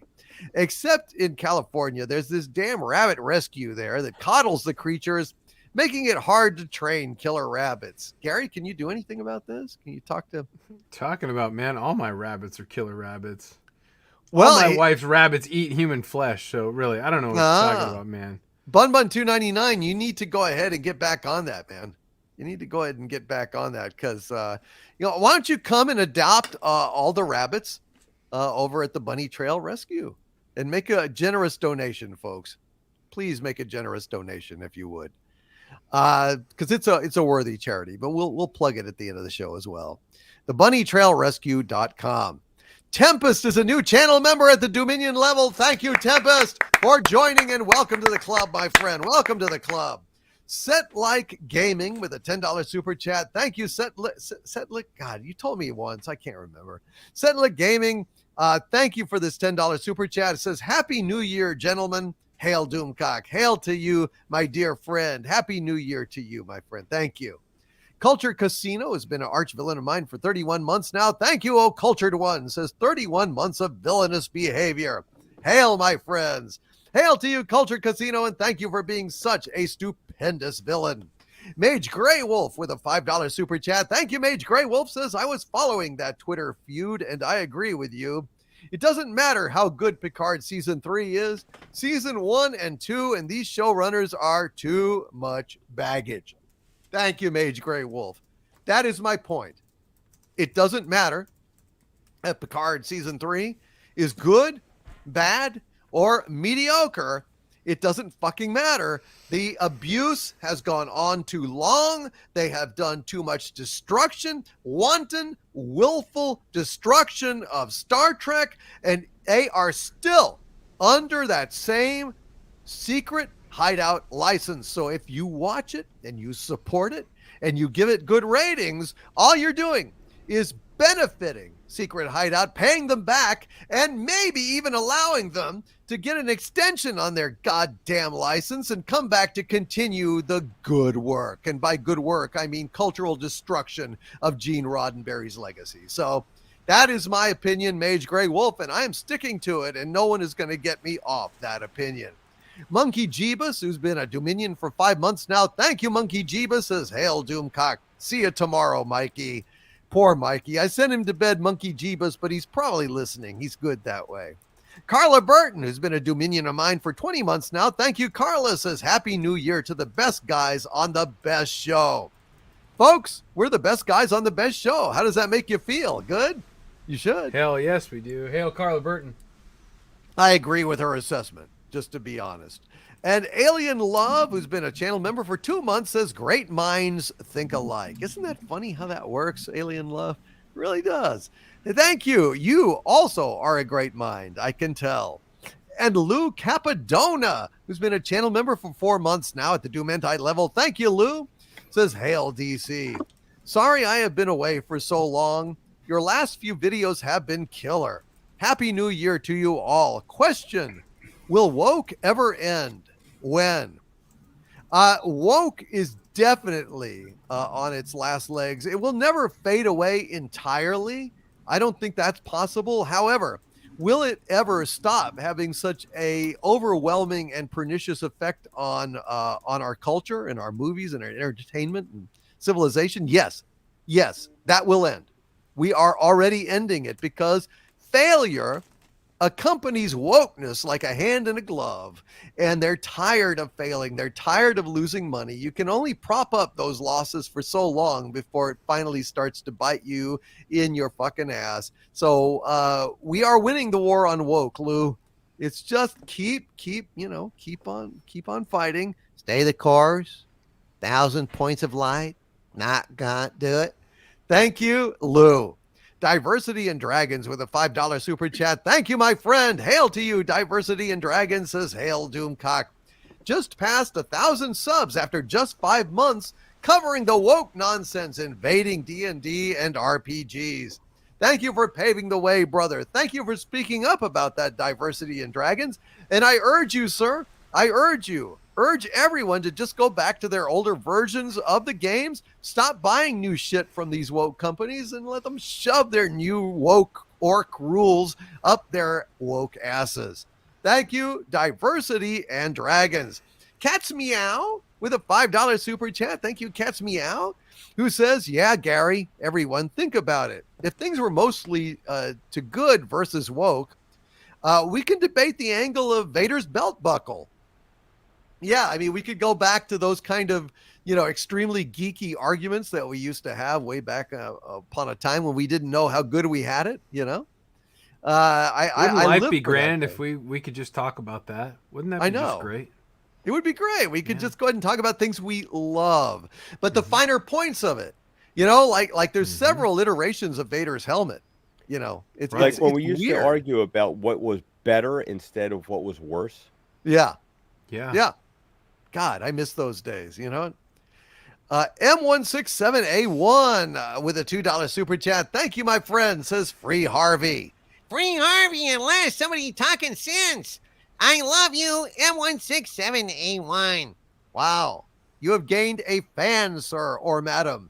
Hail to you. And it looks like the cult of Harvey is still going strong. Jay Peters has joined the channel membership at the Dominion level. Thank you, Jay Peters, and welcome to the club. Thank you. And Stone Racket has also joined the channel membership at the Exalted Archvillain level. Thank you, Stone Racket. Hail to you, my friend. Andy Derivative Jill has gifted an Overlord DVD membership to the channel. Thank you, Jill. You are awesome. And thank you again for that Star Trek calendar that you sent me. I didn't know it was from you. There was no name in the package. So I was a little bit stuck, but then my wrenches knew and they told me.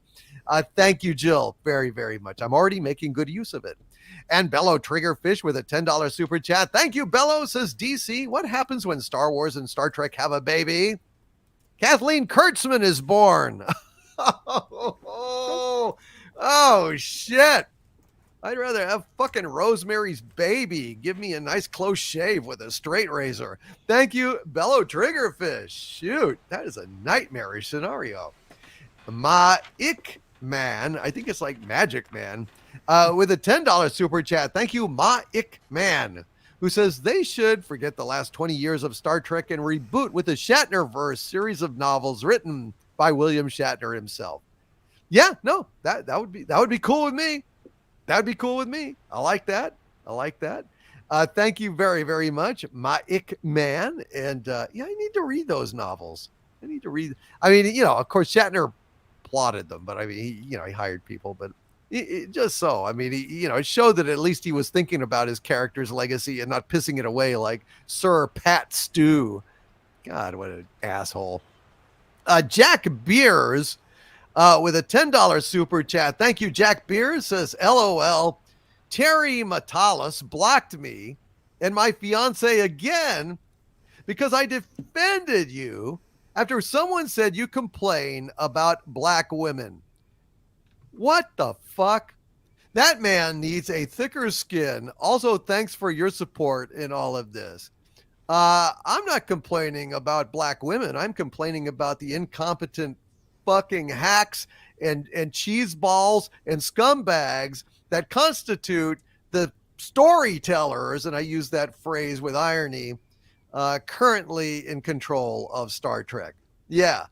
And actually, Terry, if you're listening, I'm also complaining about you relentlessly blocking fans, taunting fans, fucking with fans who are voicing their absolutely valid complaints about the shit that your fucking company has put out. And that shit, Matalas, that shit is why, fuck you, we are not going to be a springboard for your little career, okay? You fucked up by going ahead and sticking your dick into the buzzsaw of public criticism, justly triggered by all the shit that Kurtzman has done. And now you're like bitching and whining because people don't want to watch my Picard. That's because we watched the other 2 fucking seasons of Picard and they fucking sucked beyond all possible comprehension. There is no fucking way that I could fucking review everything wrong with that shit for a year of solid effort. And I don't have that much time to waste.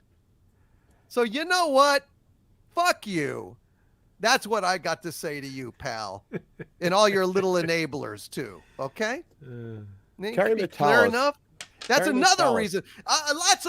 Lots of reasons not to watch your shit. But the fact that you abuse fans who have in turn been abused, and how dare they go ahead and complain about being abused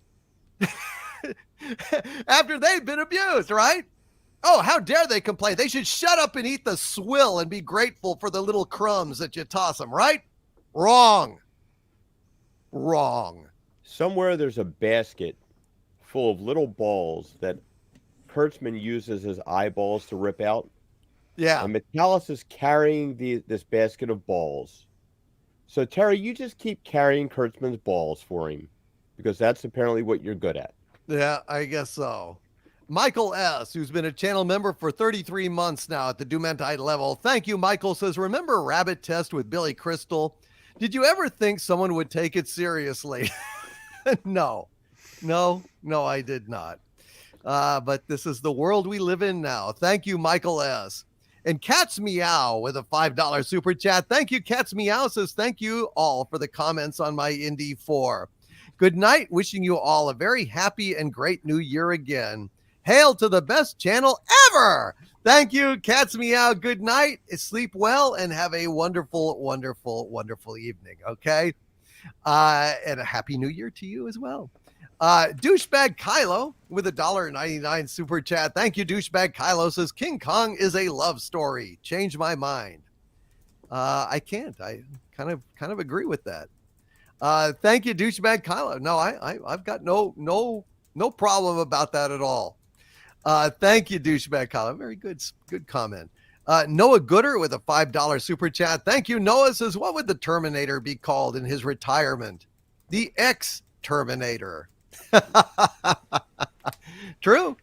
What can I say? When you're right, you're right.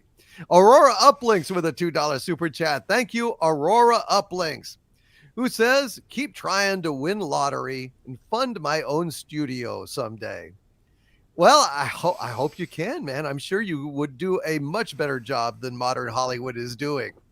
Michael Beacom with a $20 super chat. Thank you, Michael. Says King Kong started it all.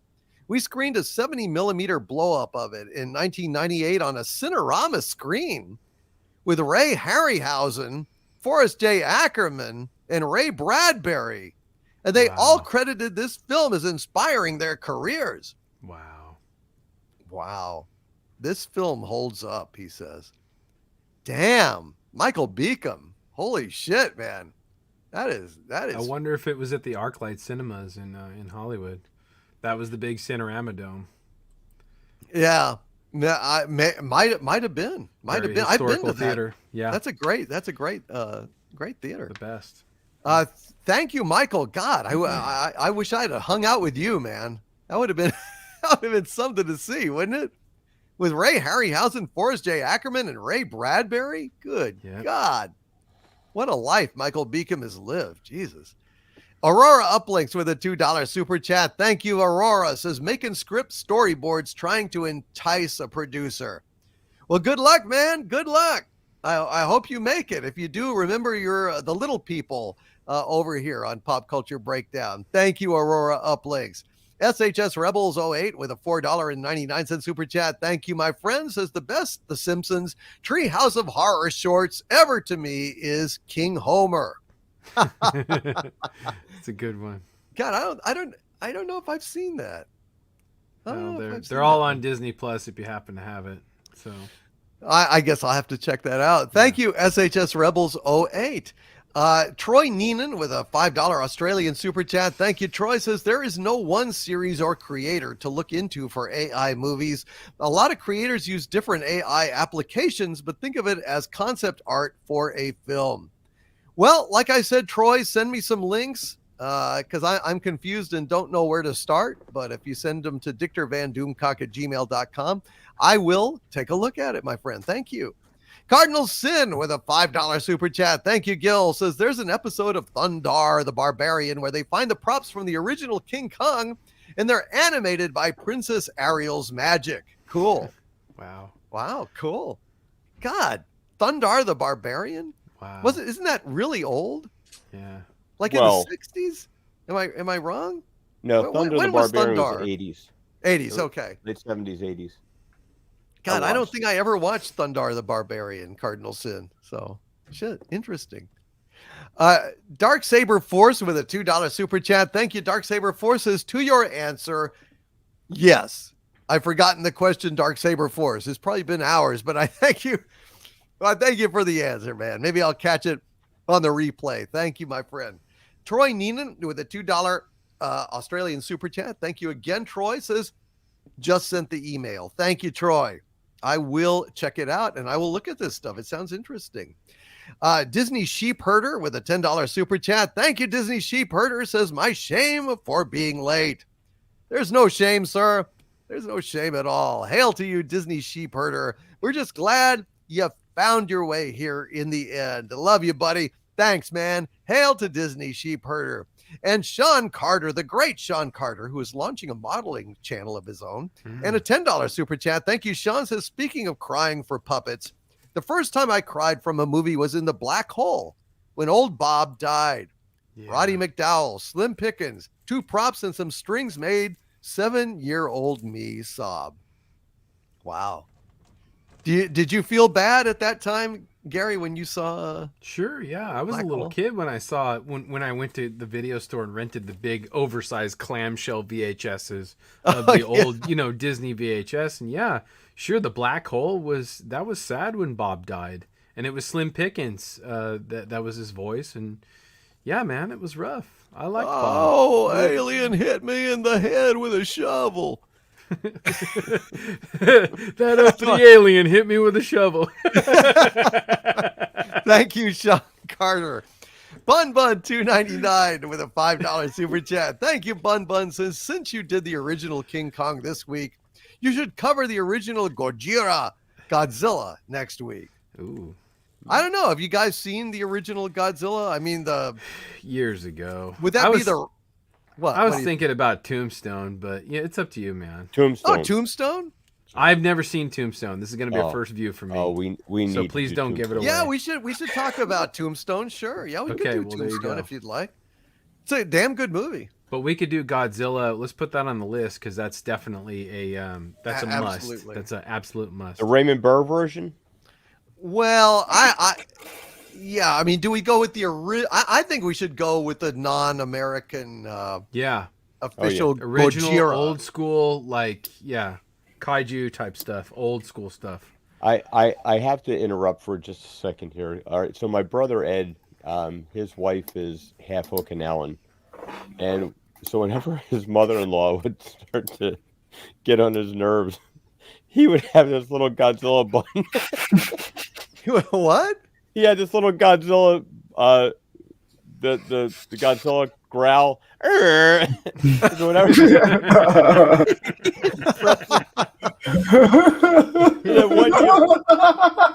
One year we were over his house, and we're over his house in the summertime, and we're sitting there drinking, and he says to his wife Janet and her sister, "Come on, girls. Sing the Mothra song."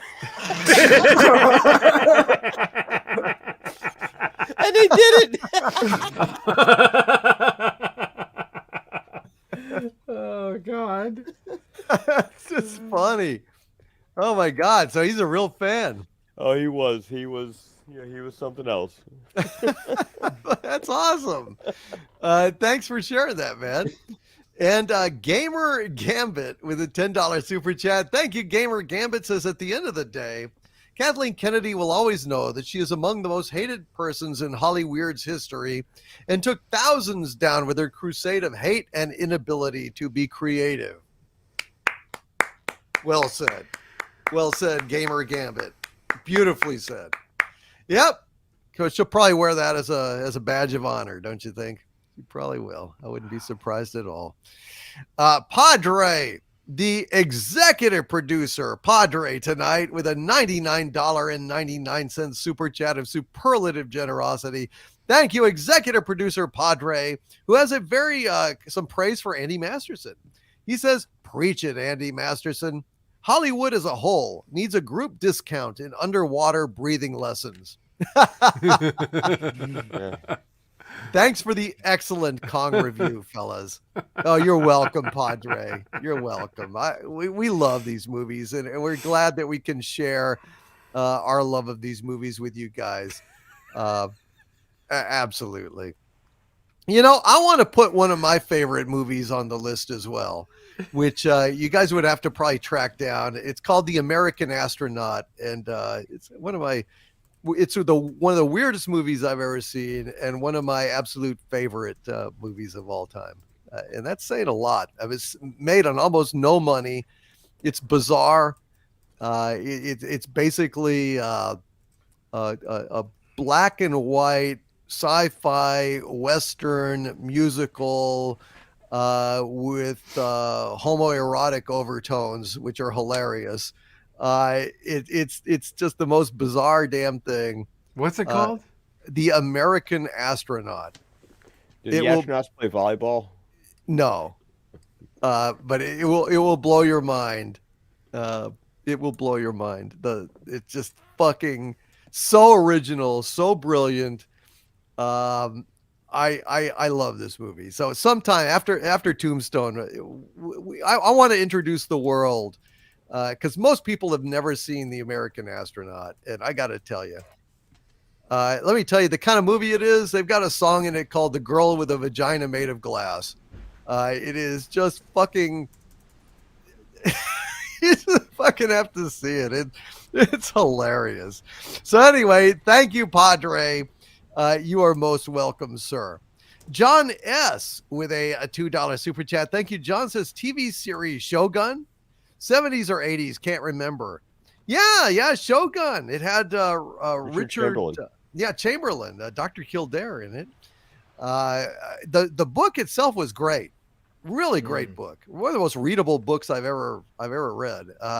And the series was pretty good too. I think it was in the 70s, wasn't it? Yeah, it was somewhere in there. I remember my mom, she was real big on Richard Chamberlain, Engelbert Humperdinck. But he did the Thornbirds, and that set him on this path of like to give some reference to the younger people in the audience. Imagine 50 Shades of Grey. That's what Richard Chamberlain was like in the 70s and Burt Reynolds to all the suburban moms. It was fantasy fulfilled. Yeah. Wow. Really? Mm-hmm. Oh yeah. Oh yeah. Women they love these guys. Yeah. Yeah. Shogun's a great show though. I'd like to watch that again. That's a cool show. That is a cool show. Also, I'm putting something in the chat for you guys, the private chat. That's a link to what I was talking about, so you might want to take a look at it. Okay. It's one of the most bizarre things I've ever seen. All right, let's see. Where was I? We're getting close here. What did I do?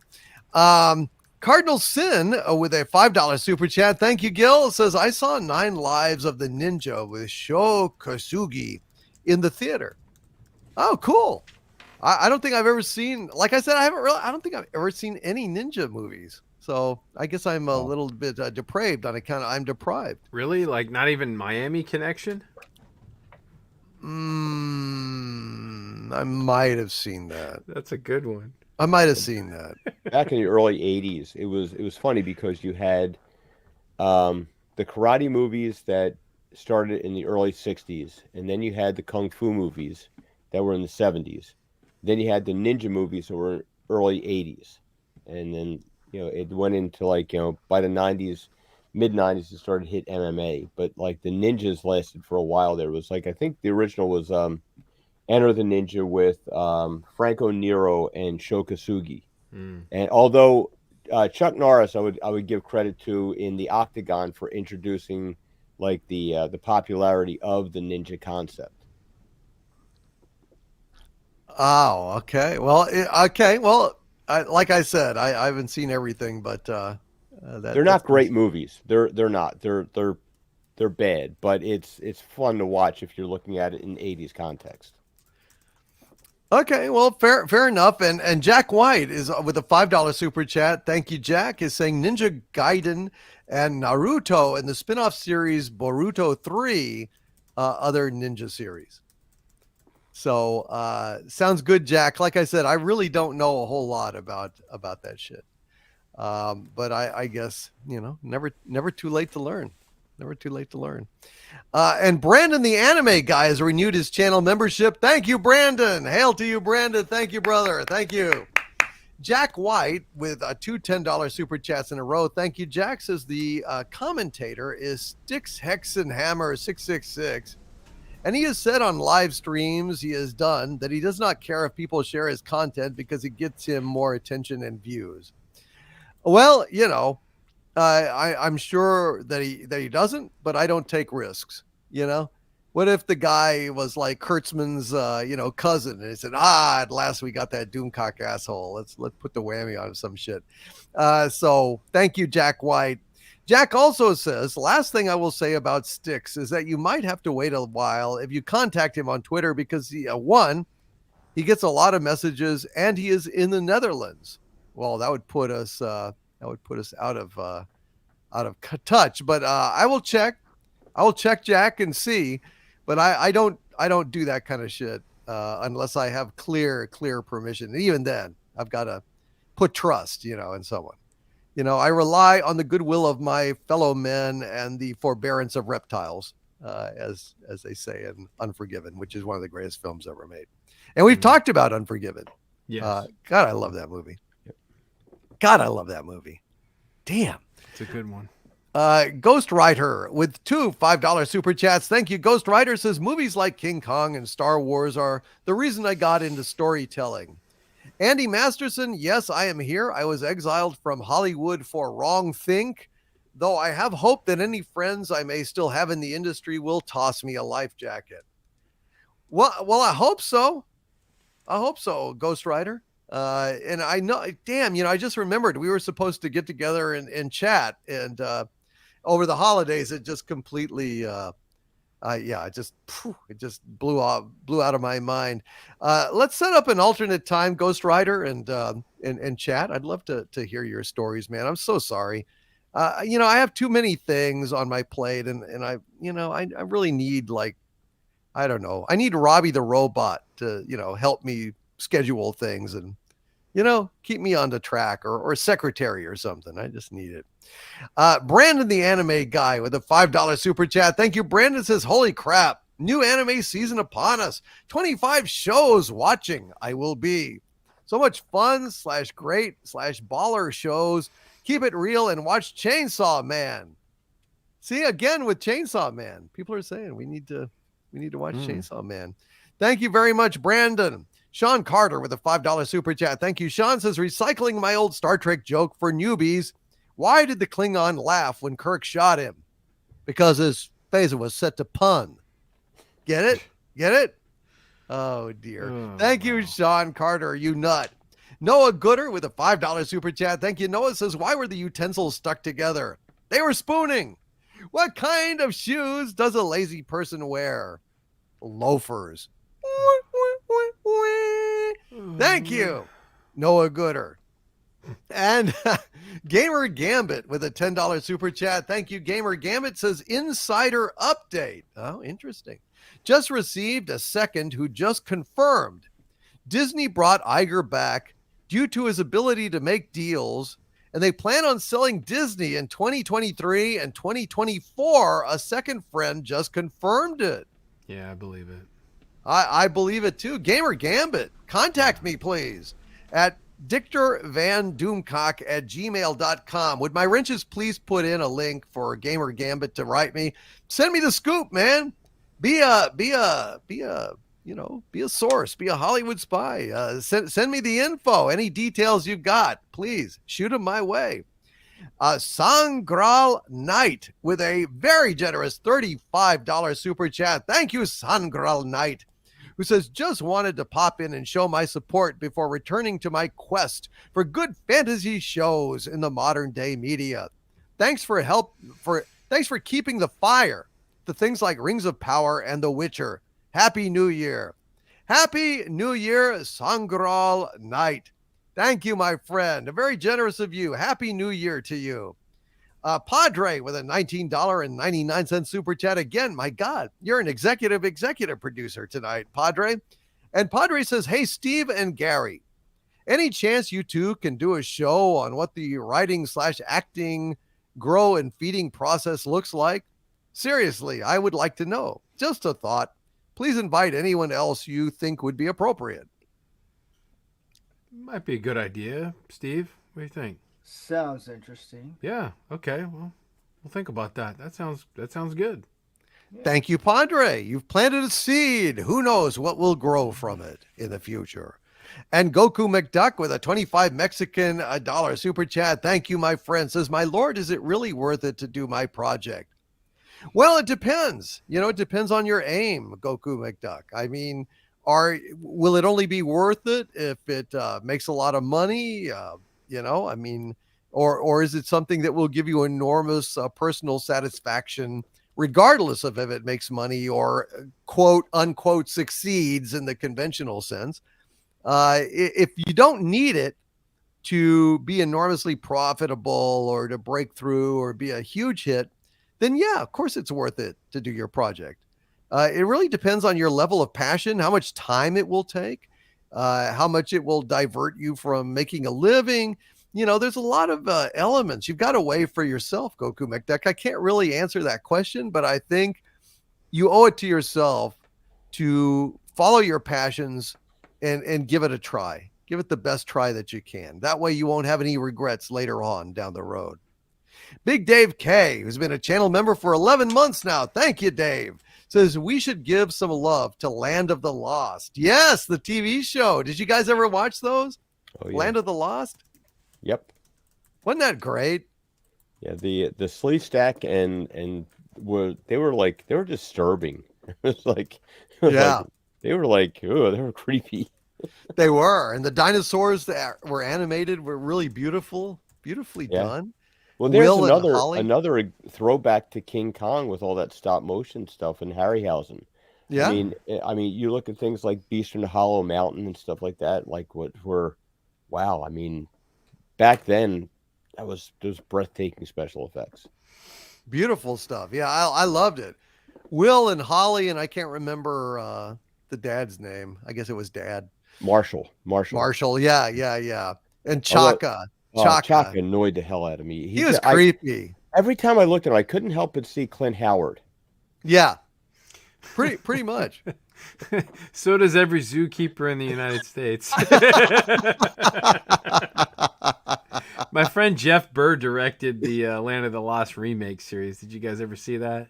No, with the remake series. I knew they did the movie, but yeah, they did the remake series in I think it's the 80s or 90s or something like that. But yeah, my buddy Jeff, he directed Texas Chainsaw Massacre 3 and also directed that show and a number of other oddball things. But yeah, hail Jeff.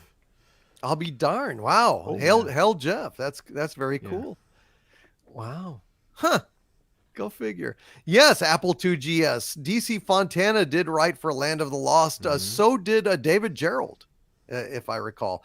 And I will just say that there is a guy on Below Deck Adventure right now. That's a TV series on Bravo I watch because it's like brainless and it has lots of hatred and drama and shit. A real life series. There's a guy on there that looks basically like somebody sprayed Chaka with Nair and just shaved him. This fucking guy looks just like fucking Chaka, and that's not a compliment, you know. And Are you sure it's not Clint Howard? It's not. It's not. But you know, this guy also looks like Rafael Nadal. And so I've realized that Nadal looks a lot like Chaka if you shaved him too. I'm just saying. It's a conspiracy. I got to get the word out. I'm not shitting you. It really does. Wasn't Clint Howard in an episode of the original series? Yeah. Whenever he smiled and laughed, I thought his mouth was like a half open garage door.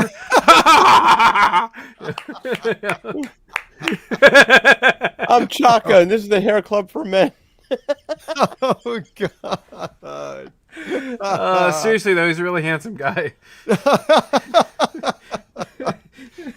At first, the Tranya. Yes, he was. That was Clint Howard. That's right. A little kid, and when he was tiny. Yeah, a little piece of trivia: the guy who directed that episode directed Jaws: The Revenge. Wow. Oh, and he thought Chaco was difficult, but no, I bet Brucey was even worse. Hail or Clint whatever. Howard. Yeah. Hail Clint Howard. Susan Dolan with a $2 super chat. Thank you, Susan. Says compare the Japanese and American Godzilla movies. Well, only if somebody's seen them. I can't. We don't have time to watch both movies and become experts on them over the course of the next week. But we can talk about it, Susan. But I definitely would think the Japanese version is superior just because Raymond Burr was just popped in there just to make it easier for American audiences. But that's that's not authentic. Thank you, Susan. Jack White with a $5 super chat. Hail Jack White, who says, question for Harvey. How far are you in high school DxD? And you should do Ghost in the Shell and the Studio Ghibli movies. Yeah, I'd love to do Porco Rosso in the movies that we love as well. I guess you guys haven't really seen that, but I'm telling you, it's one of my favorite movies of all time. So I think you guys would really, it's fucking great, man. It's really, really great. But Harvey, how far are you in high school DxD? I am almost done, and it is outstanding, Jack White. It is absolutely outstanding. I love the boobies and the girls and all of the graphics, shall we say? Yeah. I wonder why Harvey's been quiet lately. He's been off in the bathroom with the high school DxD book you sent. Thank you, Jack White. I don't want to know what he's doing in there. I don't want to know. But he is enjoying himself. That much I can tell you. As far as Ghost in the Shell goes, yeah, that's a damn good movie. Not the live action one. He's talking about the anime, of course. Although, Scarlett Johansson in that white outfit in Ghost in the Shell. Whew, oh, God in heaven. Super, super hot. Aurora Uplinks with a $2 super chat. Thank you, Aurora Uplinks. Says, I emailed you copies of my color storyboards. Have fun. Thank you, Aurora Uplinks. I will take a look at it. And Brandon, the anime guy, is upgraded to arch villain. Thank you, Brandon, the anime guy. You are awesome, brother. You are awesome. And Alien Love with a $9.99 super chat. Thank you, Alien Love. Says, this is Tranya. I hope you relish it as much as I. Queuing off of our Clint Howard discussion here. Thank you, Alien Love. I love the Corbomite maneuver. I think that's a fucking great episode. Really is. The ending is a little weird, but man, I wish I had that Baylock puppet. God, that thing was incredible. It really looked good. You now have 3 Earth minutes. Fantastic. God, that's a great episode. Charles Byrne, who's been a channel member for 14 months now. Thank you, Charles. Says, my Lord DC, could I ask a favor? Would you check out my night sky photos? Thanks for all you do, and Happy New Year. I'd love to check out your night sky photos, Charles Byrne, unless they're going to reveal, eldritch abominations in the sky. It'll terrify me and not help me to sleep at all. But otherwise, I'd love to. Send me a link. You know how to get a hold of me, right? DictorVanDoomcock@gmail.com. I'd love to check them out, Charles. Thank you. Lance? Real quickly, Doom, I think that Rancor Steve needs to leave us. Oh, no. You mean forever? Well, forever meaning, until next Wednesday. Okay. Rank Horror Steve, please plug away, my friend. You guys can catch me every Thursday in my show Manorama at 6 p.m. Pacific time, and you can catch me here every Wednesday. It has been fun. You guys have been blessed. I'm enjoying all the movies, all the trashing of woke stuff. So you guys stay. No, you guys have a good evening. I'll catch you guys next week. All right. All right, buddy. Love you, man. You take Good night, care. Steve. Thank you Later, for being here Steve-o. with us tonight. I hope you had fun, buddy. Oh, I did. Catch you Great later, man. stuff, man. See you We'll guys. see you later. He almost made it, but I've just got a few more of these, and then we are done. Hold on just a sec. All right, here we are. Let's see. Lance with a $10 Canadian super chat. Thank you. Lance says, "Hail and Happy New Year to everyone. Still making the game in my spare time. Whatever your project or passion, pursue it as you are able. Every step, no matter how small, is worth taking. Forward." Yep. There you go. There you go. And I know, Gary, you are also encouraging our friend in the chat, Goku McDuck. Yeah, do it. Just go do it, man. Do it, man. You'll never regret it if you go do it. If you go make the work, just do it. Do it. Do it. Thank you, Lance. God bless you for that inspiration there. And thank you for the super chat. John S. with a $5 super chat. Thank you, John. Says, if you never heard of him, Call Me Chato. Also calls out woke Hollywood BS. Calls himself a former network exec. Might make a worthy guest / collab. Yeah, we'll talk to Mexican Iron Man about that. See if there's any opportunities there. Thank you, John. I've actually talked to him briefly in the past. Thank you, John. R. Fletch with a $2 super chat. Thank you, R. Fletch. Says Tranya translates into English as goblin piss. So I guess Clint Howard was drinking goblin piss. That would explain his teeth. Oh, man. I got to say, R. Fletch, I think that Tranya actually looked like orange juice to me, but I don't know what it was.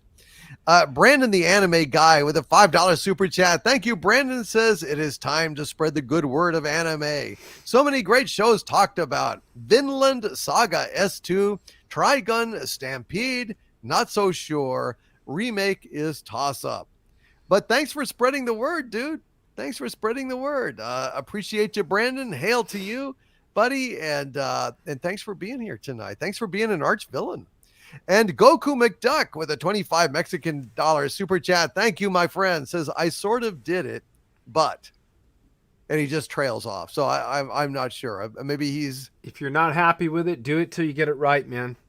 That's I got right. a project I've been doing for 14 years. Keep doing it. Don't let anybody call you a failure, man. Just keep doing it. Oh, hell no. Keep going. Don't always got to keep going. Keep moving. Keep doing it. Try. If you fail, if at first you don't succeed, try again. The very definition of failure is not getting up and keep going. So yeah. Just keep going. Yeah. You will succeed. You miss 100% of the balls that you don't take a swing at. Yep. And you don't have to. You shouldn't give a shit about the opinions of other people. You know, don't be embarrassed or any of that crap. Good night, Big Daddy MRI. Thank you, my friend. I'm sorry that this one ran a little bit late, but what can we do? We're having too much fun. Holy shit, Cardinal Sin gifted 10 more Overlord DVD memberships to the channel. Holy crap. It's a sea of green out there. Look at that. Wow. Gil, holy crap. Brought us up to 42 new members. 42. Holy shit. Thank you, Gil. Thank you, Cardinal Sin. God bless you. And God bless all of you out there in the chat. And God bless our panel of pop culture pundits tonight. And then there were two. Gary Ambrosia, please plug your wife's most worthy charity. You can find my wife's rabbit rescue at thebunnytrailrescue.com. Throw a little traffic, run a little traffic her way, and if you're so inclined, maybe throw her a buck or two, because the little critters, they got to eat. Other than that, come on back every Wednesday because we love having you guys here. I love y'all in the chat. I love you guys. Thank you to the Wrenches for sticking with us. We went a little bit long tonight, but we love you guys very much. Stay angry. Keep tuning in because we got awesome stuff this year. You guys are going to be real happy. Sounds great, man. Sounds great. And Andy, please plug away. Anything you would like to plug? I make action figures. My goal is to show people all the stuff that you can do on your own. And so you can make your own collectibles and entertainment and stuff like that. And you don't have to sit there and wish that somebody made some cool stuff, because you can learn how to do it yourself. I have picked up some great tips along the way, and I try to share them as much as I can. Other than that, check us out every year. Doomcock has been gracious enough to include me on his panel, and so you catch me here every Wednesday night. Check out his Friday night show, Friday Night Frolics, because you will not be more entertained anywhere else on YouTube. It's original content. The man goes for incredible lengths of time, providing song parodies, song requests that he sings, amazing singing voice, comedy skits, and multiple characters that he does, and a great community. And that's probably the best thing that I can ever say about Doomcock's environment here, is that every single person you meet is a great person that actually cares about their fellow fans and members. So if you're looking for some place where you want to come and belong, check out the Friday Night Frolic show. Man, thank you so much, Andy. It means a lot to me. You guys are the best. Thank you all so very, very, very much. And they snuck in a few more here real fast. Goku McDuck with a 65 Mexican dollar super chat. My friend, thank you. He says, you guys tell me not to give up. But what if the point of the story is to tell that it is okay to give up? What if it is worth it to be a good person? Then don't give up telling the story to give up. Right. Right. No one's can't gonna give know. that up, otherwise they won't get the message, right? That's right. They'll get the wrong message. Don't Because you give gave up. up. They won't get the message that they can give up. There you go. Right? I mean, it's got to come from somewhere, man. It's got to Yep. come from somewhere. Better you than them. Listen, I have had fate interfere in break after break after break for me in my life. I mean, a lot of near misses and great things that almost got done, and finally I started this channel, and that was the thing that I was supposed to do. And if I had just given up, I don't know. I don't know what the fuck. I'd be I don't know, insurance salesman or some shit. I don't know. So stick with it, and you never know where your path will take you. Just, keep pursuing your passions. Stay true to yourself. That's the main thing. Noah Gooder with a $5 super chat. Thank you. Noah says, what did the accountant say while auditing a document? Oh, this is taxing. What do you call a toothless bear? I don't know. A gummy bear. Oh, for fuck's sake. Noah Gooder, you cornball. Holy shit. This is like Friday Night Frolics in microcosm here. Thank you, Noah Gooder. And Padre with a $19.99 super chat. Thank you, Padre. Says last message. Clownfish reports new monetary rules. Channelers need to look those up because they won't push the information to you. Really would like a glimpse into your writing world, Gary. Think on it. Save the bunnies. Okay. Be careful what you ask for. Uh-oh. Well, first you have to put on the bra on your head. Now, that's mandatory. Second, hook the doll up to the electrical current. Don't forget the doll. You can't forget the doll. God knows what'll happen. Thank you, Padre. Hail to you. I will look up those rules, but I think it's okay. I think it's okay. Thank you, Padre, and God bless you for your generosity tonight and every night, sir. We're honored to have you here. And also, if you need tips on writing, I am a writer as well, so I'd be happy to help you out. Goku McDuck with a 65 Mexican dollar super chat again. Thank you, Goku McDuck. Says, not that I care what people think, but the concept is obsolete by now. Well, I own the copyright. Well, I mean, you're being enigmatic. I mean, we've kind of given you what we can off of what you've told us, but if you have any more guidance that you want or need, you could send me email giving me a better idea of exactly what you're talking about. I can give you a better opinion about it. But thank you, brother. And, I mean, stick to it. This is important, but I don't know the context. None of us do. So we'll have to see. Davin Perry with a very generous $20 super chat. Thank you, Davin. Says 23 skidoo. Well, thank you, Davin Perry. Oh, and Burma Shave. I'll just say that to you as well, Davin Perry. 23 skidoo. Gee, Dad, it was a Wurlitzer. Thank you, Davin Perry. A guy after my own heart. Hail, Davin. Lance, cut a rug. That's another one. Lance with a $5 Canadian super chat. Thank you, Lance. Says, dang it. Now I want to see a Doomcock Insurance salesman skit. Well, ask me on Friday Night Frolics, and I'll be delighted to give you a in-helmet Doomcock Insurance salesman skit. Okay, just come and shout it out to me, and we'll make that happen. That's a good one. And Goku McDuck with a 65 Mexican dollar super chat again. Thank you, Goku McDuck. Says, well, I am not God to judge. That is a hint on my project. Well,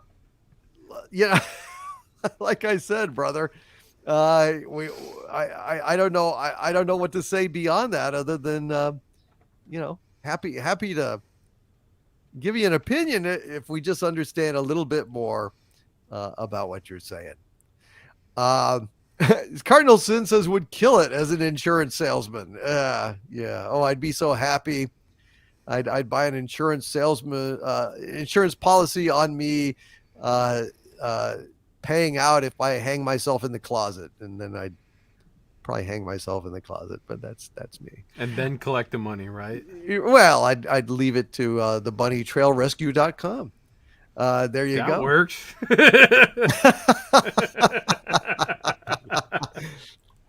There you go.